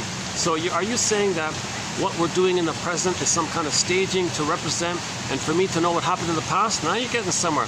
Are you saying that if I'm negative towards others, that's because my mother was negative towards me? Now you're getting somewhere. Are you saying that if I hate the one I just hurt, that's because I just flipped me and made me the mother? Now I'm attacking me, the mother, because I'm the victim of my mother and I'm trying to fight with my mother? Now you're getting somewhere. So, okay, I get it now. So my favorite quote in this area, gee, the caffeine really kicked in today, didn't it? I'm running on one coffee, eh? I'm not a coffee drinker, so if I drink one coffee, that's why I'm speaking so quickly and I'm a little dreamy like that. Because I'm not a coffee drinker. Caffeine really has quite a strong effect on me. That's just one little latte, right? One little coffee. Actually, it's not even a full. It's a latte. It's like half milk, right? Cheapers, eh?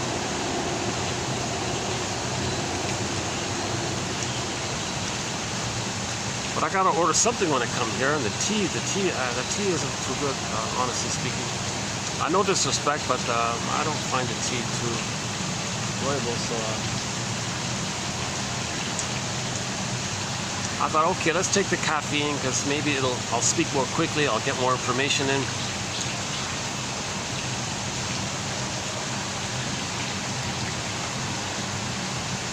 Okay, so in conclusion, the baby's the victim. The mother's the aggressor. In the memory, the child identifies with the aggressor. So he's the mother who hurts himself. That's way too painful to do this. He's going to do it. To not feel that he's doing it, he'll find a proxy to play both roles. The proxy will play him as a baby, which he shames. Then he flips it, and the proxy is now the mother, the aggressive mother. Now he's going to be back to the victim baby and fight with the mother. So it's all flippy-floppy like this. That's why it's mad in there. Alice in Wonderland, it's mad in there. Wonderland, borderline, emotional flip-flop, all this stuff. Okay, so splitting, identification with the aggressor, okay, and repetition compulsion, and alexithymia, inability to feel, like we're frozen, numb, and all this, and when a feeling comes up, we don't know how to soothe ourselves, and we're in survival anxiety, so we're doing manic activity, whatever manic activity it is, shopaholic, eataholic, a foodaholic, or whatever it is, gambling, distracting, smoke, like those guys smoking, or maybe people work 3 jobs or something just to keep busy.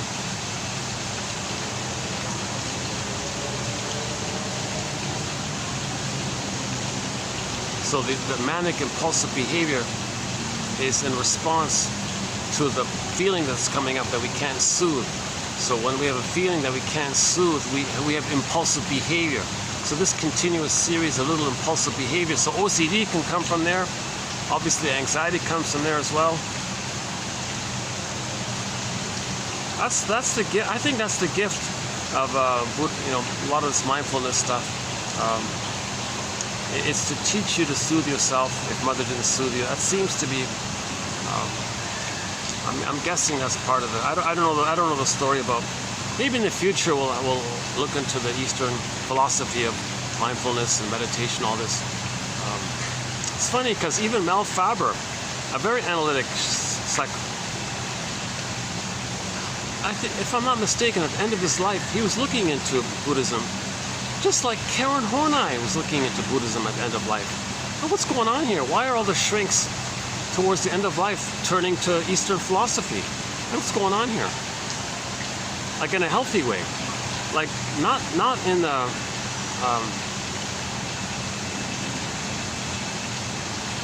not in a way of escapism or something. In the more mindful, connecting with yourself way. So there's two ways I think Eastern philosophies can be used. One as just some beliefs you don't understand, maybe it distracts you from yourself, maybe you believe it, but you're only believing it as a way to get away from your pain, versus using this ancient wisdom tradition to connect with yourself, to find yourself, to stay with yourself, to help you be more in the present. Okay, I'm just guessing here. We don't have any quotes in that area. I was just surprised to learn that. I understood that Karen Horney went to it at the end. I was just kind of surprised about Mel Faber. Mel Faber, he's the guy that wrote the book, a very good book called The Psychological Roots of Religious Belief. So he puts a lot of religion and New Age thinking on the couch. He's pretty good like that. A good place to start with Faber is 2118. Go to 2118. Once again, my disclaimer, it's only in the context of when religion is being used as a tool. Oh yes, let's finish up that point. Well, why does religion block healing? Well, healing, we got to bring the splits together. Religion says, no, maintain the splits. What do you mean? How do you maintain the splits? Well, the speaker at the podium says, imagine the good breast in the sky. Remember, the baby needed a good breast, didn't get it? The speaker at the podium says, oh, I found it. Your good breast in the sky. Now, don't use the word good breast, obviously. Don't use the word good, bountiful mother. Don't use anything. So the first mother was the breast, so don't use the word breast, obviously. But describe it. Use all the adjectives from the baby's point of view of how important that breast was. It's beautiful, it's unconditional, it's bountiful. It's in the song Lean On Me was playing here once. So lean on me, you can lean on it. You can trust it, there for you. Unconditional, powerful, always there, sees you, knows you, loves you. You can melt, it holds you, and you describe it like that. Now the process of doing this is meant to trigger up the blissful feeling. Remember, the exercise is meant to trigger that blissful feeling you had once upon a time, even if it was just in the uterus, where you were in a blissful oneness with the mother. So the idea, the gambit is to trigger that feeling. If he's successful in his poetic, suggestion, salesmanship way of saying, you know, if he's in a kind of like appeals to your need for it, and he's intuitive to appeal to your need to be saved and all this, meaning the good breast comes and saves you. And if he's good and he's articulate like that, and he's maybe good looking or something. Anyways, the gambit is, if it's poetic and it's hypnotic in his speaking, a little monotonous in his speaking maybe, and he induces your fantasies. Fantasize the good breast in the sky, you're one with it, it sees you. And you're nursing, and you're safe, and you're in a blissful oneness. The person goes, oh, wow. So they got a little blip, and the guy goes, oh, did you get your blip? Did you get your hit? Oh, good, put money in the basket, see you next time. But that's not the end of the story, that's just part of it. One second.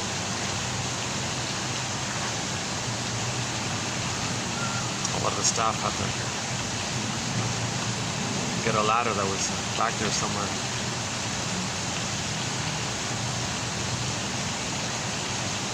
I was told a story about that staff member. They said she's one of the longest serving staff members here. She's a little famous, well known, like everyone knows her kind of thing. Very nice, kind of a very hardworking, perfect employee, very trustworthy, very professional, very hardworking. A model, that lady's like the model employee kind of thing.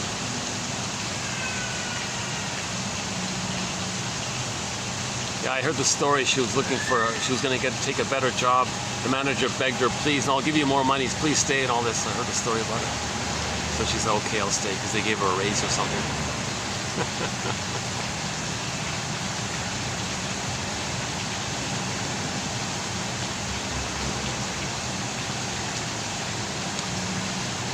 And she's head of all the craft, like the arts and crafts for the various parties.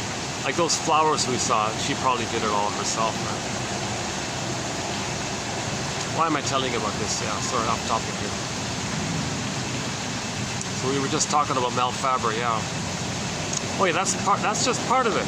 Okay, so how does religion prevent healing? Well, healing means you resolve splitting, you get an identity. Religion says don't resolve splitting. So imagine the ideal breast. You feel good, put money in the basket, and it's addictive like that. Hence the idea of opiate of the people kind of thing. But that's just part of it. Okay? The real agenda of doing this, the true purpose of doing this is to maintain the splitting. Okay? Because the speaker at the podium doesn't tell you in their stories of heaven and hell, goddess and demon, that they're two sides of images in your brain that you created in response to the trauma with your mother. And they don't tell you anything like that. There's nothing psychological there. So if you maintain this reunion with the good breast in the sky, that maintains the splitting, because he doesn't link the good breast to the demon image. Okay? In the healing journey, you want to bring together, you want to find the third side of the coin and bring the goddess and demon together and morph it into a human mother. He says, no, don't do that. Just maintain the split. How do you maintain the split? Just keep imagining the good breast in the sky who's going to save you. Put money in the basket and you'll be saved, kind of thing. Okay? It means saved. Well, the baby's saved if the good breast appears, basically. So it's to prevent healing the splits. It's to maintain the splits. It's to continue using the splits. If the splits are still being used, that means you didn't differentiate. That means you're enraged. That means you identified with the aggressor. That means you're going to see others as no good, and you're going to shame them, give them poverty because you were given poverty. Okay, and that's the pillage and the plunder system. Okay, give babies emotional poverty, then they give others actual poverty. Okay, and then that's how you pillage and plunder. So 10,000 years ago, we switched from village to pillage, global village to global pillage, tolerant personality to prejudiced personality, and so on. Homo naturalis to Homo short-sellicus, or Homo economicus, or Homo psychopsychoticus, or Homo traumicus, or Homo sapien traumicus, whatever people want to call it. I've just been using Homo traumicus for sure. You know, I'm going to pause it here. If you want to continue on down that thread, go to 2725, part 3 of 3. There's a thing called the 48 symptoms of Homo traumicus, okay, of this transition of when we became a traumatized version of ourselves. And we've been stuck resisting healing, and the purpose of religion is to facilitate the ongoing use of plunder. If we heal, we treat each other nicely. We don't have this immense poverty and 30,000 children die every day to motivate the others to work for nothing, to hand over the resources, because the baby was robbed of his resources. He identifies with the aggressor. His land was stolen. So they identify with the aggressor. Then they travel the world and steal other people's land. They call it sweet dreams. That's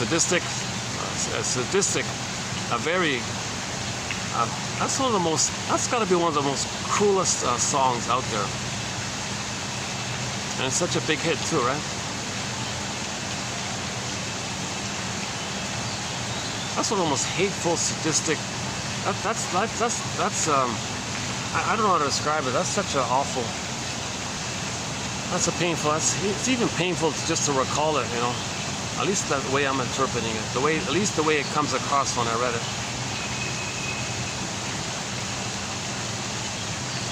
Things are always hedged. You can always like deny it. You know, plausible deny it. I didn't mean it like that. That's how they play with you.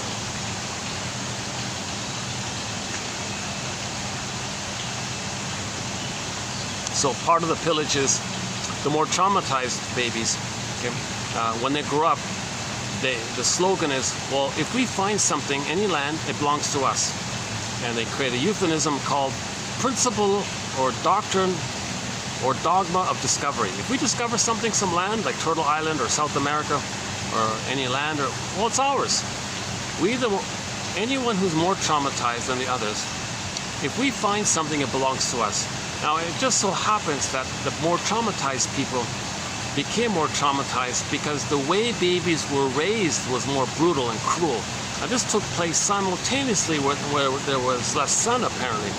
So it's nothing to do with the sun exposure thing. It has nothing to do with the shade of beige to a shade of brown tone of skin. It just so happens that people transfer it to the skin tone.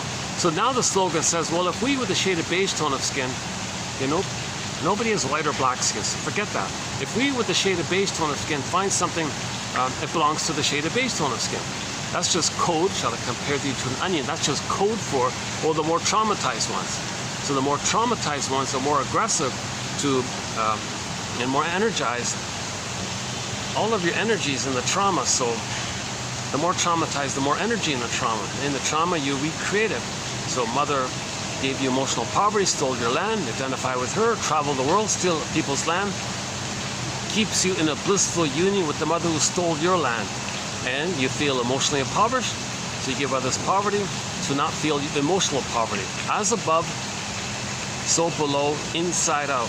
This is going to be updated, by the way. This 25 that we did, it's going to be more like 50. I think it's up to 50 symptoms now. So it's 40. Last time we did it, it was 48 symptoms. We do pollution and the ecology and so on. And the pillage, of course, and religion as a tool of the pillage system. And there's 48, and it goes down like that. 48 symptoms of homo traumacus. I think it's up to 50 now, and that's going to be. I think we're going to post that soon. I need to find some guava. If I'm going to do that again, I got to find some guava juice somewhere, because guava juice keeps me calm. It's sort of like what spinach was for Popeye. Guava juice is for me, and I felt calmer. I could speak through it. It takes me 7.5 hours to run through that thing. It took me 7.5 hours to run through those symptoms. Very emotional. It's emotional stuff. It's the best thing that I've seen to explain as above, so below, inside out. Okay, so the baby creates an interpersonal, leads to intrapsychic, inside out. We see it expressed later on. So the later on expression, that's the outside, as above, so below, inside out. And then repetition compulsion is a part of it. So we're not making sense. So short selling the planet for a quick buck, okay? Because mother short sold our soul for a moment of pleasure. Doesn't make sense to destroy the planet for a quick buck. We're not making sense to transfer the nursery to the planet.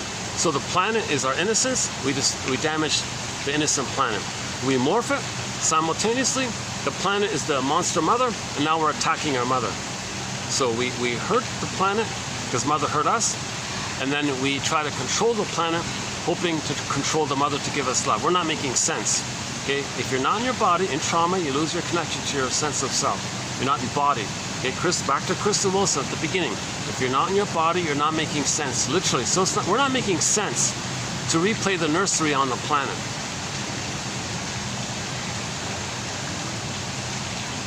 And we run through some of the symptoms, and it's pretty clear. It doesn't make sense to destroy the air, the water, the soil. They're not making sense. Well, where's the validation? Where's the validation?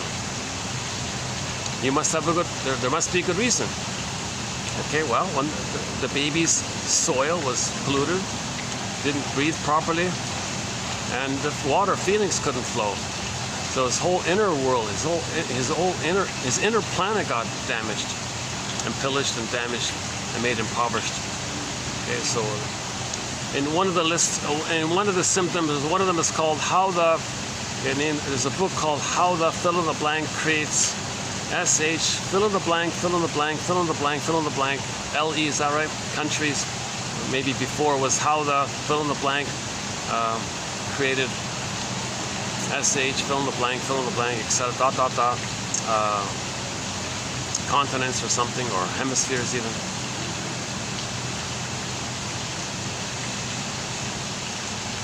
Okay.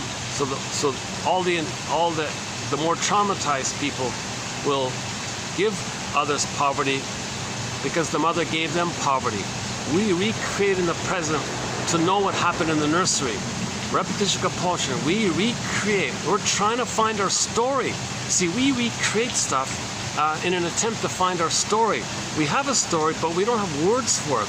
It's just body sensations. It's just like, it's in the survival brain. So we need to upgrade it up to the vocabulary brain. Poetry, metaphor, interpretation, psychology, psychoanalysis, literature. We got to find words for it. So that's what these 10,000 quotes are an attempt to do. These 10,000 quotes are an attempt to provide narrative medicine, to be your own story doctor. Okay, just quickly with the clingers. So if the trauma is post 18 months, it's not so bad with the clingers and the pleasers and the caretakers and the higher functioning BPD and the histrionics and maybe the infantile personality or the immature, like childlike personality types. Okay, they don't hurt others. When they replay the record, they play themselves. They see others as the rejecting mother and just recreate it. Easy to do, right? Have an impossible expectation of others, self-fulfilling prophecy. You were disappointed. So you replayed the record, mother disappointed you. Now, that's still in the human realm. So they're playing themselves. They accept their wounded soul. And they're trying to move forward to I'm okay, you're okay. Stingers have given up on all that. They don't want the quote-unquote more human side of being anymore. They're too painful for it. So they find proxies to play their humanness and shame the proxies. So they reject the quote-unquote more human side of being human. And they're just addicted to playing infantile God, basically. So that's why the main emotions for the stingers are so negative like that, and they're cynical like that. The clingers and the pleasers, they're hopeless, they're childlike, they're naive, foolish, too trusting, too helpful. They live on crumbs, like a waif sometimes, or they do everything for others and try to save others and don't take care of themselves. They exhaust themselves trying to save others because they're still in that childlike hope of hoping to save the mother. Stingers have given up on that. They'll find proxies to cry for love and try to save, and they'll say no, the way their mother said no to them. The clingers are still in the original mode of trying to save mother.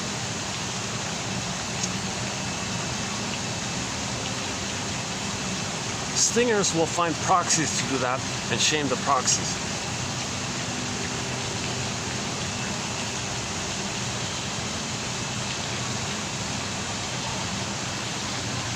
Now, just quickly, if a clinger marries a stinger, there's a collusion taking place. The clinger says, I'm not okay, you're okay. Now, okay, back up a sec.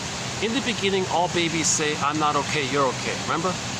Baby felt defective because he couldn't save the mother. He felt guilty because he couldn't save the mother.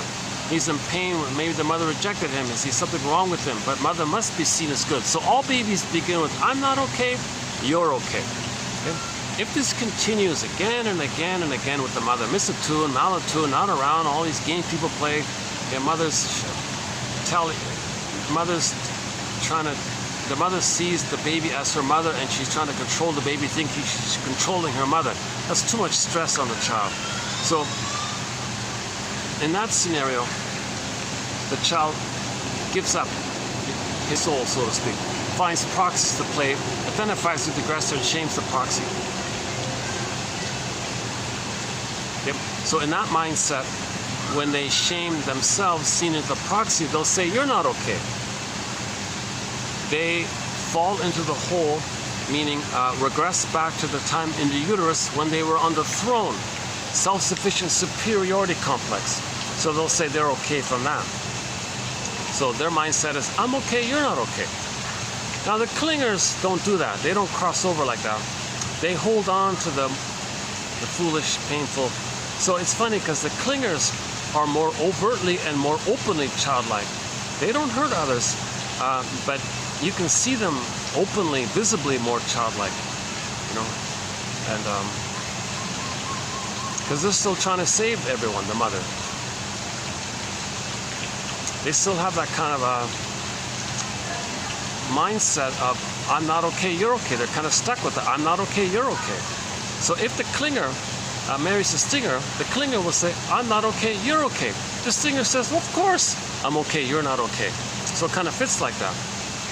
Now the stingers are thrilled to have a proxy to shame and then to control and use and exploit, because that's what had happened to them. So the stingers are only married to mom. They don't love the partner. They don't care about the clinger. The clinger, meantime, says, ouch, this is painful, but no, don't worry, I'll save them. I'm no good and you're okay. Stinger says, of course, you're no good and I'm good. Clinger says, yes, you're right, I'm no good, you're good. So this goes on for a long time, 6 to 7 years on average. Finally, the clinger, it takes them 6 to 7 years of pain and foolishness to finally realize that for the past 6.5 years, the whole time they've been trying to help and save and cure and caretake and admire and nurture the stinger, the whole time that person had contempt for them and hated them. The clinger says, I can't believe this. So they leave finally and to lick their wounds, so to speak, and they'll write a self-help book entitled Codependent No More. And they might play all these survivor songs like I Will Survive and Gloria Gaynor. So we play the Glee cast has a very good cover of a combo song called I Will Survive and Survivor, that one there. Another song might be April Wine's song, Won't Walk Down That Road No More. And the song talks about how the clinger always gave their soul away and the stinger just shamed him. I won't give my soul away like that anymore. I won't walk down that road no more. Now the stinger says, well, didn't you anyways? You're a fool, you deserved it. The clingers are heartbroken to spend 7 years of their life being so nice and helpful, trying to convert the stinger to be a loving parent. The clinger says, why don't you, heal and we'll together grow together. Oh, forget it. I don't care about this bushy stuff. I'm too addicted to the drug-like feeling of shaming you. The clinger says, ouch, well, yeah, okay, that makes sense, because I'm not So how does that work with the clingers? Why do they do that? Well, the model is, I'm not okay, you're okay. So how do they distort reality to fit that model? It's called sweet lemons. They twist it. They don't see the reality of the sourness of the bitter lemon. They twist it and say it's sweet. They deny reality for their psychological need to say, I'm okay, you're okay. The mechanism is called sweet lemons.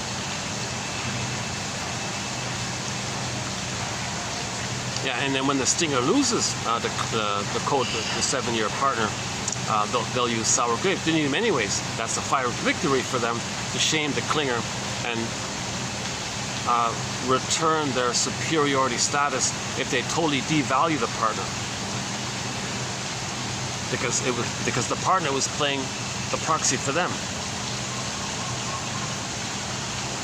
That's a tough one with the clingers. So the next time the clinger will marry another clinger and say, hey, fellow clinger, we're both aware that we have arrested development, and we both know that we're wounded, and we both know that stingers only hate us. Let's help each other and grow together. Stingers say yes. How do we do it? Okay, make I statements. Okay, TQ 2360 on how to make an I statement. The Rosenberg book, NBC, Language of Life, on how to make an Offner, OFNR, how to make an I statement. So they learn how to make I statements together. They grow together and they validate each other together. So validating statements. You must have a very good reason for feeling this. Again, then they feel so safe, they feel safe, they grieve, have an identity, they grow together.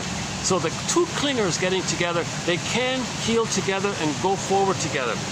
You see? Now, if two stingers get together, what they do is they scapegoat one of their children or someone else, okay? And that's the emotional triangle Murray Bowen talks about. So they find a proxy or a scapegoat so they can blow off steam, and because when they blow off steam, that's because the two stingers are not feeling. So when the two stingers are not feeling, there's the pain of that. Pain means you're not feeling. If you feel, you don't feel pain. Sadness is not pain, actually. If you don't feel sad, if you don't have your feelings, you're going to feel the survival tension of the stress response. So the two stingers have a lot of tension. So they want a chance to blow off steam. So they'll scapegoat the child or scapegoat somebody else. If the two stingers are just buddies, they'll say, okay, let's take turns playing big shot together. You play infantile God, I get a turn playing infantile God. It's useful like that. And any real feelings, okay, we'll discharge our tension onto the scapegoat. So we'll find somebody to hate, and that's how they deal with that. If the two stingers are a couple, they'll do it to one of their children. Back to the Freddy story, huh? So the two stingers don't want to grow together. They don't make I statements together. They're not vulnerable together. If any feelings come up, give it to the proxy and attack the proxy. See, so singers don't want to grow up, kind of thing. They just want to take turns playing infantile god together. It's utilitarian. They got excuses for it. They're addicted to it. They'll deal with the you know who. They feel powerful, shaming others themselves. They don't know that they're not feeling. They don't care. They're just too addicted. That's why it's like a drug, like narkeia. Narcissism is named after that little white flower. In ancient Greece,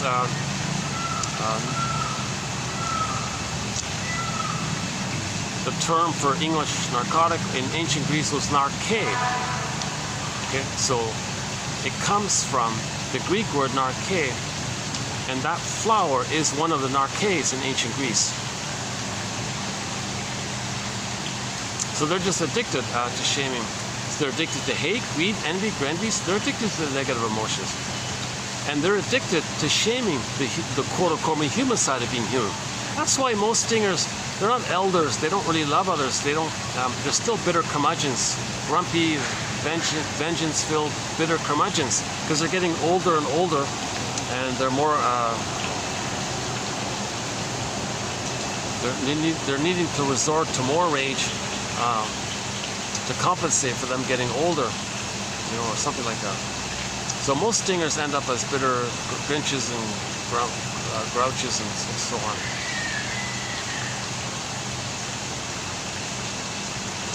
Part of it is because they're not mourning. See, if you're not mourning, if you're not feeling, that the tension increases. Tension upon tension. It's a snowballing effect. So every little thing, now they got PTSD. So the personality pattern resembles PTSD now finally. That's called the delayed onset of PTSD. So there was a relational PTSD. It can end up with the person having the signs of PTSD, although there was no shock trauma. They had a relational trauma, but it was buffered over with the personality. But that wears out and thins out as the person gets older, and the result is becoming a bitter, stingy, Scrooge-like curmudgeon, etc.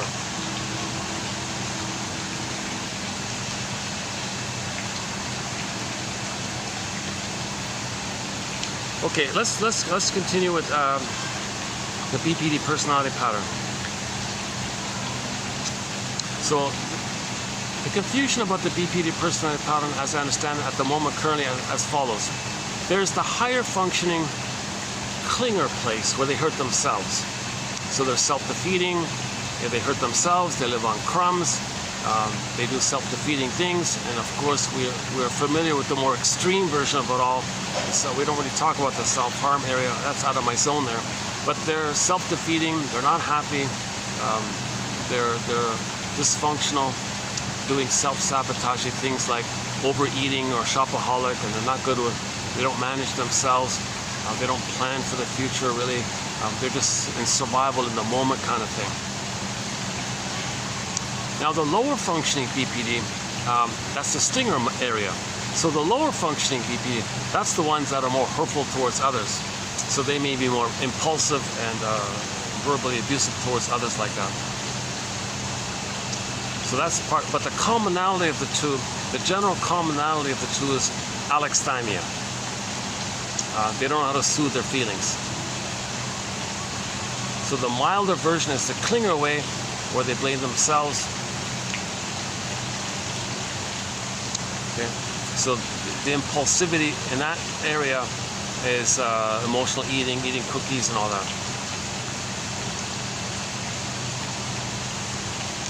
The stinger area, they might be more verbally abusive or aggressive in their tone or their manner, because the model is, in the stinger model, it's I'm okay, you're not okay. But the clinger model is I'm not okay, you're okay. So when they talk about BPD, there's a kind of an overlap. So we can say that the higher functioning, the clinger one, and the lower functioning stinger one.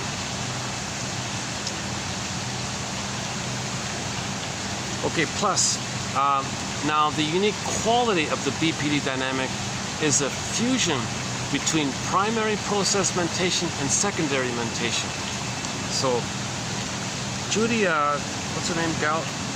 Galda. I keep forgetting the name. We have a quote from a shrink from Denmark. Judy. It ends with G-A-A-D. Gala Gadad or something? Oh, Jesus. Hold on a second. Let's get the name right here. Judy. Do we have it here? Okay, okay, it'll show up later. Okay, I don't have it. Hold on a second.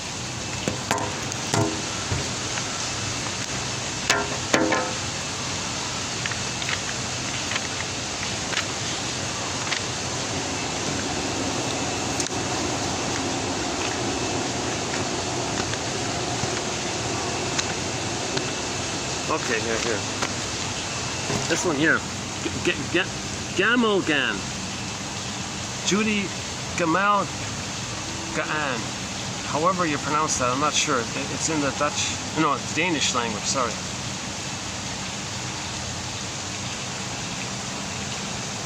So the basic symptom is impulsivity around the inability to soothe their feelings, intense roller coaster tumultuous relationships, dramatic relationships, soap opera relationships. The moods can switch and flip, lying, blaming, don't care about time. Yesterday said this, today they forgot it because yesterday is over and they want to survive today. They don't care what they said yesterday because they're only in the now of the timelessness of the now, and they don't care, and in the now they want to survive. So in the yesterday they lied to survive. Today they'll lie about yesterday to survive now. So they tend to lie all the time, they flip all the time, and they have an intuition to pretend that they said the thing that you said. They confuse you. And they'll act like you said the thing they said. They can flip it around like that. It confuses people, it throws people off. That's what they want to do. Their ultimate goal is to control you because you are the frustrating rubber nipple in the nursery, so they want to control you. The positive intention is they're looking for mother's love, so they're fighting to change the rubber nipple to the natural breast mother. So this, the reason they're so tenacious in their lies and flip-flops and dramatics and hysterics and hysterical reactions, and shrinks say that they feel they don't want these clients because they're too intuitive. They read your signals and flip it around and blame you. They have a keen sense of smell. They always play a hall of mirrors. Catch me if you can. Now you see me, now you don't. They can't free associate because if they admit a true feeling, they think their mother's going to eat them. Remember, the mother in the mind is a hungry wolf, so they won't reveal anything because they think their mother's going to eat them. Instead, they'll play the hungry wolf and try to eat you, basically, in their imagining. So they'll be greedy, meaning they have oral greed towards you, and so to that end, they're in survival anxiety. So this phenomena of the mind being so skillful in twisting, flipping, blaming, house of mirrors, now you see me, now you don't. Is it realistic? Is it psychotic? Is it psychotic? Is it realistic? This flipping and blurring of the two, this unique amalgam of Alice in Wonderland land and the Kansas land, and the overlap of the two, creating a new amalgam, a new psychological entity called the BPD phenomena. And the reason people have a hard time understanding the BPD phenomena is because the medical doctors in the scientific world try to understand it in their box. The talking here, humanistic people try to understand the BPD phenomena in their box. They both fail. The BPD is a byproduct of both box, a part of box A and a part of box B. Those two parts blurring and intermingling to create a new phenomena as a source point that manifests the BPD. So that's the idea that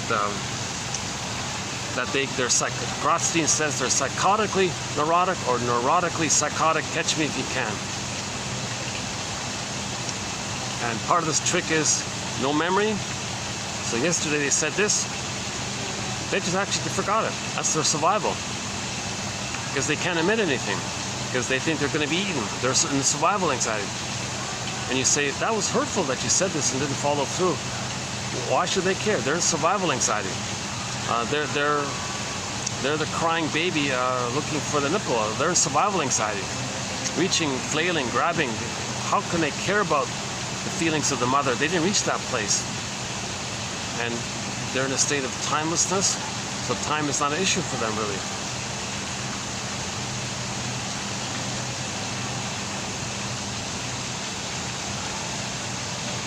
So let's do these Judy, Gamal, Gaan. It's either Gamal, Gan, or Gamal, Gaan. G-A-M-M-E-L-G-A-N. Judy. So I'll just read the first two of hers here.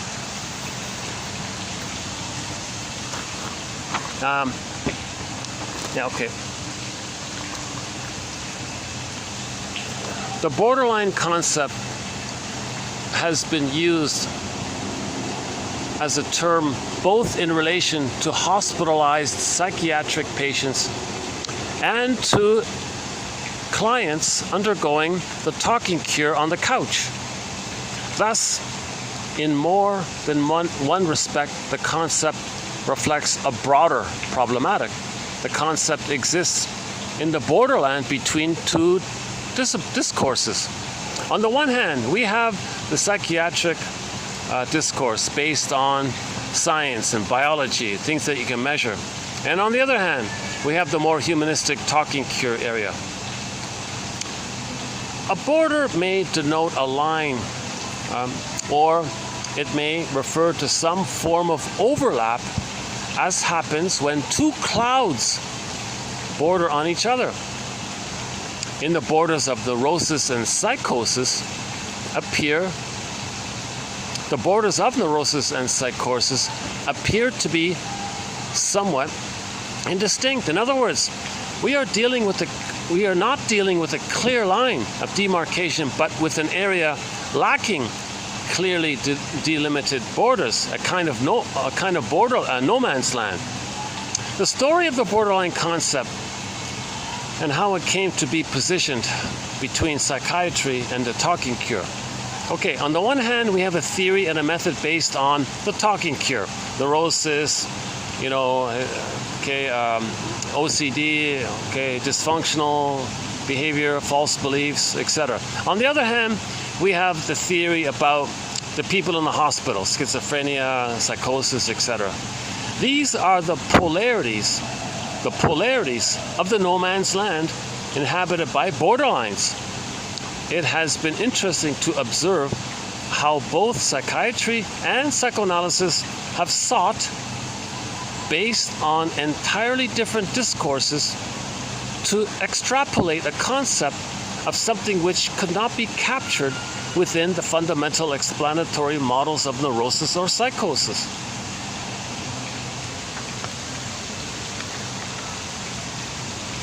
Okay, so the follow-up to that is here by Grotstein. Yeah, so keep that in mind. So you got the medical doctor in biology and science. They don't understand it. The talking cure, the humanistic free association, dream interpretation, finding your patterns, talking, feel safe, say what comes to mind. You must have a good reason for saying this. Tell me more. This talking, they don't get it.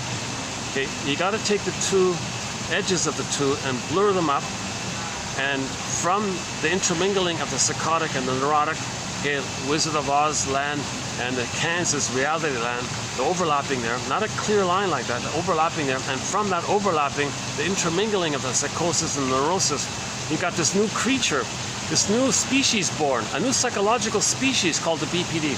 That's what Grotstein's saying here. Okay.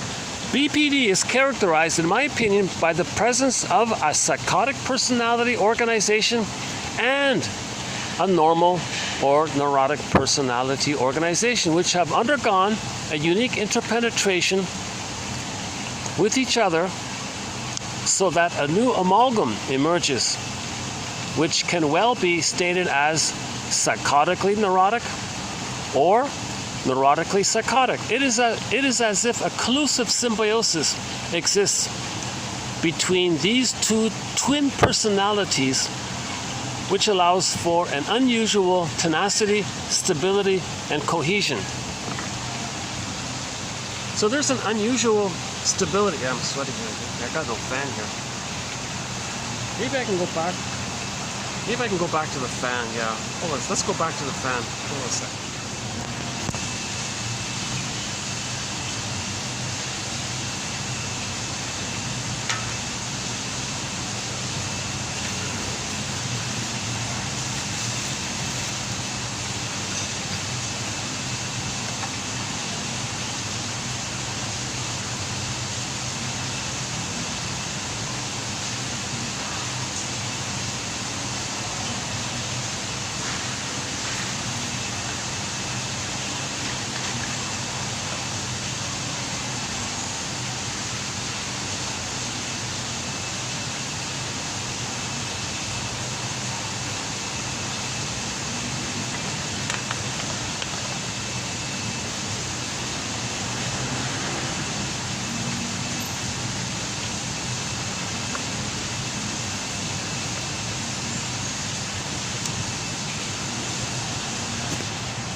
Turned it off, huh? Okay. Oh, there's more breeze here, so that's okay. Oh yeah, there's a breeze here. Okay, never mind the fan. Got the breeze here, all right.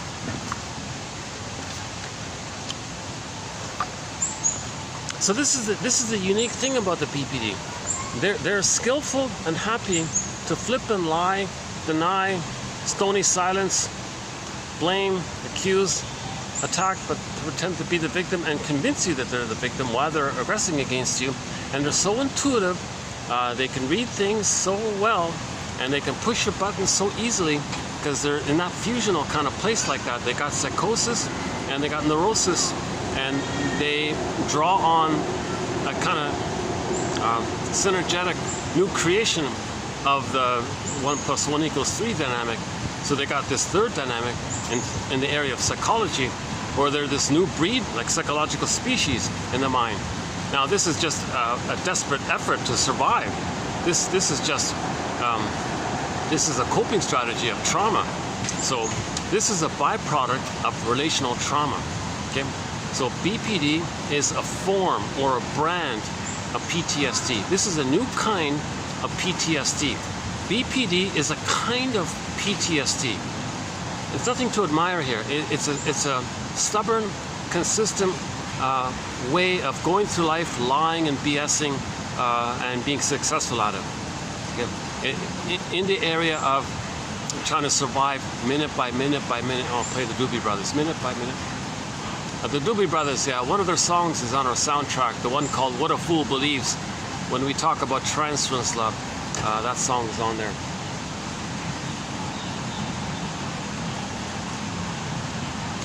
Let's check the time. How's the time? What is it? 4:08? Okay.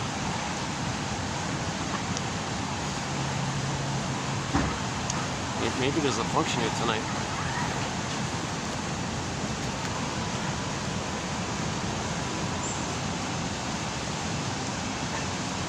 So people can study the tactics of the BPD pattern and be very impressed at how amazing that they don't know it, or they'll blame you for it, or how dare you accuse them of it, or because this activity of lying and blaming and twisting and distorting and confusing and hedging, and things are open. They like things open so they can hedge and flip all the time. This comes from the attitude that anytime they relate to anybody, they're in immediate survival mode. Okay, the survival of the original prototype. As a baby, they weren't soothed by the mother. Okay, they weren't seen by the mother, okay? And they weren't given any kind of agency or identity by the mother, basically. So those core basic needs were it's a relational trauma. So when they say PTSD, they're talking about like a specific. Well, hang on, let's read that one here. The one by hold on a sec. By we have a good quote sort of in there. Hold on a sec. Let's see if I can find it easily here. Yeah, this one here by Judd and McGlass-Shan. Is that right? We have a few quotes in here about how BPD is a form of PTSD, or is a brand of PTSD, or some kind of internalized relational PTSD, or dispersed. Yeah. So here's one here. Okay, BPD as a kind of PTSD. The emotional dysregulation inherent in BPD. So once again, sometimes another name for BPD is emotional dysregulation. Okay? Impulsive behavior issue dysregulation, or mood switches and intensity dysregulation, or emotional dysregulation, behavioral dysregulation. Oh yeah, and cognitive thinking dysregulation. They're flawed in their thinking. They can't handle their feelings. They don't even know their feelings. Hence alexithymia, affect phobia, and because of that, there's an impulsivity around it. Okay, the emotional dysregulation inherent in BPD may result in part from a PTSD-like generalized stress response pattern of hyperarousal and or numbing. Yeah, so they're manic and they're numb. Do you believe it? So they can be manic about it and they're numb. They're sleepwalking. So while they're numb, they're manic. Something like that. Or they're just numb, or they're just manic. Or both. Or they flip it around. So, okay, now the difference is this PTSD, with this kind of PTSD, there's no specific traumatic trigger. There's no like, usually with PTSD, somebody,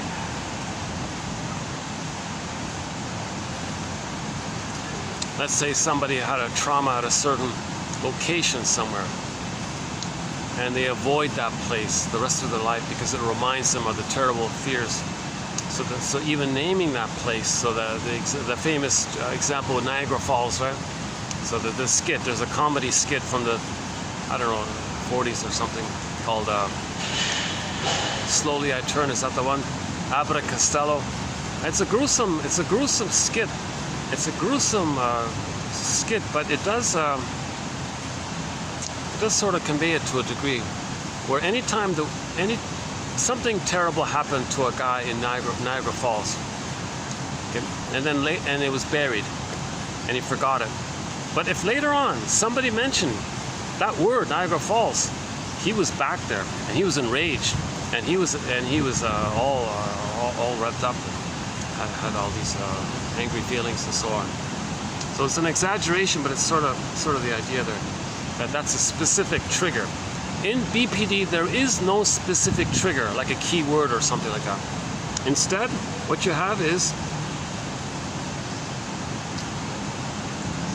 the context of being in any kind of relationship in which relating exposes the person to feared abuse of neglect, abandonment, etc. So the trauma, the relational trauma, is thereby recreated and relived rather than remembered or recalled. So in the BPD pattern, they're just reliving that drama with the mother, indifferent, cold, abusive mother. So those with BPD see everybody as a cold, indifferent, abusive person, or potentially abusive person. So they're like blanking out, denying, numb, blaming, attacking, flipping, accusing, saying, taking your identity. So you don't know to confuse you. So if you're confused because they were confused, now they confuse you. If they confuse you, maybe they can control you. So they're still battling it out with the mother all the time.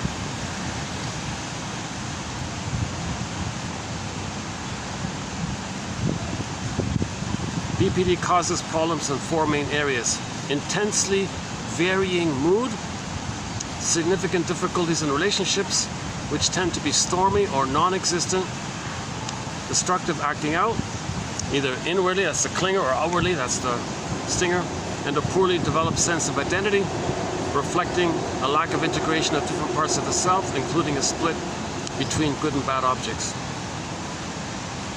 So splitting is the key thing there. They didn't integrate the splits. Okay, so these are the quotes that we've done so far on. I'm not going to read all of them this time. If you go to the last 2 videos, I think I provided a summary of the quotes here. So why don't I just okay, let's just quickly do a few of them. Let's see. So before we do today's quotes, let's just highlight a few of them. Let's see. Hold on a second.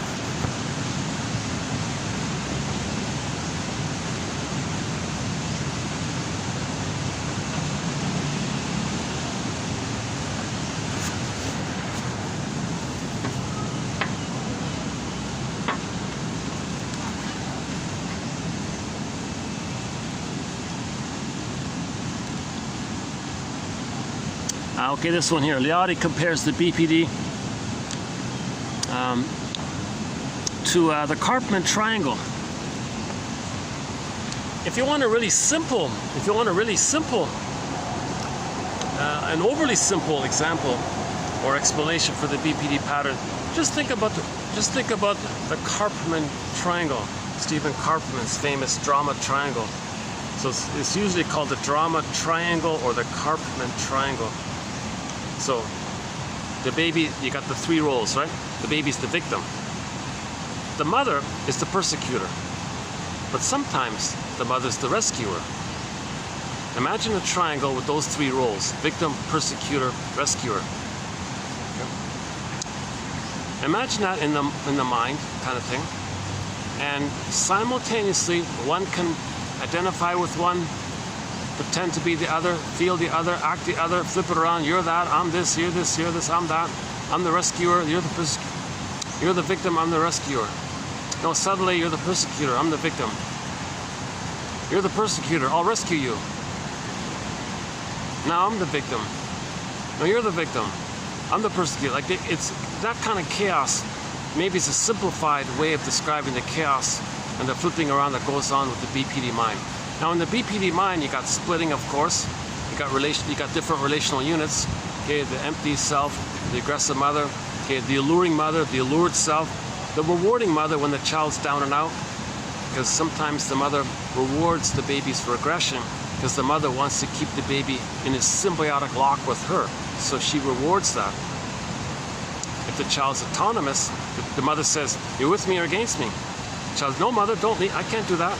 So he is punished to have his own rights, to have his own identity. Mother punishes him.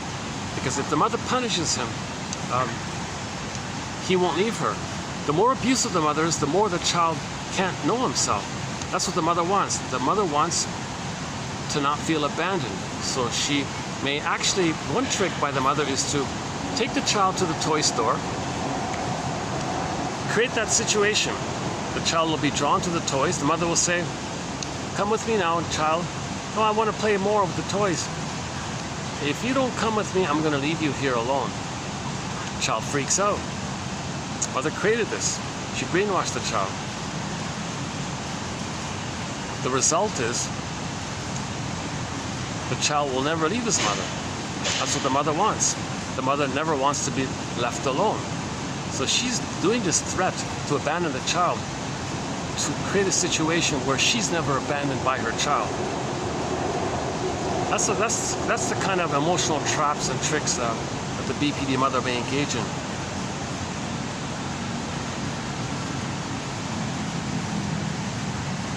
And don't be fooled if the borderline person says, I'm just a master of paradox. I said this, I said that.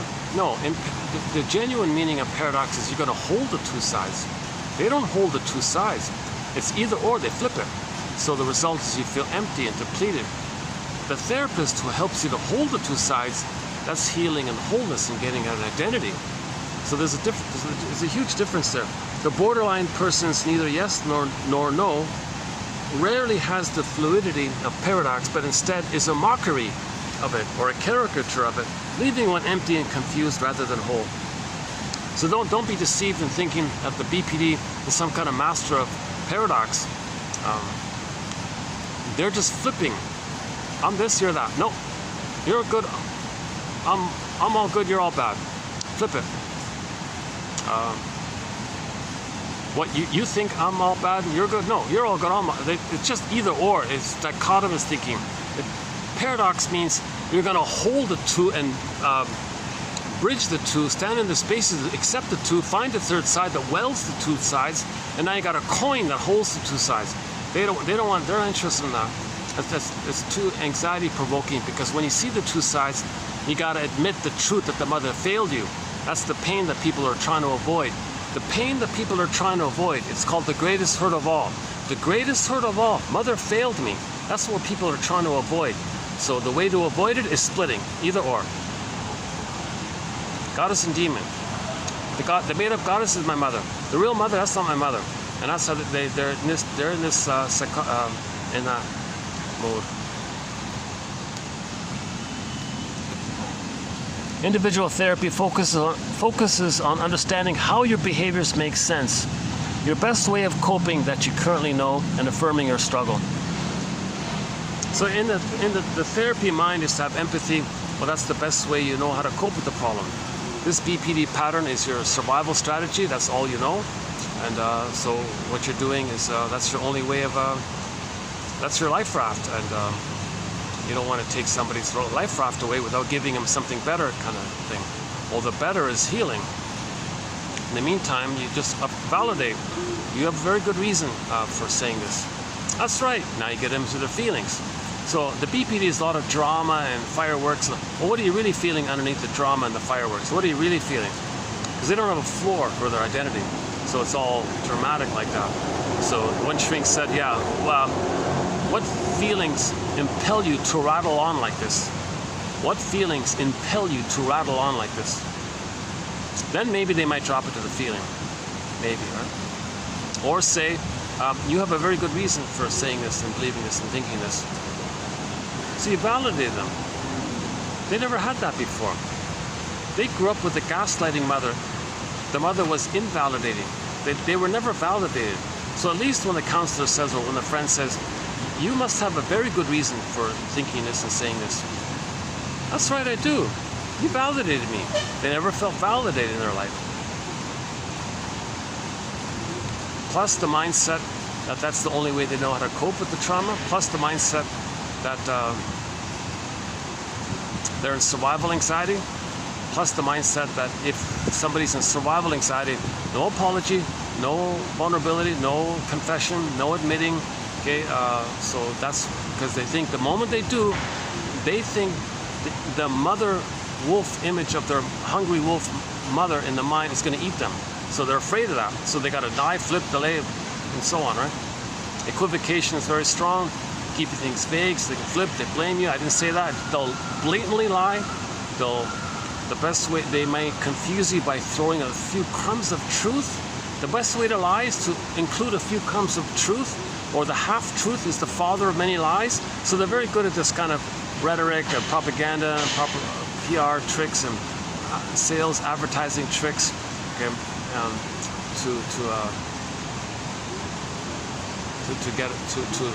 to get away from the feelings, because they can't soothe their feelings. Are you right there? All right.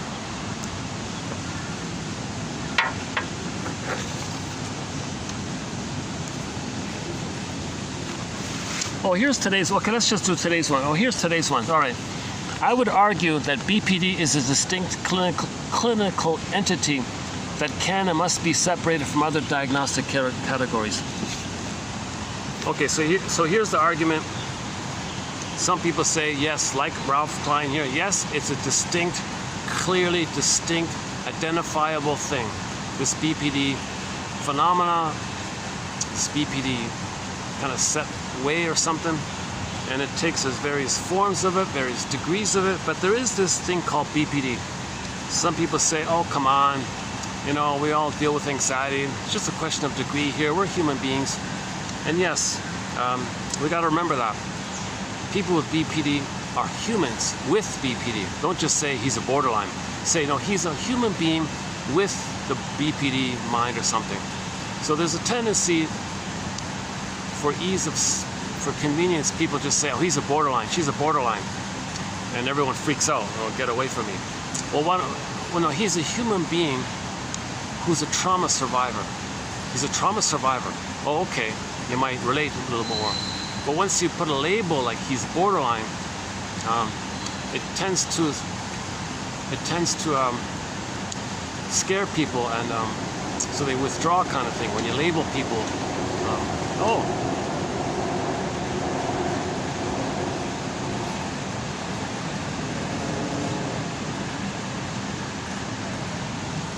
I can see them. But they have their whole world up there, don't they, the squirrels? So some people say, no, it's just a hodgepodge of symptoms. We all have this. It's just a question of degree. Don't give people labels. They're human beings who are dealing with their feelings the way we all have to deal with feelings. Don't you act out? I act out sometimes. Don't you eat cookies when you're not hungry? Well, they just eat 10 cookies. I eat 1 cookie, they eat 10 cookies. It's just a question of degree. Let's humanize it all. There's this whole constant need to remind ourselves that people with BPD are human beings with BPD. Don't just say they're a borderline. That tends to dehumanize people. And if you dehumanize people, then people are going to project the monster image in their mind onto them and be afraid of them, kind of thing. So yeah, that's Mr. What's his name? Tom Coolidge. I just found yesterday. Yeah, he had that example. He said, was it that? No, hang on. Oh no, it's not him. Sorry, another one. Some self-help. I forgot which one said it. It's coming up in a future video. It said, it was imagine like a therapist calling your buddy, another therapist, and he doesn't answer the phone, but there's a voicemail, a voice message, and the first therapist leaves the message. Hey friend, I got a client who I think can really benefit from your help. I think it's a good match here. She needs your help, and I think you're really skillful in these cases here.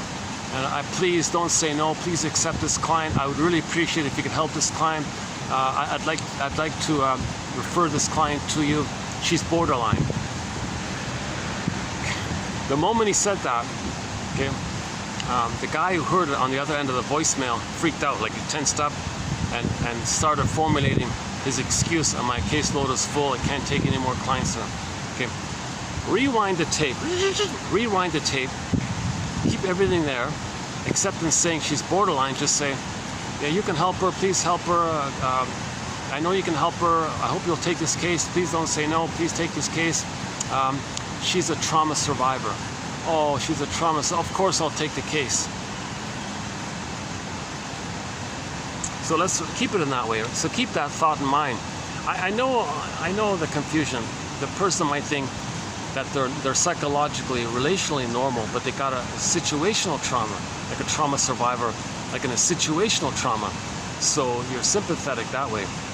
But in a relational trauma, they're attacking you all the time. So there's a difference between, you know, a nice person who had a trauma and they just need to lick their wounds, kind of thing, and you feel good to heal somebody, and it's easy to heal them. It's easier to heal somebody like that, I guess. Versus the BPD phenomenon, because that's all about their unmet needs to be soothed, to be seen, to be accepted, to have an identity. So, but they're both trauma survivors. Somebody with PTSD is a trauma survivor, and the BPD person is a trauma survivor.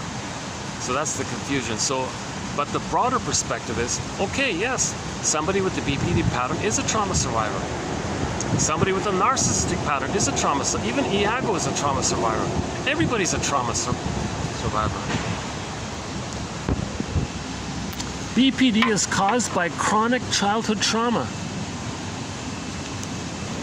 Okay? So it's made, not born. It's made, not born. So nobody's born with it. Everybody's born to be loved and to be themselves. Nobody's born with PTSD. Nobody's born with BPD or PTSD. We're all born to be loved and to be ourselves. PTSD and BPD, etc., these are caused and created by an angry mother who sees her baby as her mother and is expressing her anger at her mother, seen in the proxy of the baby, using the baby as a proxy for the mother. That child's going to end up with PTSD or BPD, etc. So BPD is caused by chronic relational childhood trauma. Okay, mother's misattunement, mother's malattunement, mother resenting loving the baby, mother being soul blind to the baby because that mother's too traumatized herself to see otherwise. I believe that the Klein had pseudologia fantastica. That's a new one here for me. I never heard this one before. And I guess a long time ago, there was a phrase for a morbid tendency to lie. A morbid tendency to lie, long ago, was called pseudologia fantastica. And this tendency was linked with the primitive defensive need to deny reality. They gotta deny reality. They only see the past. They only see the shaming mother. The linkage between these two tendencies led him to believe in his lies and his grandiose fantasies about himself. Oh yeah, so the BPD pattern, if they're lying and they say they're superior, they're going to believe their own lie. So I guess nowadays it's called pathological lying or constant lying or something. Like forever lying. A morbid tendency to, so BPD patterns are pretty much always lying. Oh, there's the cat. Where'd he go? Is it? No. Oh, I missed it. Yeah, they got a stray cat around here.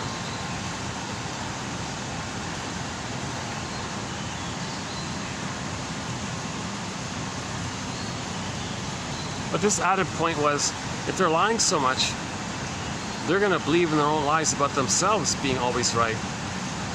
So if they hurt others, they said, I'm right. They lie about it. It gives them a greater belief in themselves as being grandiose if they say they're grandiose. So if they lie about themselves as being superior, they're going to believe that lie.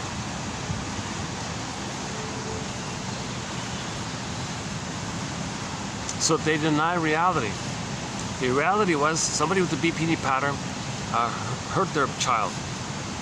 They'll deny it and believe they're all right, and they'll believe that lie that they're all right, and it's the child's fault. So a good example of this was the photo. There was a mother, a BPD mother, who shamed her child because she had a need to see the child as a good parent. So she parentified the child and tried to use the child to take care of her. Meanwhile, that child was depressed, was miserable. In the photo, his eyes were downcast, looking sad, clearly in pain, looked miserable. It's painful to see the poor kid like this. That photo was a photo of one of the most painful feelings the child must have had. Anybody seeing that photo can clearly, immediately tell he was in immense pain. That mother held up the photo and said, look how happy he is. Look what a wonderful child he is. Everybody's going, is this mother okay? There's something wrong here. She really didn't see it. She can't see reality. She can only see her need. She can only see her need to see the child as a good parent, because that's what she needed. That mother needed a good parent. So she needed to see her child as a good parent. So she denies the reality that her child is in pain because she can only see the projection of her need. When the need is so great, that's all you see, because there's survival anxiety. Forget about the reality of the child being in pain. She can't see it. So she literally could not see that her own child in the photo that she was showing up was in pain. And somebody, I think maybe, it's as if maybe somebody could you please take a closer look? We all think this child's in pain. What's wrong with all of you? Can't you see how happy he is? What's wrong with you? You got to get your head examined. She really couldn't accept the reality, because if she were to accept the reality that her child was in pain, then it would mean she's got to admit that child is not the good parent. That means she's got to face that she never got a good parent. She's got to give up that hope. But if she does give up that hope, that's the birth of new life. It's the death of unreal hope, which is the birth of new life, says Arthur Janoff. Okay, so the truth will upset you free. She never got a good mother. She'll never get it.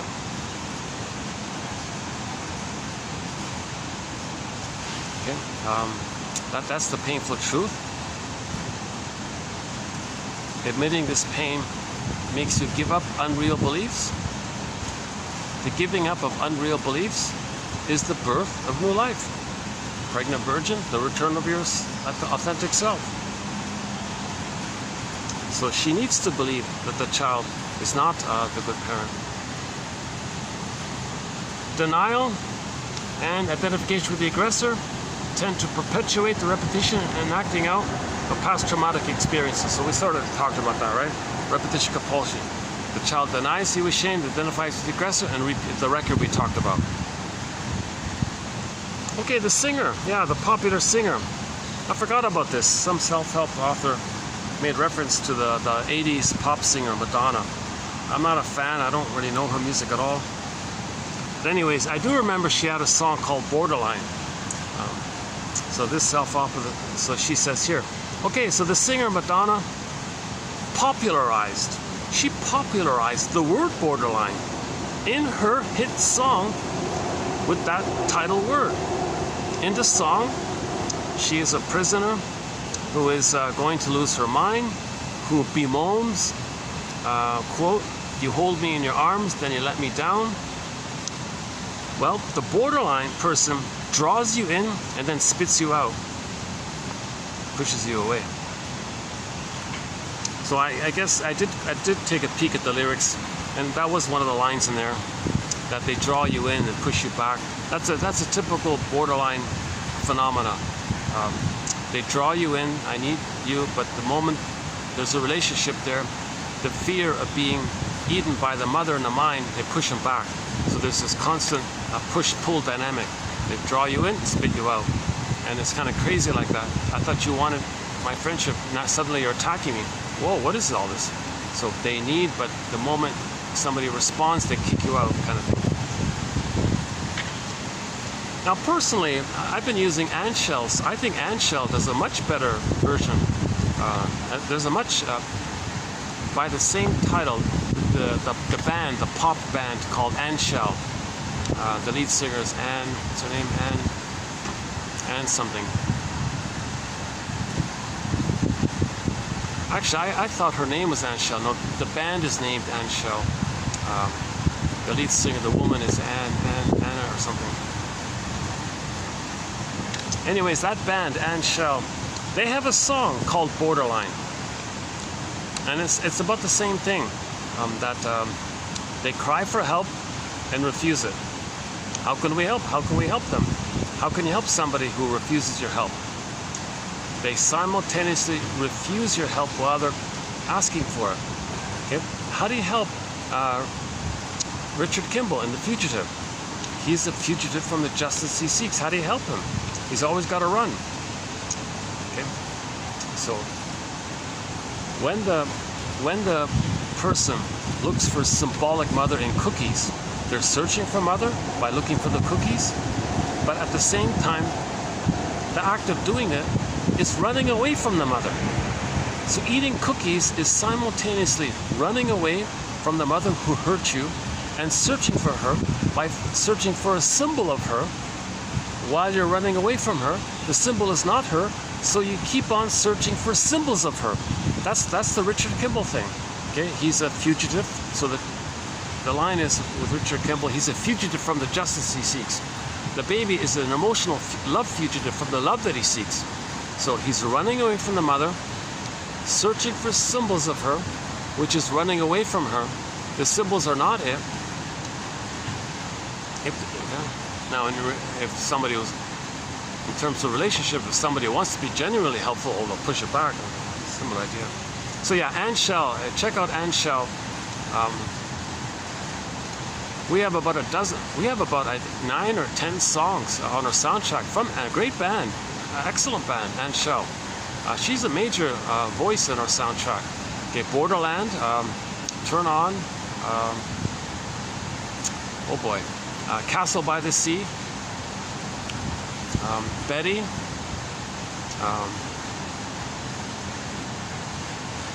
hang on, Hayfield,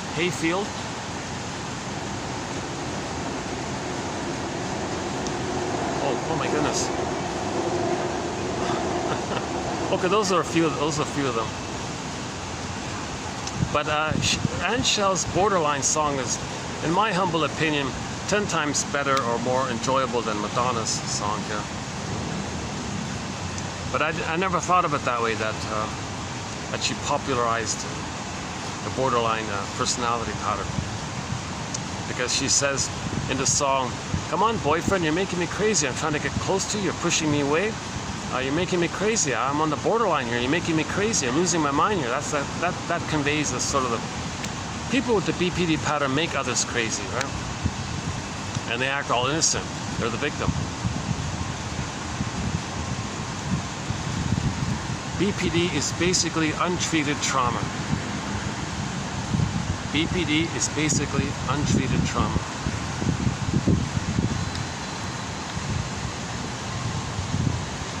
Okay, next one here. Okay, so what causes trauma? Well, here's one example of what causes trauma. Keeping one's feeling entirely private means safety on the one hand, but profound loneliness and disconnectedness on the other. Keeping everything stuffed down, as it were, can take on many forms, not just silence or withdrawal, stony silence. Some children learn to keep private by using humor and charm to deflect. The name of the game is not being seen, so the child may employ a number of defensive maneuvers to keep others off track. Okay, for example, this child may be quite gregarious or charming, etc., extroverted, etc. Or the child may isolate and retreat into fantasy world. Emotional life and relatedness with others can only be evaded for so long. With the shutdown of the ability to communicate one's true self, okay, that's called making an I statement. You make that this happened, I felt this. That's your true self. It's childish, it's vulnerable, but it's your true self. Okay? With the shutdown of the ability to communicate one's true self comes emotional shutdown, a brittling. Okay, that's the petrification, turned to stone, statue, brittling, feeling unreal, a brittling of one's sense of self, or emotional anguish.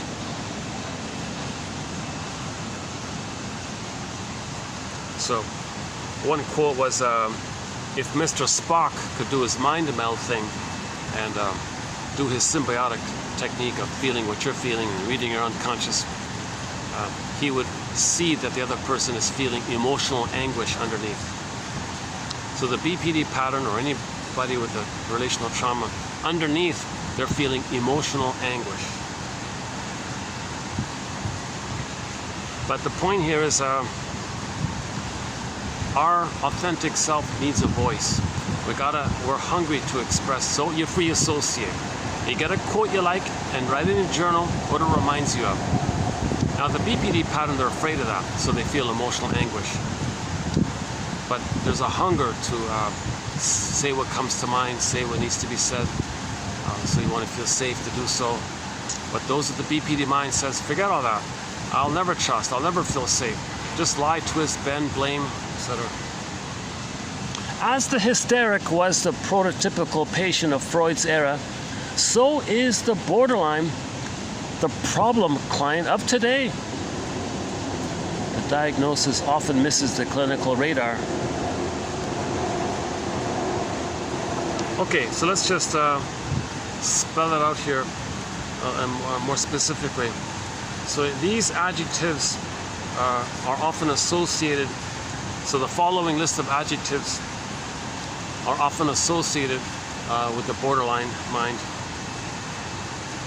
Okay, so BPD, relational volatility, right? Relational volatility.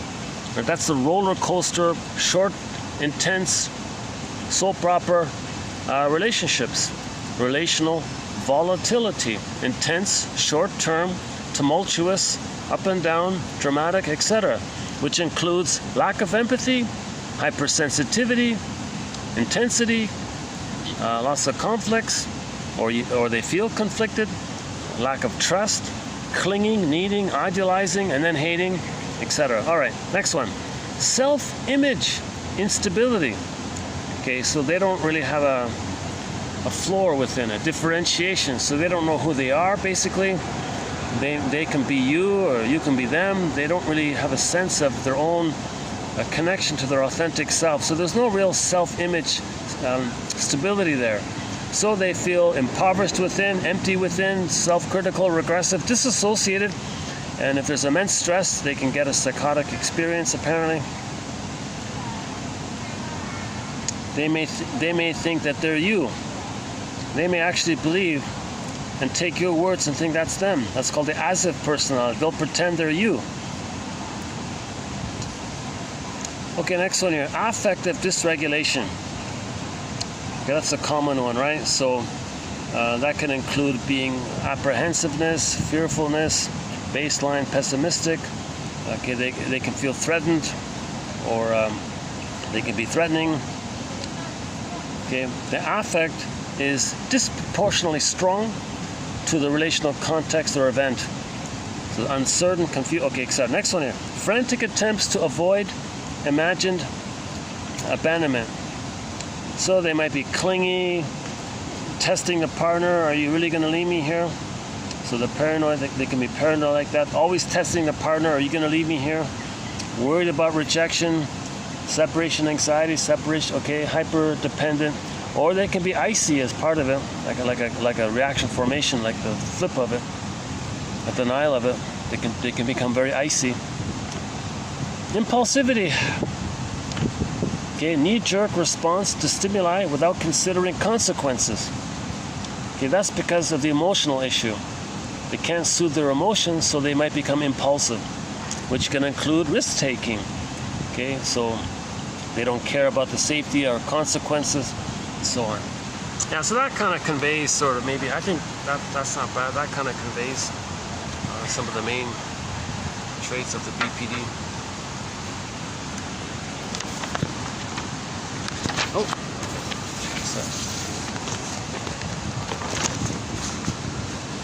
an individual takes up only possibilities disclosed to him by him or her, the environment. Okay, again, so just a little empathy here for somebody with BPD. They're adapting to their environment. Somebody who ends up with the BPD psychology, that's because that was their way to adapt to the environment. So the baby's first environment is the mother, the breast mother. If the breast mother uses these harmful things, okay, force feeding, rough handling, not feeding when the baby's hungry, feeding when the baby's not hungry, scheduling, punishing, or smothering, or whatever's going on. If this environment is so violent like that, from the baby's point of view, how does he adapt? Okay? So one way to adapt to this abusive environment is to develop the BPD mind. A fusion of schizophrenia and normality blended up and create some new thing that's immensely dynamic and creative, but it's always empty and hollow, but it works. It kind of works for the person. They miss life, they don't have love in their life, they don't trust anyone in their life. They can still make money by it, I guess. In certain professions, they might make a lot of money in this area, I guess. BPD is a whirling, tumultuous collection of painful feelings, stormy relationships, confused thinking, and desperate, destructive, and self-destructive behaviors. Few other groups of people are so tormented and so tormenting to those who love them. So time and time again, every book I've seen so far, there's always a note of how no counselor, no therapist, no shrink, they know it's going to drain them. They know they're going to be verbally abused. They know they can't help. They know it's futile. They know everything they say is going to be used against them. So it's draining on them. So most shrinks avoid it. They're borderline? No way. They always run away, right? Because shrinks haven't reached a level of skill to deal with this. Now there are exceptions. Okay, the most notable exception is Masterson. Okay, read James F. Masterson, one of our mentors. He's sort of the lead guy on this area. Okay, he helps clients to think more clearly, confront their BS. Yeah, and Burglar, I guess Edmund Burglar is in that area. Rinsley is a bit in that area. And who else? Althea Horner, I guess.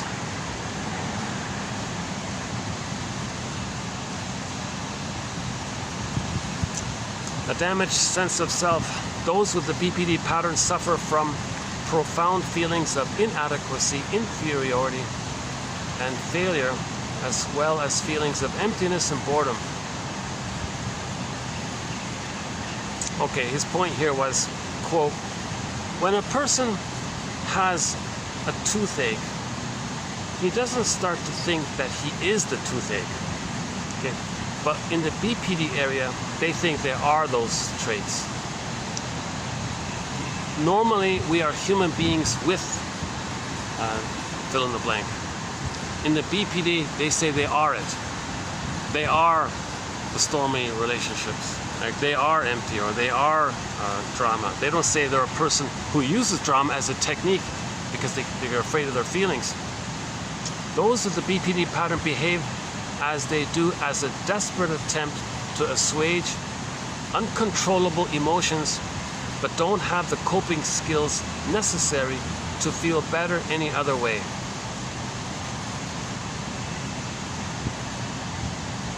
Because those with the BPD pattern cannot rein in their emotions, they cannot rein in their behavior. This may involve going on spending sprees, binging on food, etc. Their romantic attachments develop quickly and become intense and all-consuming.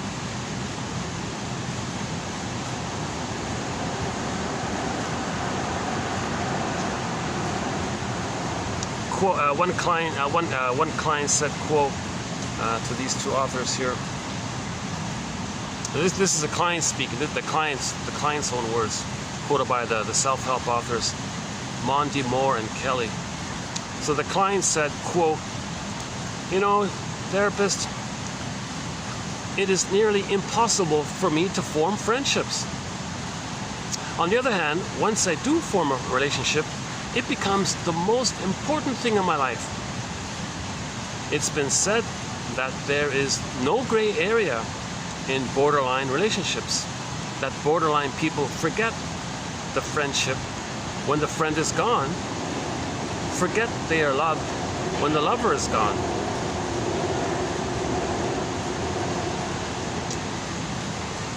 So they'll forget you easily, right? They're very forgetful. Okay, so we have a quote about the character called Mr. Short-Term Memory. from the comedy show Saturday Night Live. I haven't seen it, I don't know it. But in our collection here, you'll find that quote. And they say that emotionally, those with BPD emotionally resemble that character, Mr. Short-Term Memory. So in that comedy skit, the guy had no memory. Like, he would order food from the waitress. A minute later, he forgot that he did it, so he would do it again. You know, ask the person, "Oh, what's your name? I forgot," and do it again. Or he'll introduce himself, forgot that he did it, and introduce himself again. So this kind of chaos like that, that's part of the emotionality. Imagine that in the emotional realm of BPD. They forgot the emotion they had 5 minutes ago, right? But you said that 5 minutes ago. It's not there. Poof. They're only in the now, the survival of the now. So that's why they don't plan things or have long-term relationships or goals or like that. But if they're skillful in the BSing, they can always hook people in. And I imagine they're good scammers and liars. And I imagine they'd be good salespeople or charmers if they're attractive or they have some kind of skills. I'm sure they'll be.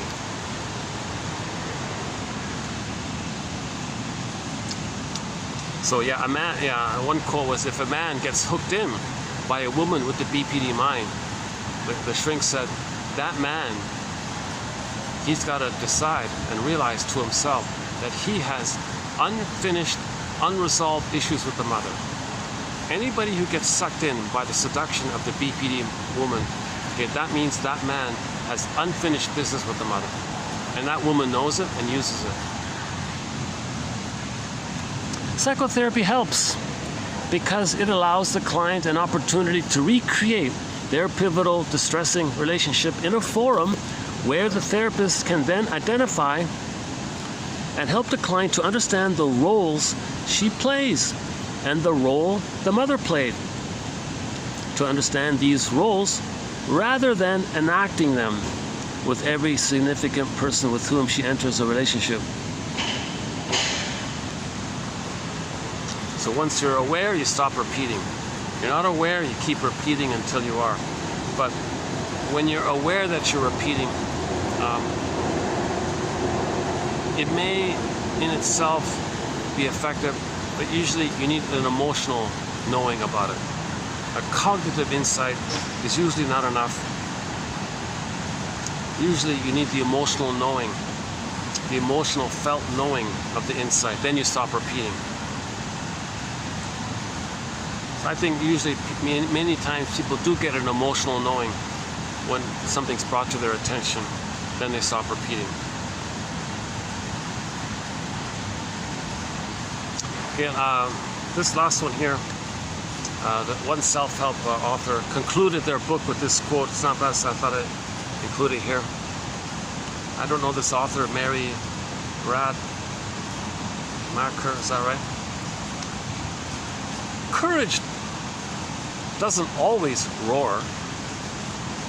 Sometimes courage is a little voice at the end of the day that says, I'll try again tomorrow.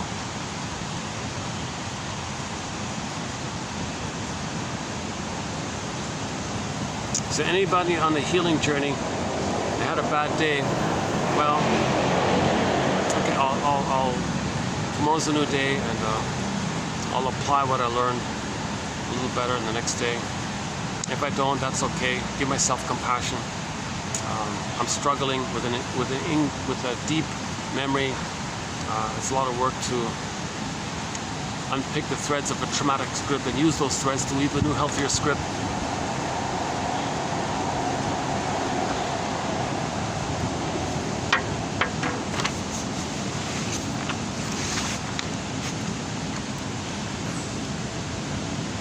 Okay, on the scale there, yeah, so the BPD that has more in common with histrionic and dependent or infantile or disorders is, in my view, at the beginning of a continuum of severity. Okay, so that's one way of describing it. There's a continuum of severity.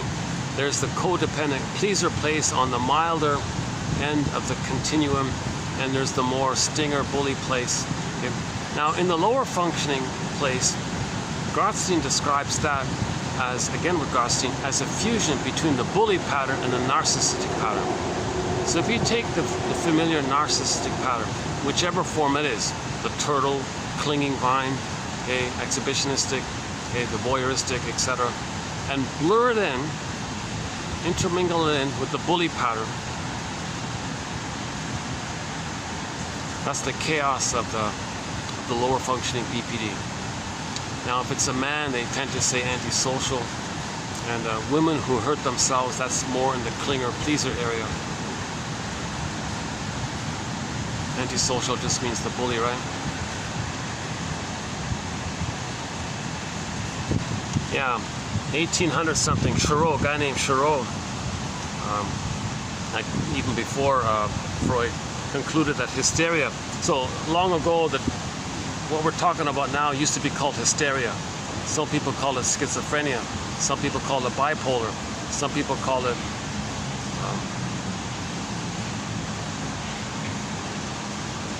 a hodgepodge of symptoms. Okay, so long ago, Charot concluded that hysteria was, quote, caused by the effect of violent emotions, protracted sorrows, etc. Family conflicts. Part of the family conflict is the mother wouldn't allow the child to connect with the father because she wanted to gulp up the child for herself. That's the mother complex. So either the father didn't step in to intervene, or the father wasn't around physically or psychologically. The mother rewarded the child and said, look how bad your father is. I'm your friend. Your father's the bad one. And that's called the allied parent and the alienated parent. So the mother fixed it so that don't talk to him, you only talk to me. I punish you if you talk to him, you only talk to me.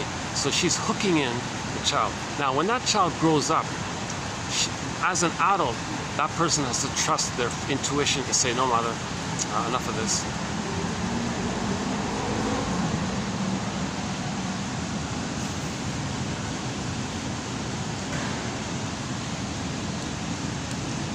Okay, BPD, the desperate communication of the powerless.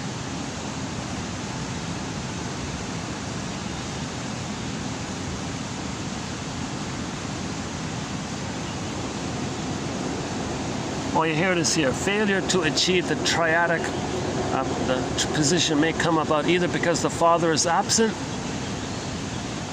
failing in his parental function, or because the mother excludes the father and actively keeps the child within her domain of seduction and control. Okay?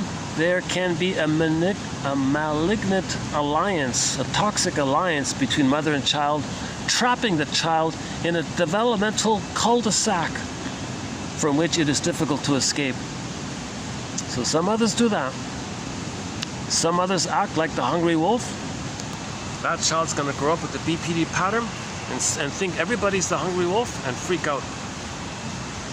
So the freaking out is the BPD.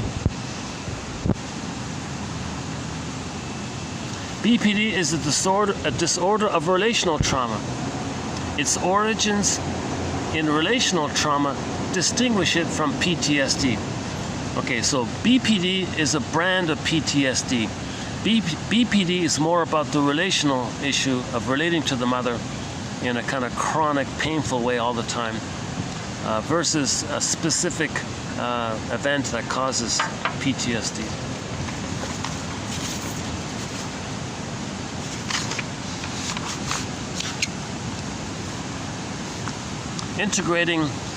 Integrating traumatic experiences that have become split off or held in timeless, unconscious states of implicit memory is an essential aspect of psychic healing. Again, integrating.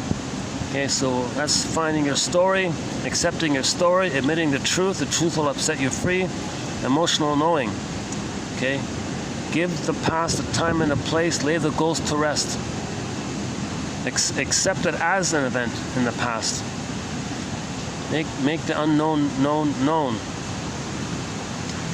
Now this traumatic experience is held in a timeless place called the survival crocodile brain, called implicit memory. So in order to heal, we got to integrate and accept this part of us. Empathy means trying to understand why the parents felt they needed to act like they did. Again, empathy means trying to understand why the parents, why the mother, why the father, why did they feel a need to act the way they did. I think that's a really key one there. Understand, why did your father act the way he did? Why did your mother act the way she did? Be a detective. Be a detective. So that's what these quotes are. They're helping us to be a detective. They're training us to be a detective. And these quotes are written by detectives. So read these quotes, pick up their detective mind, okay? Learn from the detectives and be your own detective. As a detective, you want to understand why your mother treated you the way she did.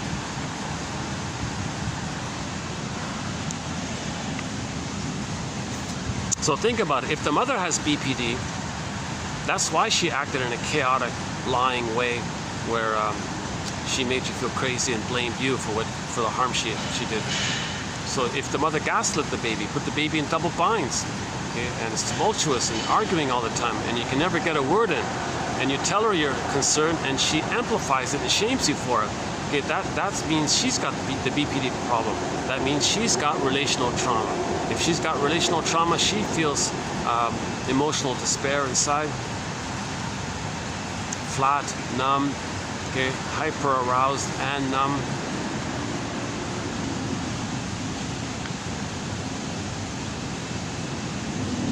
Clients with BPD are so good at reading other people and pushing their buttons that I never cease to be amazed by their extraordinary skills in doing so.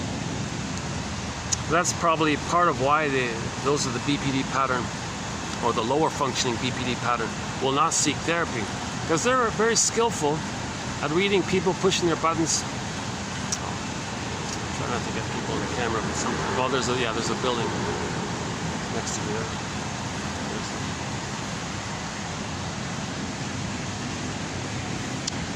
The development of BPD is associated with compromised attachment. Okay, Marsha Linehan, her name comes up a lot, coined the term invalidating environment. Now that's a pretty good term. Let's see if we can include it. The baby was in an invalidating environment. It reminds me of an old skit, just a simple little homemade video skit from long ago, where you had a parking lot attendant who normally validates people's parking tickets. You took that scene and made a psychological edition of it, and people were lining up to be personally validated. You're validated. You're validated. You're validated. The child was never validated. The mother gaslit him, shamed him. She invalidated the child. Why? Because the child's pain brings up pain in her, and the mother can't soothe her own pain, let alone the child's pain. So the child's pain she's gonna feel that pain because of the identity diffusion. So she'll squelch the child. Don't feel, because I can't soothe you, so don't feel. So she invalidates the child as a defense against. All right.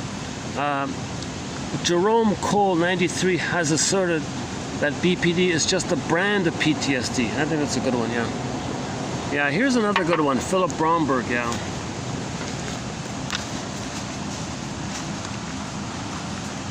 Okay, Robert Bly says, forgive psychology for its jargon, just forgive it. So here's a good example, but it's a good quote. Philip Bromberg,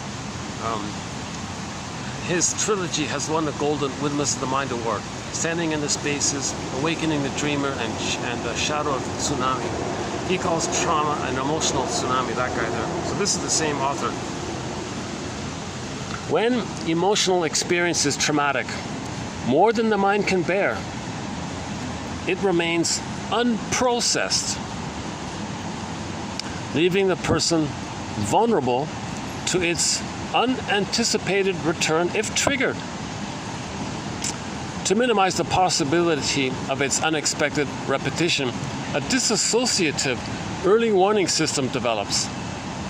A self-curative dynamic that in the long run is worse than the problem, because the dynamic rigidifies into a dissociative mental structure. Okay, and that's the trance in his mind, right? Sleepwalking through life. As an early warning system, this structure, okay, this trance or sleepwalking in life, is designed to anticipate the triggering before it happens. It serves to gain some control over the shock of what cannot be regulated. Okay, i.e., the triggering of hypnosis, right? That's the trance. Isolated emotional schemas, models that hold the emotional memory of ungovernable hyperarousal.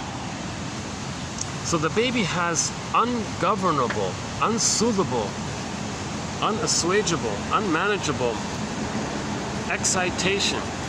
He's in a trance, he's in a bubble in his mind, and that bubble makes things worse, and he's living in a bubble in his life, basically.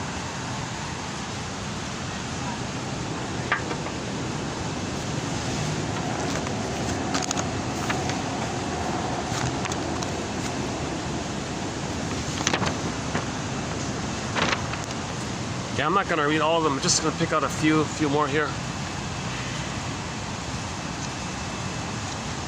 Okay, so friends and family. Okay, the whirlwind one. So friends and families feel like they're in a whirlwind with them. Lots of drama and all this. Trauma impels people both to withdraw from close relationships and seek them desperately. Yeah. So there's again with the push-pull. They draw you in and throw you out at the same time, and you feel crazy by this. What is it? And then they blame you for it. You wanted something from me? I say, no, you wanted something from me. I don't want something. So they flip it. They become the hungry wolf. They think you're the hungry wolf. Who's the? No. Ugh. Specialists now use the term borderline to describe schizophrenic-like behavior. Since BPD is not thought to have a physical basis as schizophrenia.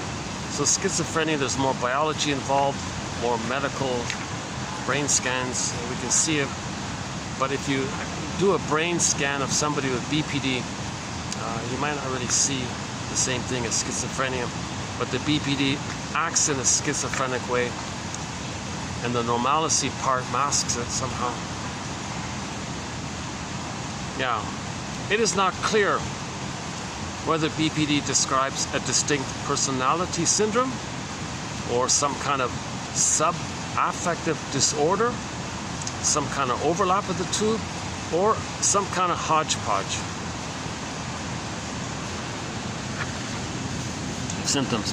The mother, as the culprit of the child's later problems, by refusing to allow her child to develop firm psychological boundaries between the child and herself. She does this by withdrawing her love from the child if the child attempts to separate, or over-gratification at the symbiotic stage. The mother doesn't want separation anxiety. She has immense fears, exaggerated fears of being abandoned. So if she's in a oneness with her baby, she doesn't want that baby to be autonomous. So she says, baby, you're with me or against me. That's where that comes from. That terrorizes the baby to stay in a symbiotic attachment. Then the mother rewards and gratifies it. So the mother rewards this symbiosis, but punishes their autonomy. Masterson talks a lot about this issue. Rinsley as well, to a degree. The mother is available if the child clings and behaves regressively, but she withdraws if the child attempts to separate and individuate.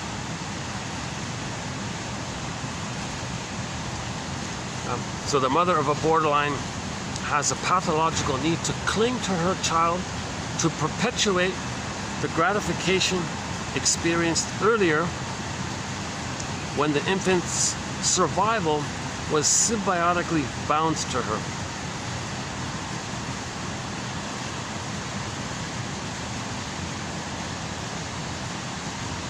Oh yeah, so the mother as a baby, her survival depended on her merging with the mother, right?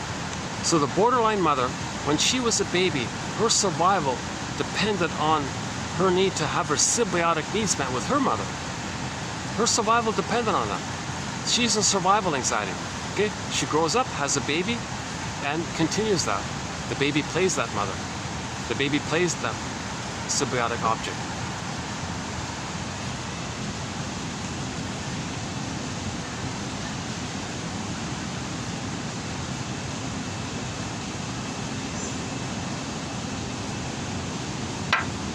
Yeah, so the borderline continually yearns for that oceanic feeling, merger with another person.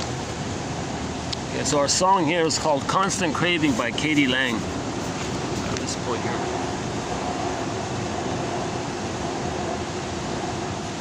Okay, they're impulsive, whims, passing fancies. I just had the feeling. That's why I did it. All right.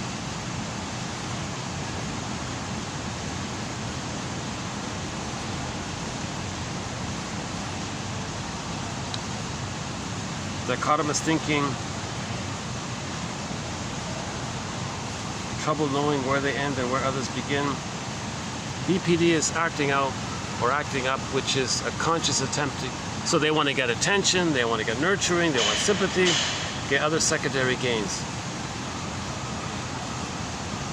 At the same time, if someone responds, they'll reject them, but they want it, they want attention. Now the idea of attention might be just that part about the attention seeking is that the baby wasn't admired by the mother. The baby wasn't seen by the mother. So they may be flamboyant in their behavior or dress. Look at me, look at me. Up until 18 months, the mother's supposed to say to the child, look at you, how wonderful, how amazing, I see you, look at you, wow, that's awesome. They didn't get that. They grow up, look at me. They want to be insatiable. Because nobody in the present is the mother in the past. But doing this is a mirror to know of the past. BPD is made, not born. Recovery is a process of completing personality development that was arrested by traumatic psychological injury. That's the greatest hurt of all. Many mothers are giving their babies traumatic psychological injury. They don't know it because it happened to them. And they blame you for it. That's part of the trauma, to blame you. Intergenerational. The core traits of BPD, such as emotional vulnerability and impulsivity, exist within a lot of people to some degree. BPD has a disorder with varying degrees of severity. Okay, so these guys here, Chapman and Graz, say, don't say it's some kind of specific syndrome. Just say we all have it a bit. Come on. Okay, here's the validating one. Quote, so if your friend has BPD and they're hysterical, just say to them, you must have a really good reason for doing that. Or you must have a really good reason for feeling this way. So if your friend says, gosh, I'm such an idiot, you can say, you must have a good reason for telling yourself that when it so clearly is not the case. So remember, they don't say they have a toothache, they say they are the toothache. They don't say, I did something stupid, they said I am stupid. So usually we might say, I did something dumb or something. You don't say you are dumb, right? BPD, they'll say, well, I'm dumb. Okay, well, you must have a very good reason for telling yourself that when clearly that's not the case. Oh yeah, here it is here. Another, I mentioned before. If you find yourself involved with the person with the BPD pattern, you can bet that you have unfinished business with the parent.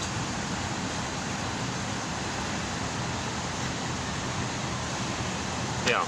So sometimes adult children of those with the BPD pattern choose a BPD partner who acts like the parent. It is an unconscious bid to duplicate the experience in order to resolve unfinished business with the parent. Unfortunately, the adult child usually feels trapped and abused in the same way that they did when they were a child. What a fool believes. So once again, somebody in the present reminds you of the mother. That flares up the blissful feeling you had with the mother. You see the partner in the present as the mother, or an emotional reincarnation of the mother. The wiring that got flared up between you and the mother, okay, you transfer that person, the mother, to the partner, and associate the wiring with the mother to the person of the partner, and say, you're my first, you're my last, you're my everything. Barry White's song, right? Then you say, oh, you're perfect, you're the one, but please change. Please invent a time machine. Take us back to the nursery and be the good mother that I needed. She'll say, I can't do that. Then you'll say, oh, you're a heartbreaker. You betrayed me. And those angry feelings you're feeling towards the partner, that's you chose that person to know. You chose that person to find out how you felt with the mother. So those angry feelings that you're having to the person of the present, that's for you to know the psychology of your mother and how you felt with her. So if you have this love at first sight thing, okay, find out the psychology of that person. Now you know the psychology of your mother, okay, and how you felt with your mother, having that psychology. We repeat in the present in an attempt to complete the past, undo the past, get the love that was needed in the past. Okay, Janoff calls this symbolic acting out, or transference acting out, repetition compulsion. Okay. So again, we can't love life in the present until we face this issue with the past. You can't just say the past is past. No way. You got to identify the past, capture it, give it a time and a place, lay the ghost to rest. The life force that's bound there can be free for the present. Then you can enjoy the present.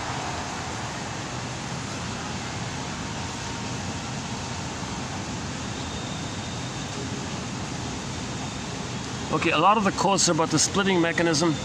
Oh, there's the one about Mr. Short-Term Memory, okay, by Mason and Kreger there. Okay, there's a very good quote about seduction by Alexander Lowen. Seduction is always a rejection or a betrayal. Okay. So the baby was a great hope, it fell. Seduction, rejection. So that's the typical pattern. Baby had a great hope for mother's love, it fell. You heard no noise, the wreckage, the damage was within. What was it today? Brittle. The soul became brittled up or something, frazzled up, damaged. That's quite an image, right? Yikes. So the wreckage was within. O cunning tale that let no witness in. So give the scarecrow a brain. These quotes are an attempt to give the scarecrow a brain. Yeah, BPD comes with a lot of extra baggage. They may have other issues related to BPD. Okay, so there might be I'll fill in the blank, whatever it is. Those with BPD have difficulty considering another person's point of view. They can't see your point of view because they only see their point of view. Okay, they're in survival anxiety.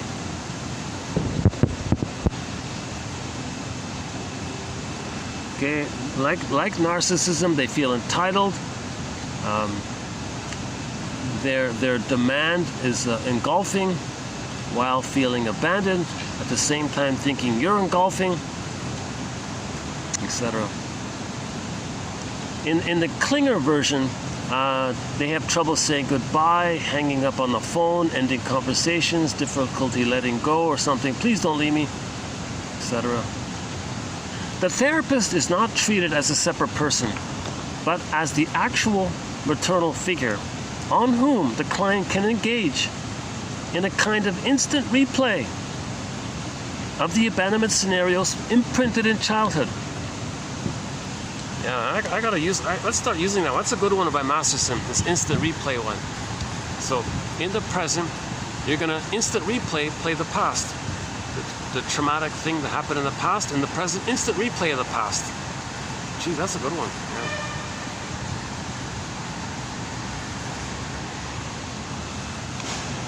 Yeah. These quotes might help you to be resistant to the BPD trauma, just like towns prepare themselves for weather disasters. BPD, like PTSD, may be the natural consequence of the brain's response to trauma. Children cannot trust the borderline mother for many reasons. She is manipulative. She distorts the truth. She may blatantly lie. She overreacts, unpredictable, impulsive, poor judgment, unreliable memory, inconsistent, intrusive, like Alice, who confided in the cat. Children of borderlines may learn to trust a pet more than their own mother. Children of borderlines never know from one minute to the next how their mother feels about them. Like a game of she loves me not, the mother's moods can suddenly change from affection to rage, creating an uncertain and insecure emotional environment.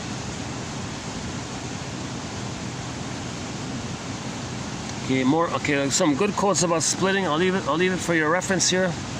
I highly recommend reading these quotes.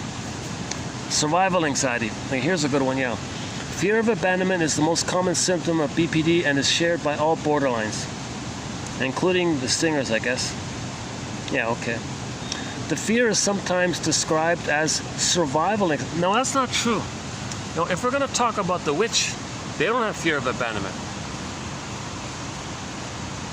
The witch one, she says to the flying monkeys, "Get me Dorothy." So Dorothy's trying to heal. We're attacking healing. I don't think the witch one or the Iago one has fear of abandonment. I think their only agenda is to see anything good damaged, thinking that's the only thing they want is pain relief. So I'm not so sure about that one. Anyways,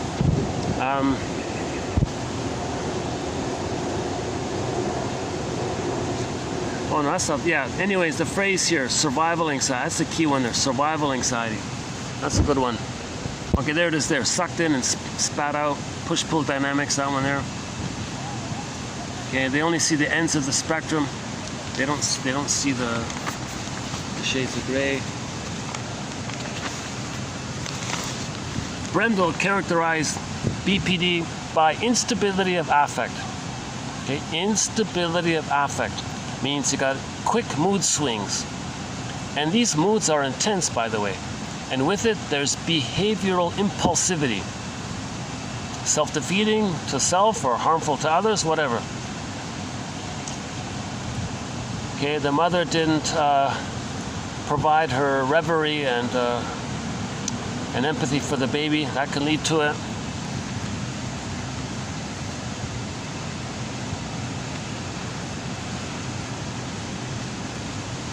Like the Queen of Hearts and Alice's Adventures in Wonderland, so Christine Lawson divides the borderline mother into the waif, hermit, bully, which she calls the queen, and the witch one.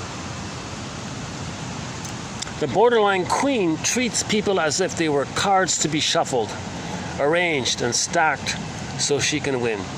She exploits others without remorse, envious, competitive, longing for wealth, glamour, attention, fame, power, admiration, etc.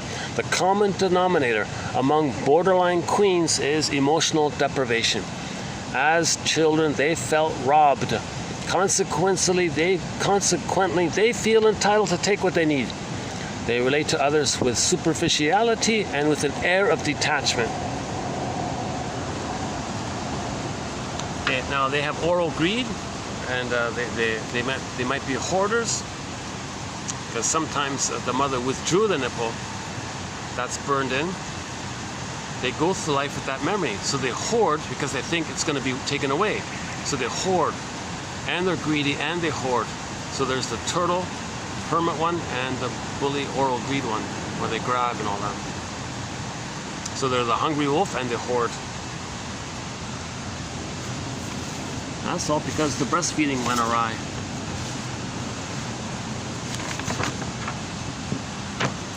children who grow up with borderline mothers live in a make-believe world that is neither fiction nor fantasy.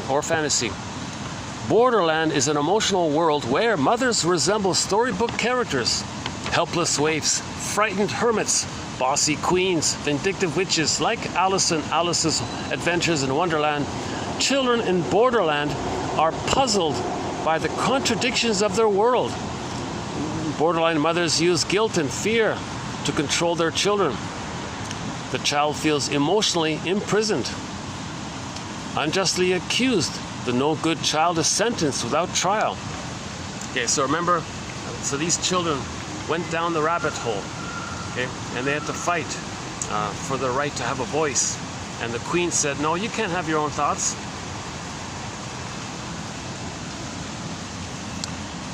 Ernest Wolff explains that merger-hungry personalities need to control others. The borderline witch's merger-hungry personality leaves her children feeling devoured, oppressed, suffocated, etc. Of course, these children may grow up with the BPD pattern if the mother had it as well. Look, I kind of like this one by Christine Lawson here. Here's a little empathy, and this quote here is a good one. It begins with, although borderline mothers may love their children as much as other mothers. That one there. Although borderline mothers may love their children as much as other mothers, their deficits in cognitive functioning and emotional regulation create behaviors that undo their love. Borderline mothers have difficulty loving their children patiently and consistently. Their love doesn't endure misunderstandings or disagreements. They can be rude, jealous, irritable, resentful, arrogant, unforgiving. Healthy love is based on trust and is the essence of emotional security. Their children, therefore, may grow up without knowing the meaning of healthy love. So let's say you take the premise that the borderline mother loves her child. Her deficits in thinking, her impulsivity around not being able to handle her feelings, cancels it all out, basically. So the child doesn't feel it or know it.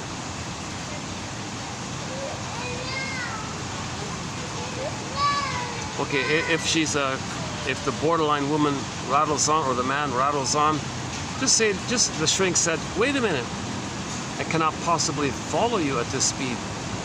What feelings impel you to rattle on? That's a good one. So what feelings impel you to rattle on? Because all that rattling on is because they're not feeling. They're pretending to feel. They're having these as-if feelings, thinking, if I could feel, maybe it'd be like this, but they can't feel, so they're pretending they can feel because they can't feel, but they want to feel. So it's this pseudo-airy kind of thing. Well, just say, what feeling impels you to rattle on? Like what feelings underlie your sham drama feelings, your pseudo-fake feelings? What real feelings drive those fake feelings? Yeah, what real feelings what real feelings are driving your fake feelings? But yeah, you wouldn't say it like that, right? You just say, what feelings impel you? What feelings impel you to rattle on?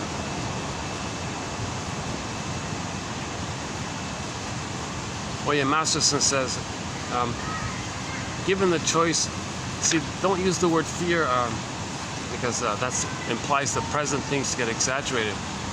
Use the word anxiety because that implies something in the past, and you're being reminded of something in the past. So they're rattling on now is an anxiety around trauma in the survival brain. That's called anxiety. So trauma in the survival brain, it disperses, and it's called generalized anxiety, right? Okay, 1 second. Let's let these people pass here. Give me a second here.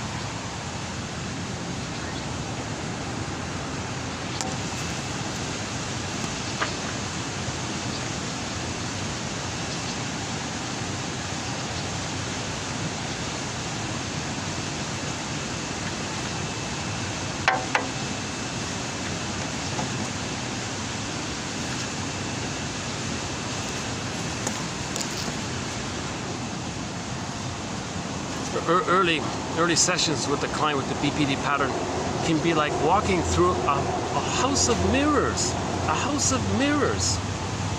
in search of someone. And you see the mirror, is it them? Or is it just a reflection? Oh, they're over there. No, it's a reflection. Or maybe it's them. It's a house of mirrors. There's a now you see it, now you don't, catch me if you can quality to what the client is trying to communicate. You see, they won't say something real. Are you saying this? No, I said that. Like a house of mirrors. What are you saying? Clients with this pattern may change subjects frequently, and their presentations may be laced with lapses, silences, jumping premature conclusions, unexpected intrusion of unrelated issues. Therapists may have to endure a confusing variety of complaints, many of them about the therapist, alternating with rapid changes of affect, repeated reversals by the client on important subjects. There is little to get hold of with any certainty in such sessions. I think that's important. No, it's not. Well, you changed the topic. You were starting to talk about it. What? And did you notice that you changed the topic? Oh, what's wrong with you? You changed the topic. Like they flip it, they'll blame it. You can't. House of mirrors. They won't. You can't. They won't stay with the feeling. They have an immense affect phobia because they have alexithymia. For more on alexithymia, check out the next video. Yeah.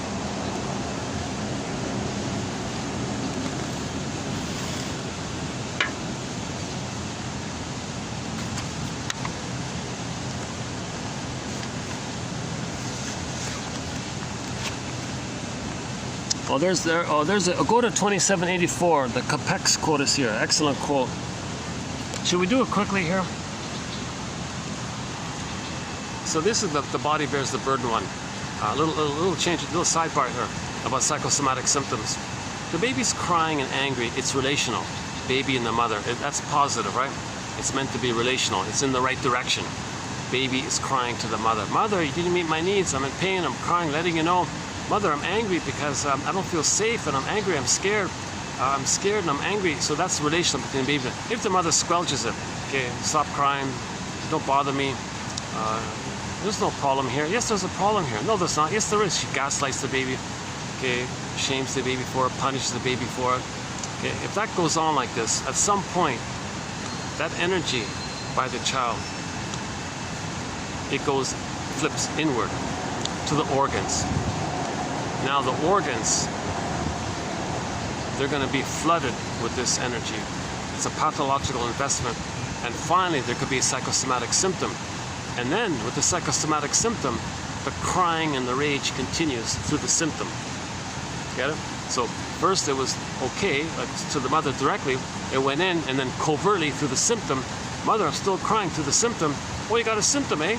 Well, that's okay. Just take this pill or whack-a-mole. Doctor, take away the symptom. Squelches it again. Another symptom. Oh, another symptom. Play whack-a-mole with the symptoms. So if there's a symptom, they're still crying. So if any kind of physical issue, that cry and rage to the mother just diverts to the body and continues out through the body. So then what people do is focus on the symptom. Then they don't look at the cause. Then all of the attention is on, well, what's the right pill to take, or what's the right treatment to take, and not look at the cause of it. That's a defense against admitting the issue that caused the symptom. And that's what the talking cure is all about. Let's identify the cause of the symptom. And case story after case story, thousands of them, endless of them, say when the therapy process is complete, the person's symptoms went away. They felt better. They're healthier. They breathe more deeply. Their body temperature cools. Their posture's better. Their voice is more in their body. Their physical issues are gone. Their ailments are gone. Their breathing is deeper, or whatever it is. Okay, let's read it quickly then. There is good reason to consider that what have come to be called psychosomatic disorders are the outcome of a disturbance in object relationships. Emotional energy, which was favorably interested in object relationships, is now diverted toward the person's body. Particular organs or organ systems are assumed to develop physiological dysfunctions as a result of pathological emotional investment. The somatic dysfunction may also be considered a regressive attempt to restore object relation. Now they're trying to reach out to mother. So first they were reaching out to mother normally. Now mother smashed it, it went within. Now the child is reaching out through the body. The person is still reaching out to the mother. I need your love.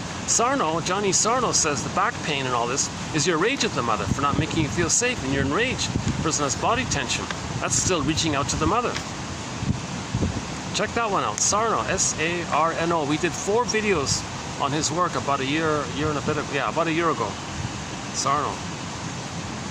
He actually he had a buddy in a high position, and he tried to get funding. to create a curriculum to give doctors, to tell doctors this. He wanted doctors to learn this, like what Capex is saying, you know. To no avail. Everyone mocked him. Yeah, come on, get over it. That's a sign of trauma. The mother is so enraged at the baby's needs. He identifies with her and tells others to get over it. So in this example here, it went to the skin. A weeping, exuding skin are appeals to the environment for love, which cannot be sought more directly. See, it was meant to be direct with the mother. It goes in, and some kind of skin condition. Oh, skin condition. Oh, just buy this cream and cover it. Cover it? I'm crying and you want to cover my tears? Those aren't tears, that's a skin issue. No, those are my tears diverted to the skin. It's a continuation. No, it's not, it's just a skin issue. Your problem is you're using the wrong skin cream, and you focus all of your money and attention on which skin cream to use to mask the tears. But the tears are still there. Such physiological communication originates during the early mother-child relationship, in which physiological responses are an essential part of the communication. Yeah, so you can see it like that, right? The baby was trying to communicate. Well, the symptom is trying to communicate. They reveal and conceal, they're trying to communicate and hide it. Then what do? Sarno says what a lot of people do is, instead of treating the physical psychosomatic symptom as a communication, they say, oh, forget that, it's not a communication. Forget about what's causing it. Don't think that it's a communication of your pain and unmet needs. It's just some biological thing. That's all it is. You need the right skin cream, or you need the right pill or whatever. So we're just pushing it down again. So mother pushed it down, and then doctors push it down. That's the issue. So Sarno was saying, come on, we're doctors here. Do no harm. We're doing more harm like this. Yes, sometimes it's necessary to push it down. If you didn't, worse would happen. You know, but generally you don't want to push it down. So Sarno took a very actually, ironically, he wasn't the shrink, but he did more. Sarno did more to promote psychoanalysis than most shrinks did, I think. And he wasn't a shrink, but he just intuitively understood that all those symptoms people came to him for, he got tired of playing whack-a-mole with the symptoms. So he studied the psychosomatic issue and said, oh my God, these symptoms are revealing an emotional conflict. And his added point was, people deliberately need these symptoms as an opportunity to distract them from the emotional pain. So now you're getting the added pyrrhic victory. Aha! If I focus on the symptom, I don't gotta face the emotional problem. Aha, I won. They call it a pyrrhic victory. It's worse. It's a morbid loss, right? It's a superficial secondary gain to continuously be loyal to your mother. See, the issue is you're still being loyal to the mother. You're still trying to save her. You got to give this up. It's no baby's job to save. Now, how do you cure this? The way to cure this is to give up infantile megalomania. See, now you got to go this road. Now you got another road. Okay, to give up this infantile megalomania, that it's your job to save the mother, because you had infantile thinking, magical thinking that you can save the mother. So to stop with this idea that you got to save the mother and make her be a loving mother, so you can be loved and be free from her. Okay? To do that, you got to confront your own infantile megalomania. Okay? A clue to this is when somebody says, "I'm okay, you're not okay." That's infantile megalomania. You got to get it to a place of, "I'm okay, you're okay." People can't do it. But if you can do it, and you find your humanness, when you find your humanness, you'll give up your infantile megalomania. You don't have to save the mother anymore. Then you can face the symptom that it's a communication that your mother betrayed you, and face the truth that your mother betrayed you. Stop trying to save her. Instead, try to understand her. Stop trying to save the mother and start trying to understand her. Make the shift of the transition, okay, from A, trying to save her, loyal to her, stop it, and make the shift. Let's understand her. Let's understand her. Why did she do this? Why did she act like this? Be a detective. Be a detective and understand her. Get her story. Now, she won't give it to you freely. You got to get the key out directly from her. You got to get the story. You got to push her a little bit, you know, her reactivity will be information for you of how traumatized she is and how deeply embedded she is in her own survival anxiety. So her refusal to help make amends and tell you the truth and come clean kind of thing, if she's getting older, come on, time to make amends here, and she still can't. That's a clue. That's part of getting the story. So get the story. Now, ideally, on Mother's Day and on Father's Day, on those days, mothers and fathers write letters to their adult children to help make amends. Oh, it's getting busier here.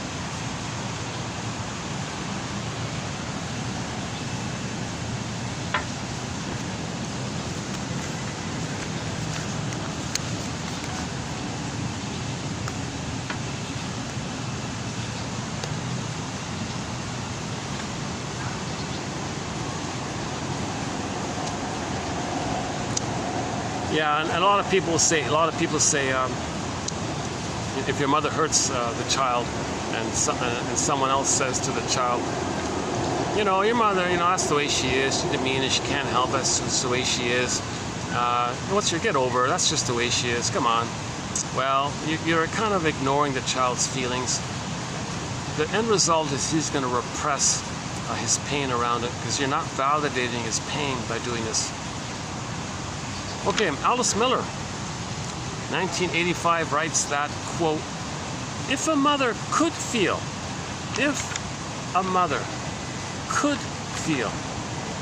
how she is hurting her child, she would be able to discover how she was once injured herself, and so could rid herself of her compulsion to repeat the past.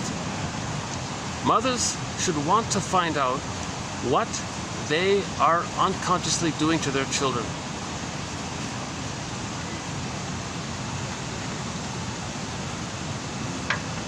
Inconsistency, unpredictability, and inappropriate intensity. Because borderlines were abused, neglected, or suffered traumatic loss, etc., they are desperately afraid of abandonment. They seek emotional control over others, even threatening abandonment in order not to be abandoned themselves. Oh yeah, I mentioned this already. The mothers took the kid to the mall, tricked the kid, took him to the toy store. I'm leaving you now. So she set it up because she knew the child would be drawn to the toys. Oh no, you want to play with, you betray me. You're with me or against me. You're for the toys? You want to play with the toys? You betray me. I hate you. I'm going to leave you. Bye-bye. Then the child is terrified, runs to the mom. Oh, mommy, oh my God, scared. That trick, okay, is so that the mother can have hooked in the symbiotic in her brain that the child will never be independent and have their own thoughts. That allows the mother to feel that she's never going to be abandoned, that she's going to maintain the symbiosis with the child. Borderline mothers can misperceive a child's normal need to separate as betrayal.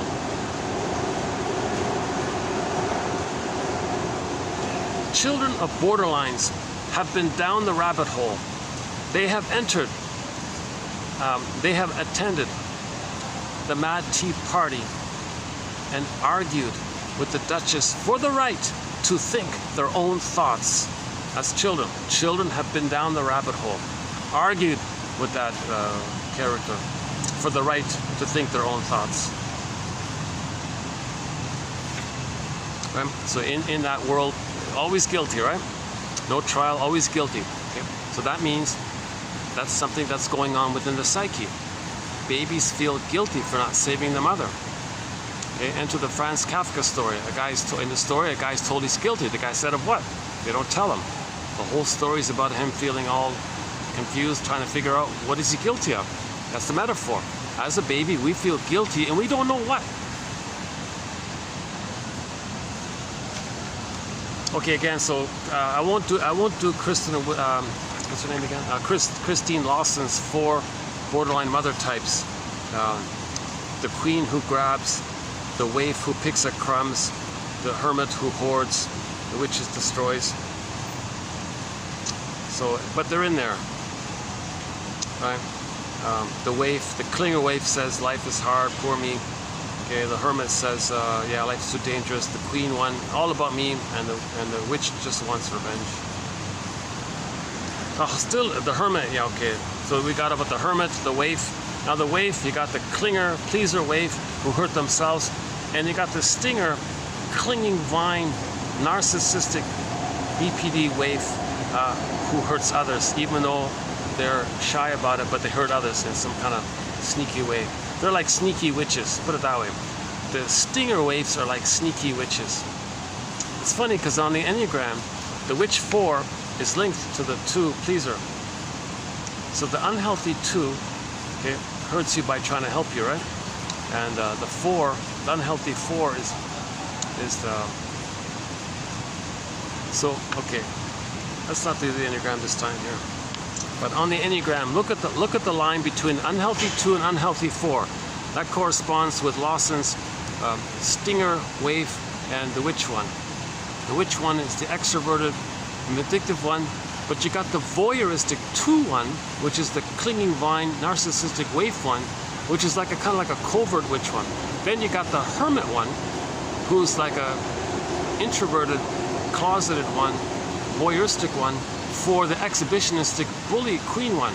So that's the 5 and the 8. So on the Enneagram, they got the 5 and the 8 line and the 2 and the 4 line. That's what she's talking about, I think.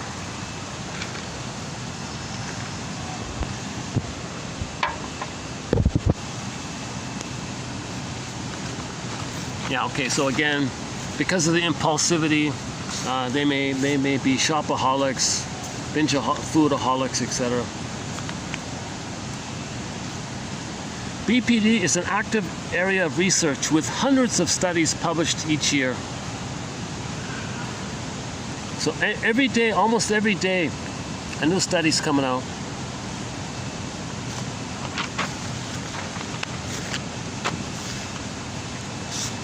Relationship problems are ubiquitous in BPD.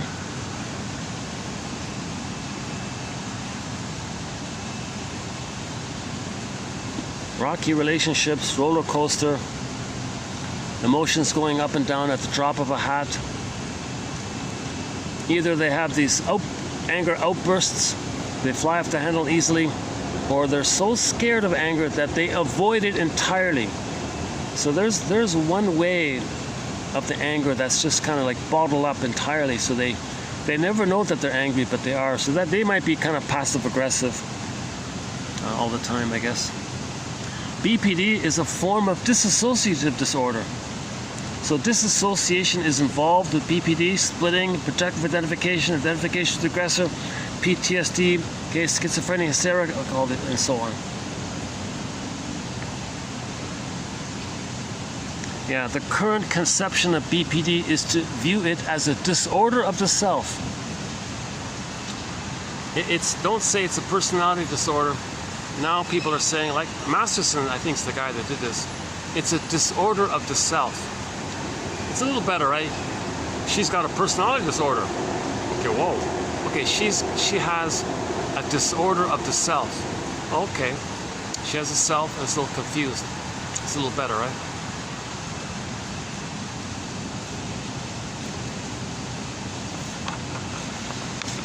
Oh yeah, some people compare it to ADHD, yeah.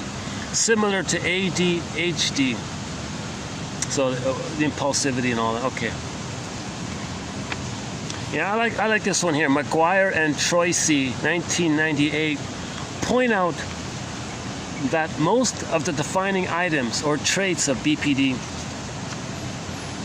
can also be understood as indices of failed efforts to achieve goals that require mother's participation. So think about that. Every trait of the BPD pattern is an indice or is a reference or clue to or index to mother didn't participate. Mother didn't participate in the fulfillment of her own child's needs. And BPD, and every trait of BPD is a reference to this. So every trait of BPD links back to mother not participating, meaning mother not meeting the baby's needs for soothing, safety, etc.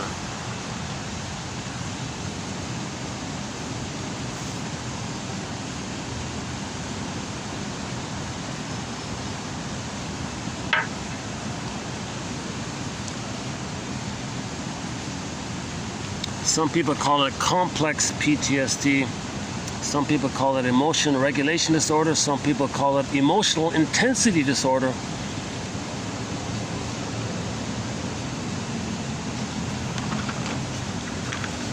They're hungry for love, but they're afraid of it. Okay. Okay, let's not talk. Okay, the one about the father. Okay.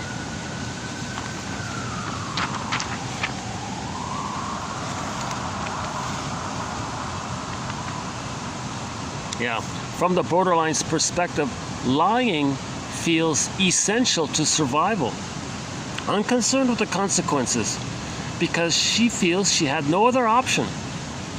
Because they rarely apologize, they lead their children to believe that the child is wrong, not the mother.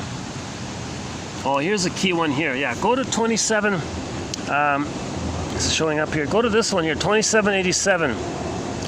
The third from the end. The one from Trout here. One clinician observed that women who were raised by borderline mothers recreated pathological dynamics with their newborns, and that the baby became the mother's own ill parent. That spells it out. That spells it very clearly.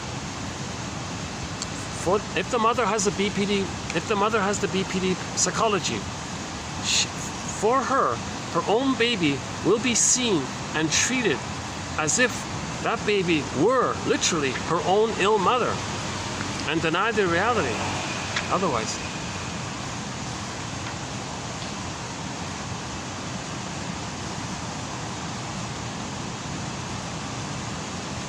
Okay, let's not do the other ones. Okay. Let's put this down here for a second.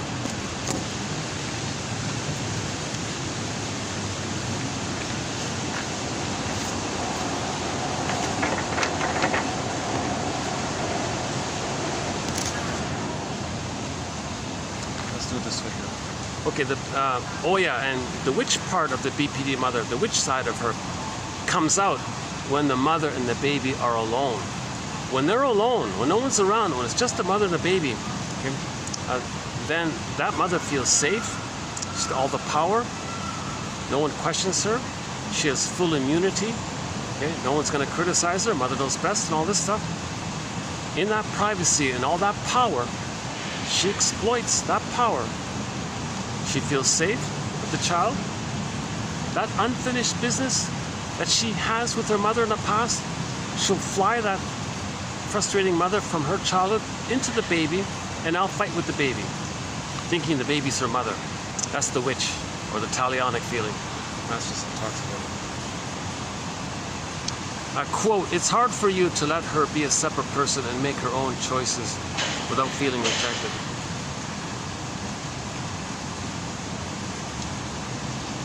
Okay, there's a few here by the Crawford team.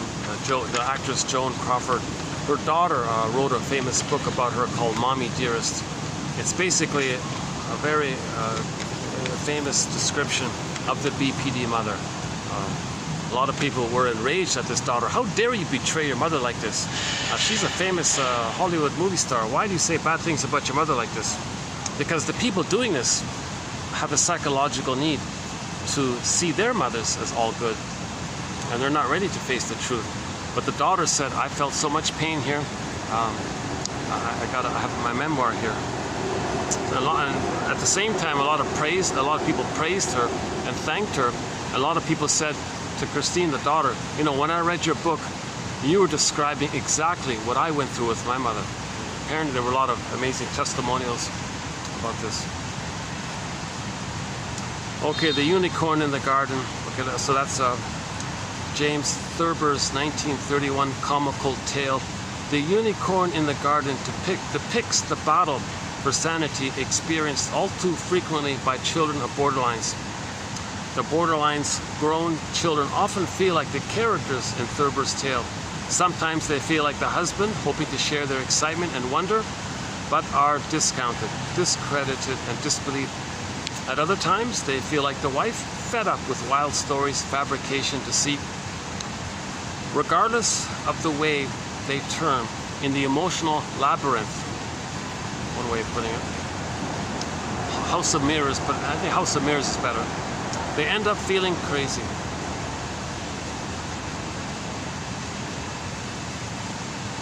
So I told the story a few times in recent videos, so I won't do it this time here. But it's an interesting story, yeah. So the essence of it is, when babies are exploring their environment, they want the mothers to accept it. If the mother shames him,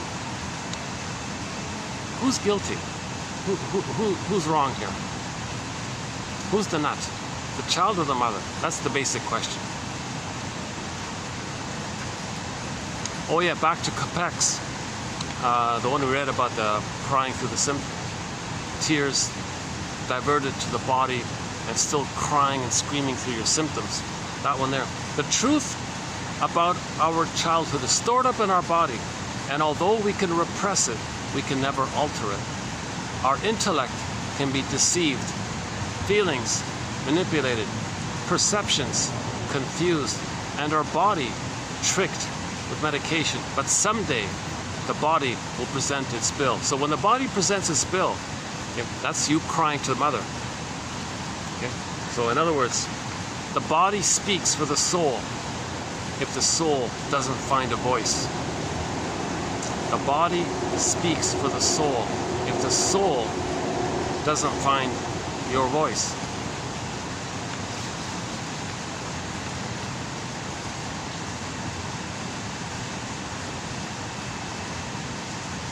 Like the witch in Hansel and Gretel, the borderline has a keen sense of smell for human weakness. Witch mothers know what to say to hurt their children, so they're very intuitive that way. I'm not sure about this one here, that BPD is a kind of emotional diabetes. I don't know about that one. Just as the diabetic must learn to manage sugar intake and output, the individual with BPD must learn to manage emotional input and output. I don't understand this part about the output. Just as the diabetic must learn to manage sugar intake, that I understand. What does it mean they gotta manage sugar output? That part I don't understand. But I do understand the second part. The individual with BPD must learn to manage emotional input and output. That second part I understand. What is the diabetic output? See, I'm not a doctor, so some of this stuff.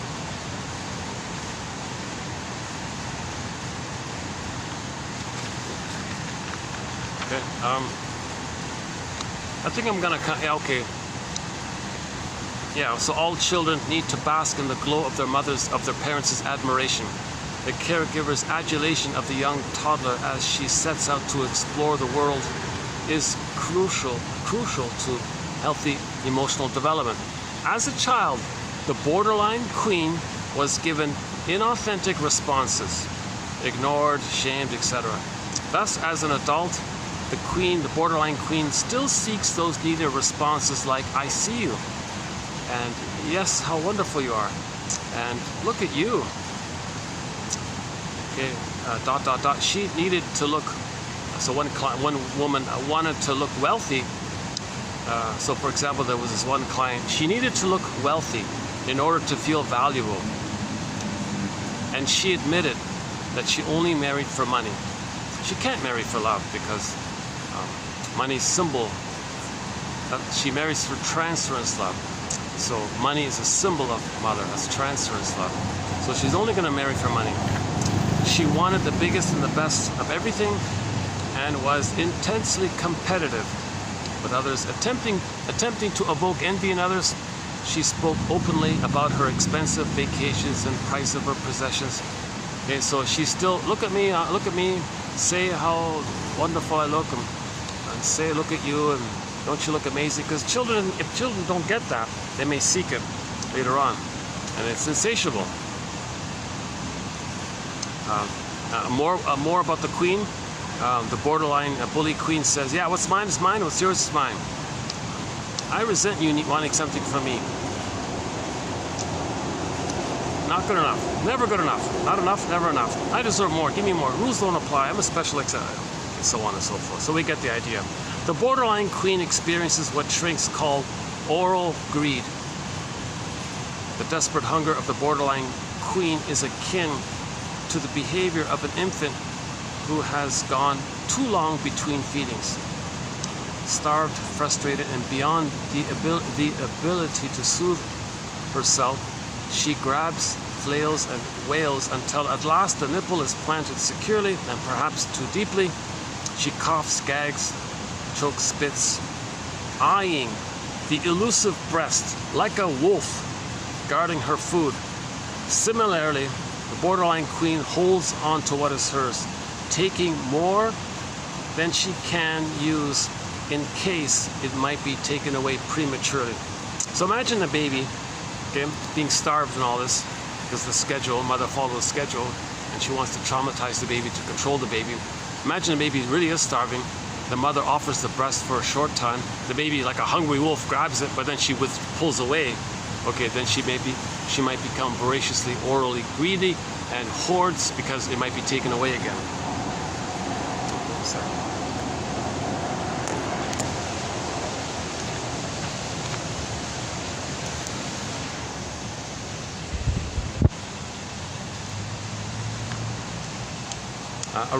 Arriving in Kansas, so that's reality here.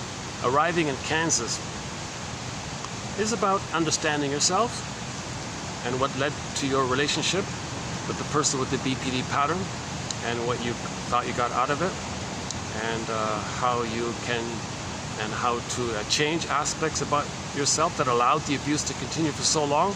It's about teaching yourself to not tolerate such abuse, to understand why you tolerated it, and that you are worth more than being an emotional punching bag for someone who feels so badly about themselves.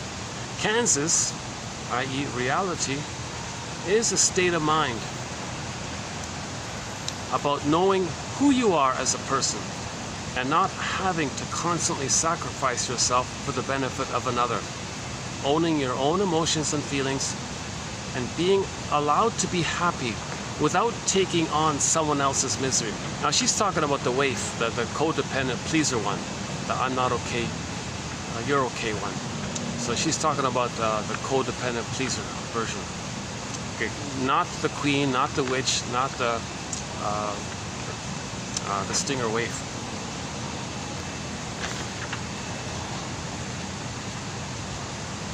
Oh, the one about, okay, there's an interesting one about the slot machine, one metaphor about the slot machine at the casino, the slot machines.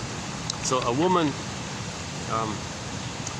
with the BPD pattern might be promising and alluring, okay, and right. So the metaphor is she's acting like a slot machine. the guy, so we keep, okay, we quote, we keep putting money in the slot machine. So the men keep putting money in the slot machine. Her, no, hang on.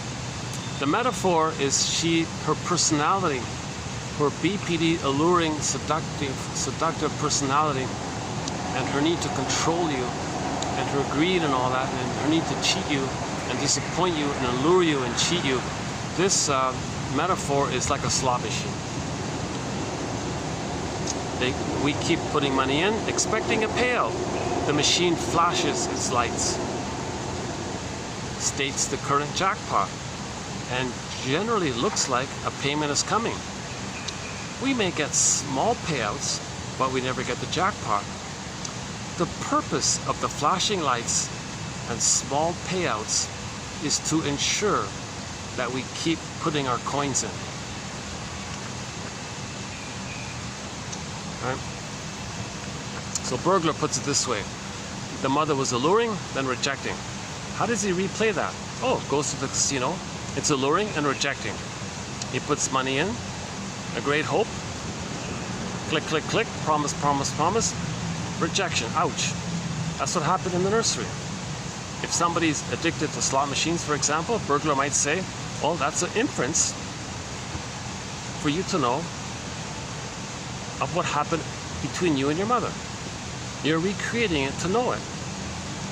You were allured, you were promised, blinking lights, promising payout, rejection. Okay? You go to the slot machine, put money in, hope, blinking lights, maybe a little crumb you got, so you keep going. Another little crumb you got, but you never get fulfilled, you never get satisfied. You keep hoping, you try again and again. Maybe the mother did that. Mother really never met your need. She deceived you, led you on, and never satisfied you. And you were always disappointed. Okay, a variation of this is, instead of the slot machine, it's the wine or the whiskey or the wine or something. So the wine is a stimulating fluid. Breast milk was stimulating fluid. So that was missing. Okay, now he's going to repeat it. Okay, so there's 4 phases: jocose,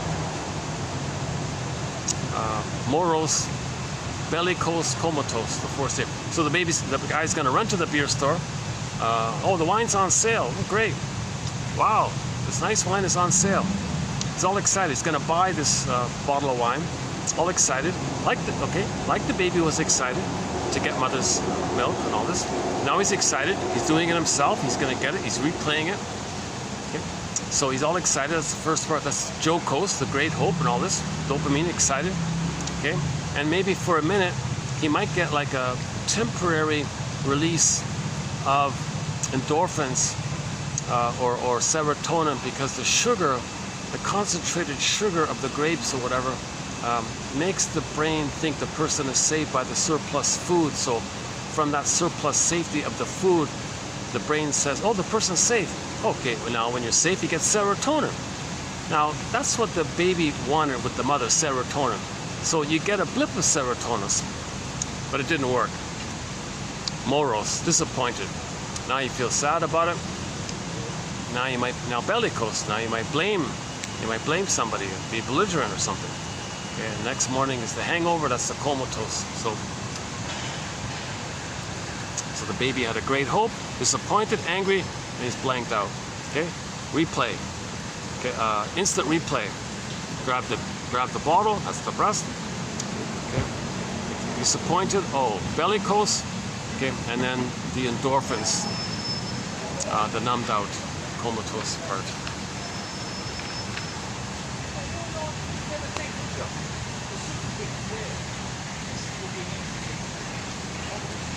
I think it's getting dark here. So there are more quotes, of course. I ran through sort of a highlight of them. I've been doing this pretty much for most videos. I've been running through like a sample of them. So if you go to any of the past 10 videos, you'll get something like this, what we did here. But each video adds new quotes, right? I think maybe for the time being, I might leave the BPD top. You know, tell you the truth, this video was the toothpaste video. So I thought I already squeezed out the toothpaste, and then you know the story, right? You look back and you find you can squeeze a little more, right? So this was the extra toothpaste in the tube video. And not bad quotes. I thought there were some good quotes. Hold on a second. Got the wind here.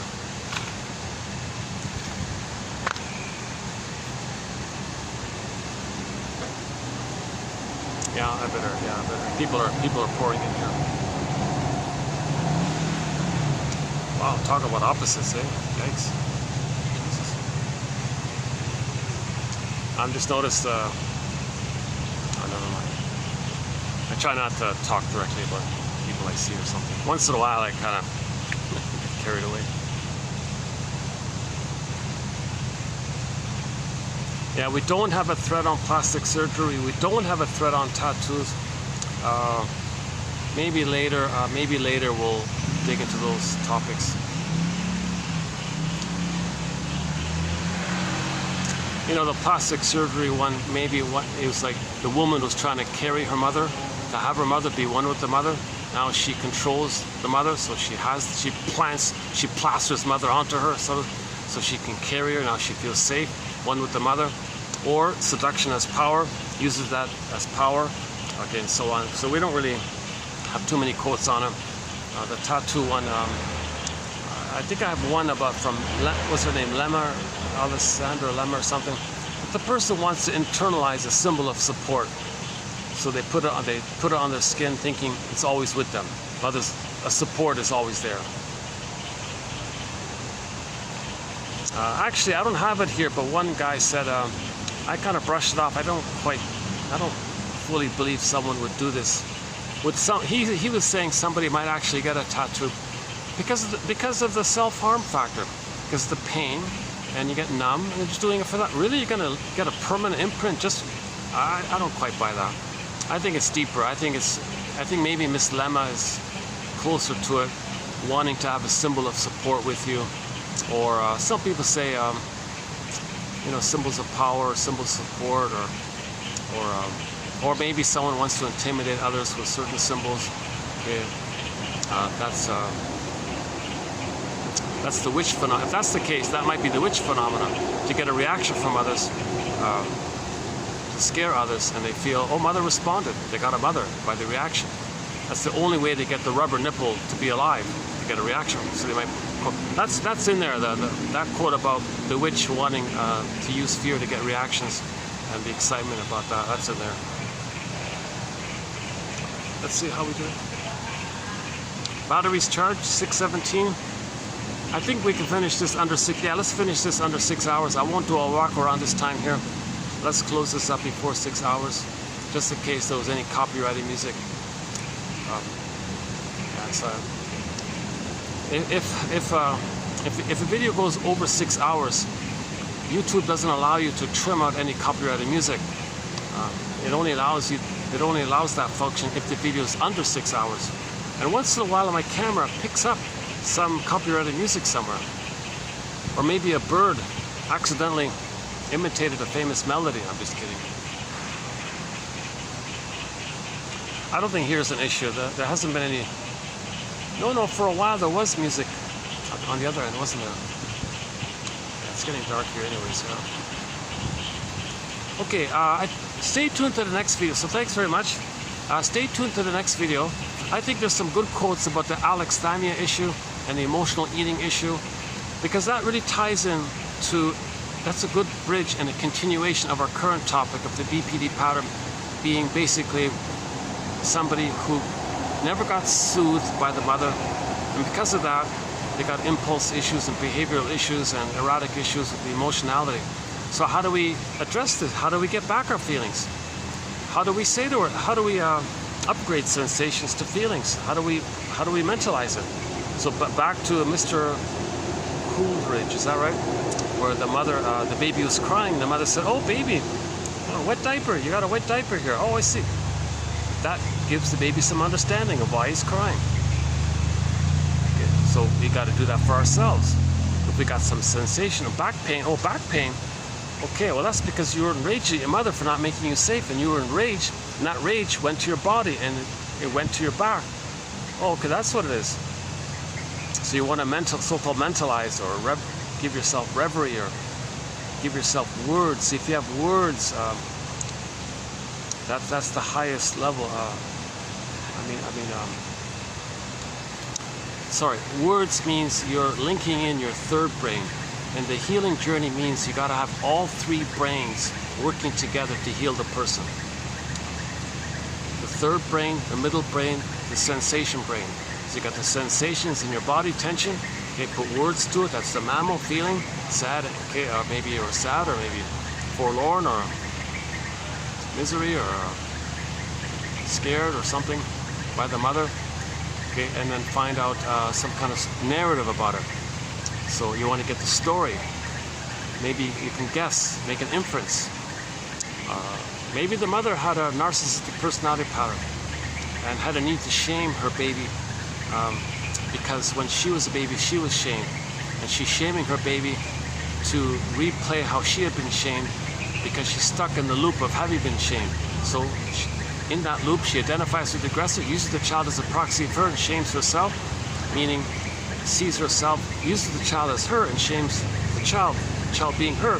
And meanwhile, the mother had already identified with the aggressor, the grandmother. So maybe that's part of our story, to get mother's story. Okay, so for understanding, forgiveness leads to healing and all this, right? So that's sort of the general idea. Now you got to feel safe. Okay, let's get into dark here, right? Okay, we got 2 minutes here. So I'm going to close this within 2 minutes. I'd love to end this video on a funny thing to say, some kind of joke, something lighthearted, something easy. I feel like it kind of got heavy. I feel like maybe this video is a little bit on the heavier end, right? Wasn't it? Yeah. I wish I could have something lighter, something puffier, something friendlier. Like some balloons or something, or some kittens coming around. Any kittens here? Where's that cat? I need to hold up the cat and end the video on a light note. Do we have time to get in the swan? Maybe we can get in the swan. Let's see.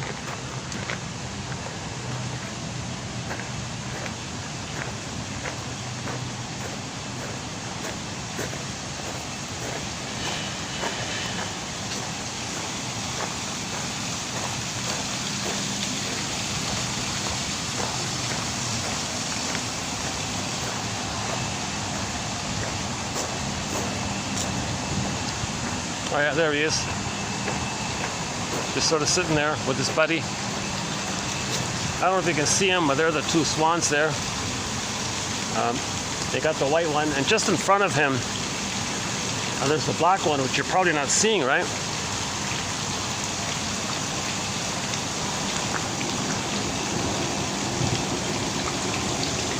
Well,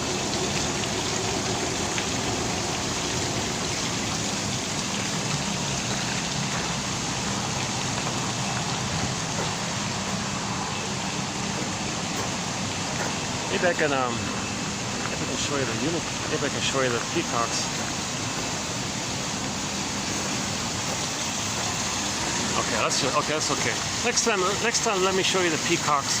I got two peacocks on the other side there. Yeah. So thanks very much. Okay, we got 20 seconds here. What's 5Q plus 5Q? Yep, you're welcome. 10Q, right? You're welcome. That's not a good joke, yeah. I've used that too many times. That's over 6 hours, yeah. Now it's over 6, isn't it? Look, I got 5 seconds left here. Geez, to say something funny within 5 seconds. Oh boy. I'll see you in the next video. Thanks very much. Oh, I went over 6. Oh, that's okay. Why don't we, let me pack up and, well,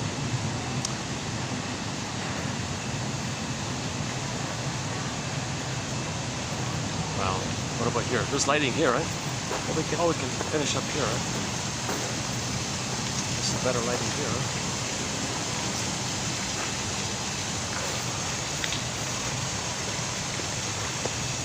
Yeah, I'm looking forward to the Alexithymia quotes coming up by Tom Coolidge. Is that right? He's got a trilogy. I just noticed it this morning. He's got a trilogy of books on emotional eating. And yeah, his niche is emotional eating with men, not just women. Usually people talk about emotional eating issues you know, as it being a women's thing. Well, men have emotional eating issues too. So very few authors address this topic from the perspective of men. So there's a double thing going on. The food is the desire for mother. But wait a minute, you need mother, but she hurt you. So you want to rebel mother.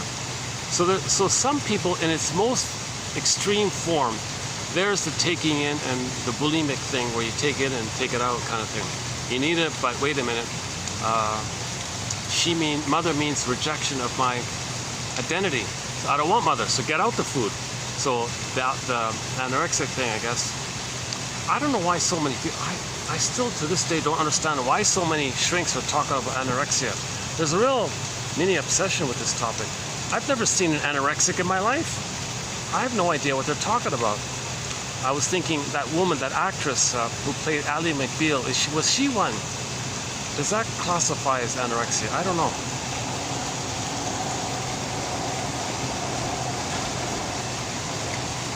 She was slim and all that, but is that the line? Because that's the thinnest person I've seen, I think. So I don't know why there's so many books and articles. Woodman talks about it endlessly. She's a big. Miriam Woodman talks a lot of it. Talks a lot about it. So part of the anorexic issue is, wait a minute, food is mother, and mother's hurting me. I don't want food. I don't want mother. It's a protest against mother. So that's why and there's a sense of self-agency as well. There's a sense of your identity, your voice. No. So if you're saying no to mother, but mother means food in your unconscious, you're always saying no to food, meaning no means mother. Food means mother. Right? At the same time, at some point, maybe they give up, and then they become like a wolf. They gulp down, then they push it out. There's the bulimic thing, right? Or the overeater, I guess, is willing to accept mother and carry a belly or something, and have a representation of mother they can carry with them. So they're willing to accept it maybe. But the anorexic is so enraged with the mother, they don't want food, mother. I think he was saying something like that. I'll have more clarity on it in the next video. I just found it this morning, just before coming out here. But the one that caught my attention was the diaper one, right? Baby's crying. Mother comes lovingly and says, aha, baby, it's your diaper. It's your diaper. We're going to change your diaper. Everything's going to be okay. It's your diaper. We got to change your diaper. So she put words to explain why the baby's feeling pain and discomfort. That's the prototype. If the mother does that kind of thing, then later in life a person can put words and meaning and understanding to their feelings, sensations. Now if that failed, that's what the counselor does. They try to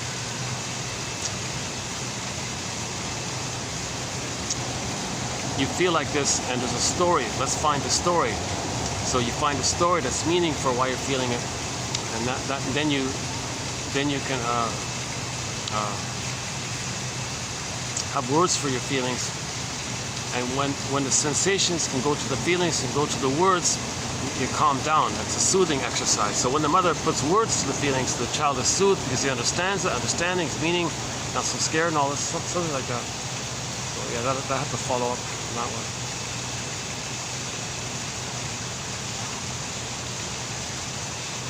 What else was there?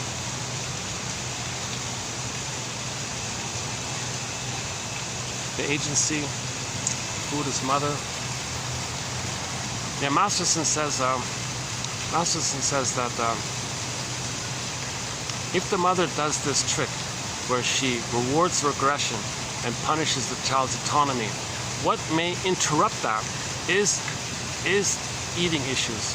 It's an attempt to push back the mother, interrupt the mother's pattern. It's an attempt to break free from the mother. So people with emotional issues, they're either trying to break free, try to find. It's always an issue with them. Anybody with an emotional eating issue, it's a struggle with the mother. We're meant to understand clearly the difference between actual physical hunger, okay, which comes on slowly and gradually, and you understand it, and you eat nutritious food, and you're all okay, versus emotional hunger, which is sort of all of a sudden, impulsive, and you're eating cookies. That's an emotional issue.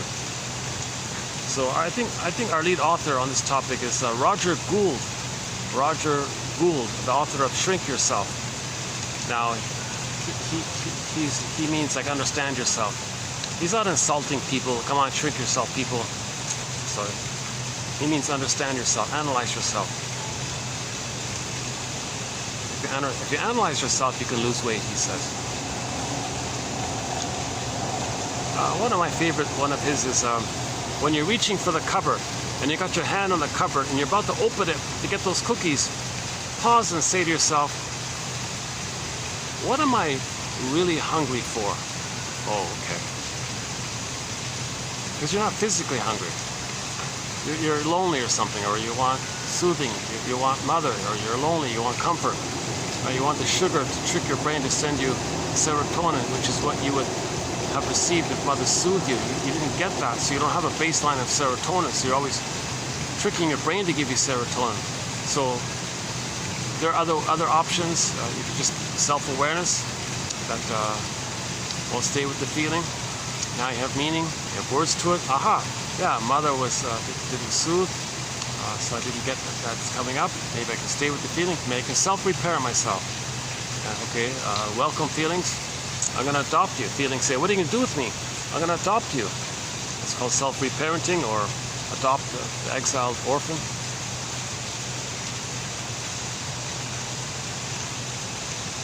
Hold on, wow, one quick sec. Hold on a second.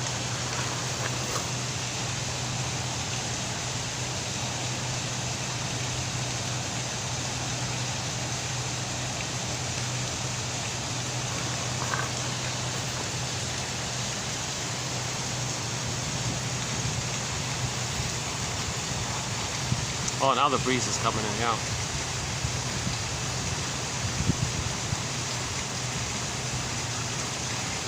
Yeah, I think the clearest one about the anorexia, it's a protest against development. Because development is related to mother, and your mother hurt you so much. So if you reject mother, you're rejecting development. So that's why anorexic, maybe the body doesn't develop fully or something. It's a psychological desire to back off, mother, you're hurting me. I'm not going to eat, I'm protest. Or the conflict, the great need for mother, then the rejection of her. That's the bulimic thing. It's not. I don't really cover this area too much, really. Once again, my disclaimer: I'm not a doctor. I'm not a psychologist or a shrink or analyst. Keep that in mind. What I said before about my pitiful BA at the pitiful so-called university. It's more like a.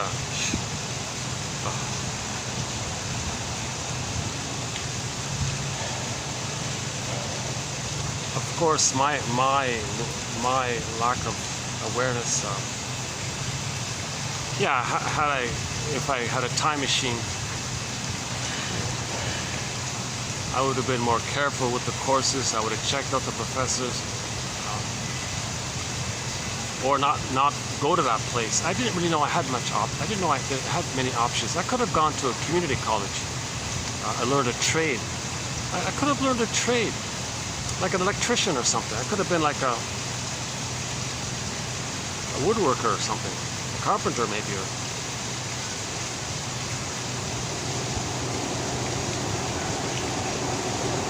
I'm not sure, to tell you the truth, what I would have chosen back then.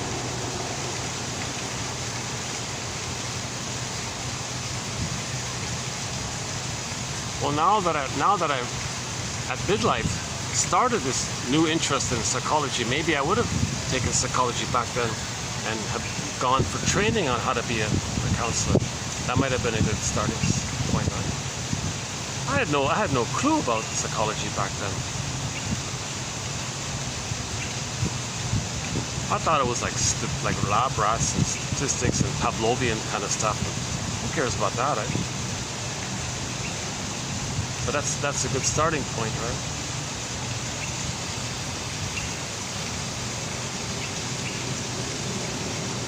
Well, 1001 Windmills of the Mind is a crash course for the price of a coffee in psychoanalysis. combine it with the comic psychoanalysis, read Masterson, Karen Horney, Edmund Bergler, Ogden, Gradstein, and a few others, you bring you up to speed kind of thing. But these 10,000 quotes, I think are a must. There's nothing like it out there. The best dictionary entries of terms are in our collection. The best from Lapanche and Lapal, what do they call it again? Pontalis and Lapanche. They're the main guys to interpret what Freud said in English. Now they did it. They're French speakers who could read German and English, so that's a reliable place. Once again, we don't have any Freud quotes because of the English translation mess. So the only Freud quotes we have, well, they're not even Freud quotes. They're Lapanche and Paulus's explanation of what Freud said. Once in a while, Edmund Bergler might say Freud said such and such. That's okay. So we don't really. So you won't find. Don't worry. You won't find any Freud quotes. You're free of that. All that makra. Ugh. And likewise with Jung and Lacan, all that convoluted, made-up, quasi-cult-like, religious-like, cult-like area. Yeah, we don't have that stuff, right? Now, ironically, those three big names, ironically, contributed to keeping narrative medicine alive because of the followers. Massive amounts of people follow these three guys. And the Kohutts and the Adlers and others as well. Okay, we don't have their quotes either. A couple, right? But they inspired a lot of people to delve into psychoanalysis, and from that pool of thousands of people came out of that pool people like Masterson and Bergler, okay, and Klein and Mahler and some of the excellent ones, and Dorothea MacArthur and Althea Horner and Ogden Gradstein and then the whole pool of self-help people. And the borderline literature is mostly by the self-help people, right?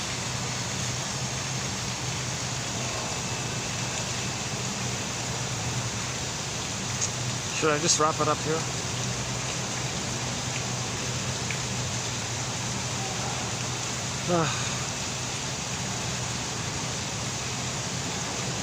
The second longest video in this collection was done 2 videos ago. It was 7 hours and 50 something minutes. That wasn't too bad, actually. And the one prior to this one wasn't bad either. So we're posting some good videos. I feel like there's a lot of strong, good quotes coming. I'm excited about all of the quotes from day one till now. These are all excellent quotes. Once again, grace, okay, relevant, okay, manner, quality and quantity. I think it's kind of captured like that. So they're clear, easy to understand, helpful, warm, friendly, helping you to be your own detective. That's an act of respect. It's not regressing you. It's not telling you that there's some magic words here, follow them. There's no guru issue here. No, nothing like that. It's actually the opposite. It's helping you to be your own detective. The goal of the path to healing is for each person to become their own detective. That's what this is all about. Make you strengthen your ego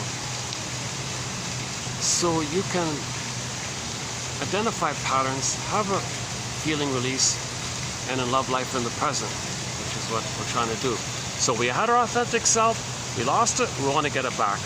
The only way to get it back is by being a detective. No one can say abracadabra and it's going to happen. Psychoanalysis is not a magic dust. That's a good liner from Henry Hart, yeah.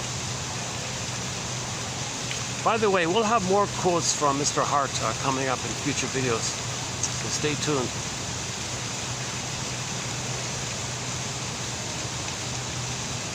If I had the boom box here, I'd play Anschell's Borderline.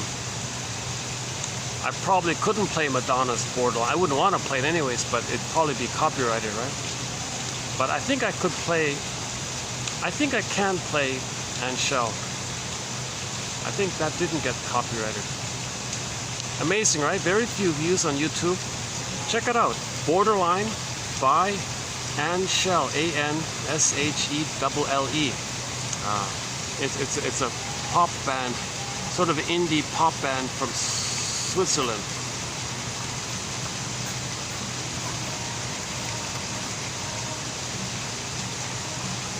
Some kids running around here. See, I can imagine like these kids running around, they're having a bit of a good time. I can imagine that in the future they might reflect on a night like tonight with their family in a nice place like this. Because it's safe, they can run around, things to see, fountains and birds, and, you know, lights and things. Yeah, it's a bit of a wonderland here, yeah.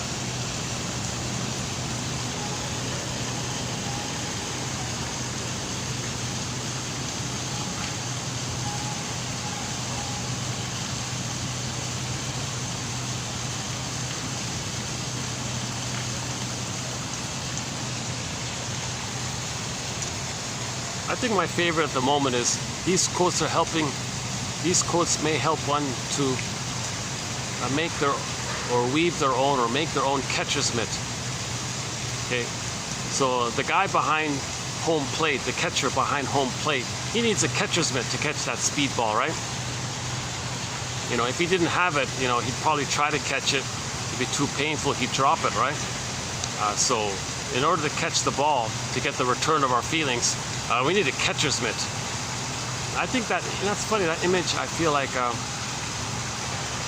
don't know what it is, but something about that image of these quotes helping us to build our own catcher's mitt, and we can catch that ball. I mean, we can get back our embodiment kind of thing. Yeah, on that note,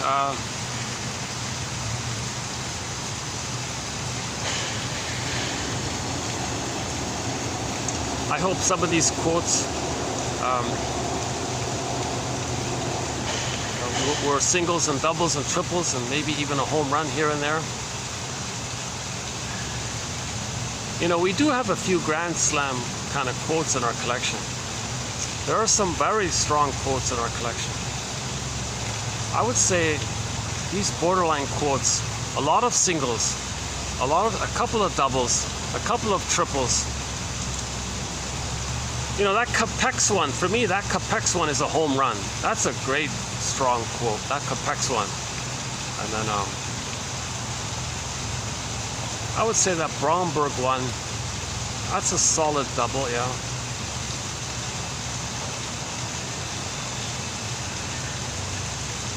Oh my God, no, what am I saying? Grotstein, Grand Slam, the Grotstein quote about the amalgam, about the overlap and the fusion and the new amalgam between the schizophrenic primary mind and the rational, normal, neurotic mind, and the overlap, like the two clouds overlap, and from that a new amalgam was created, and from there we get the BPD phenomena. Oh, that's a grand slam. That's a home run, bases loaded home run.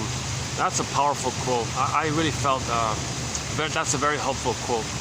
And related to it is the one from the lady from Denmark, Judy. I keep forgetting her name again. Gamal Gad, is that right? About you know, the two disciplines, okay, the shrink world or the talking pure world, and a little separate like that. And each independently couldn't understand BPD because BPD cannot be understood in separate boxes. BPD is a manifestation of the overlapping of those two boxes, which Grotstein was saying. I think that intermingling and the new amalgam of that overlap, that leads to the BPD. I find that very strong in terms of explanatory power, right? That one there. Yeah, that for me is a Grand Slam, or a home run with 2 or 3 runs batted in or something. And that other one about PTSD being a relational trauma, that's a triple for me. That might be a home run, actually, that one there. That PTSD is relational. It's a brand of PTSD. BPD is a brand of PTSD. It's a type of PTSD, and it's related to relationships. Yeah, that's a, to me that's a home run. Actually, to me that feels like a home run, Dr. Poole. The one by Judd and McGlashan. Is that right?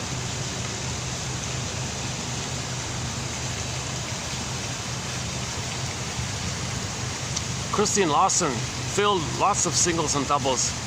The Christine Lawson one.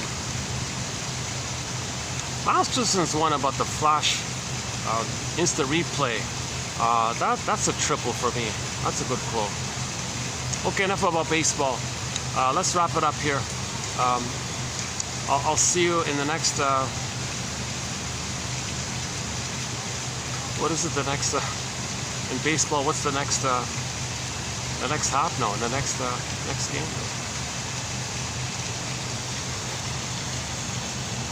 But these are major league quotes for sure. All of these quotes are major league quotes. In terms of healing, these are major league quotes.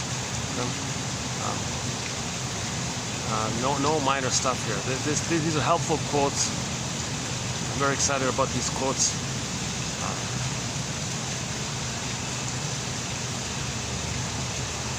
May anybody feel enriched by it as well. Okay, thanks again. I'll see you in the next video. So stay tuned. As mentioned, we'll be talking about both alexithymia and emotional eating. Until then.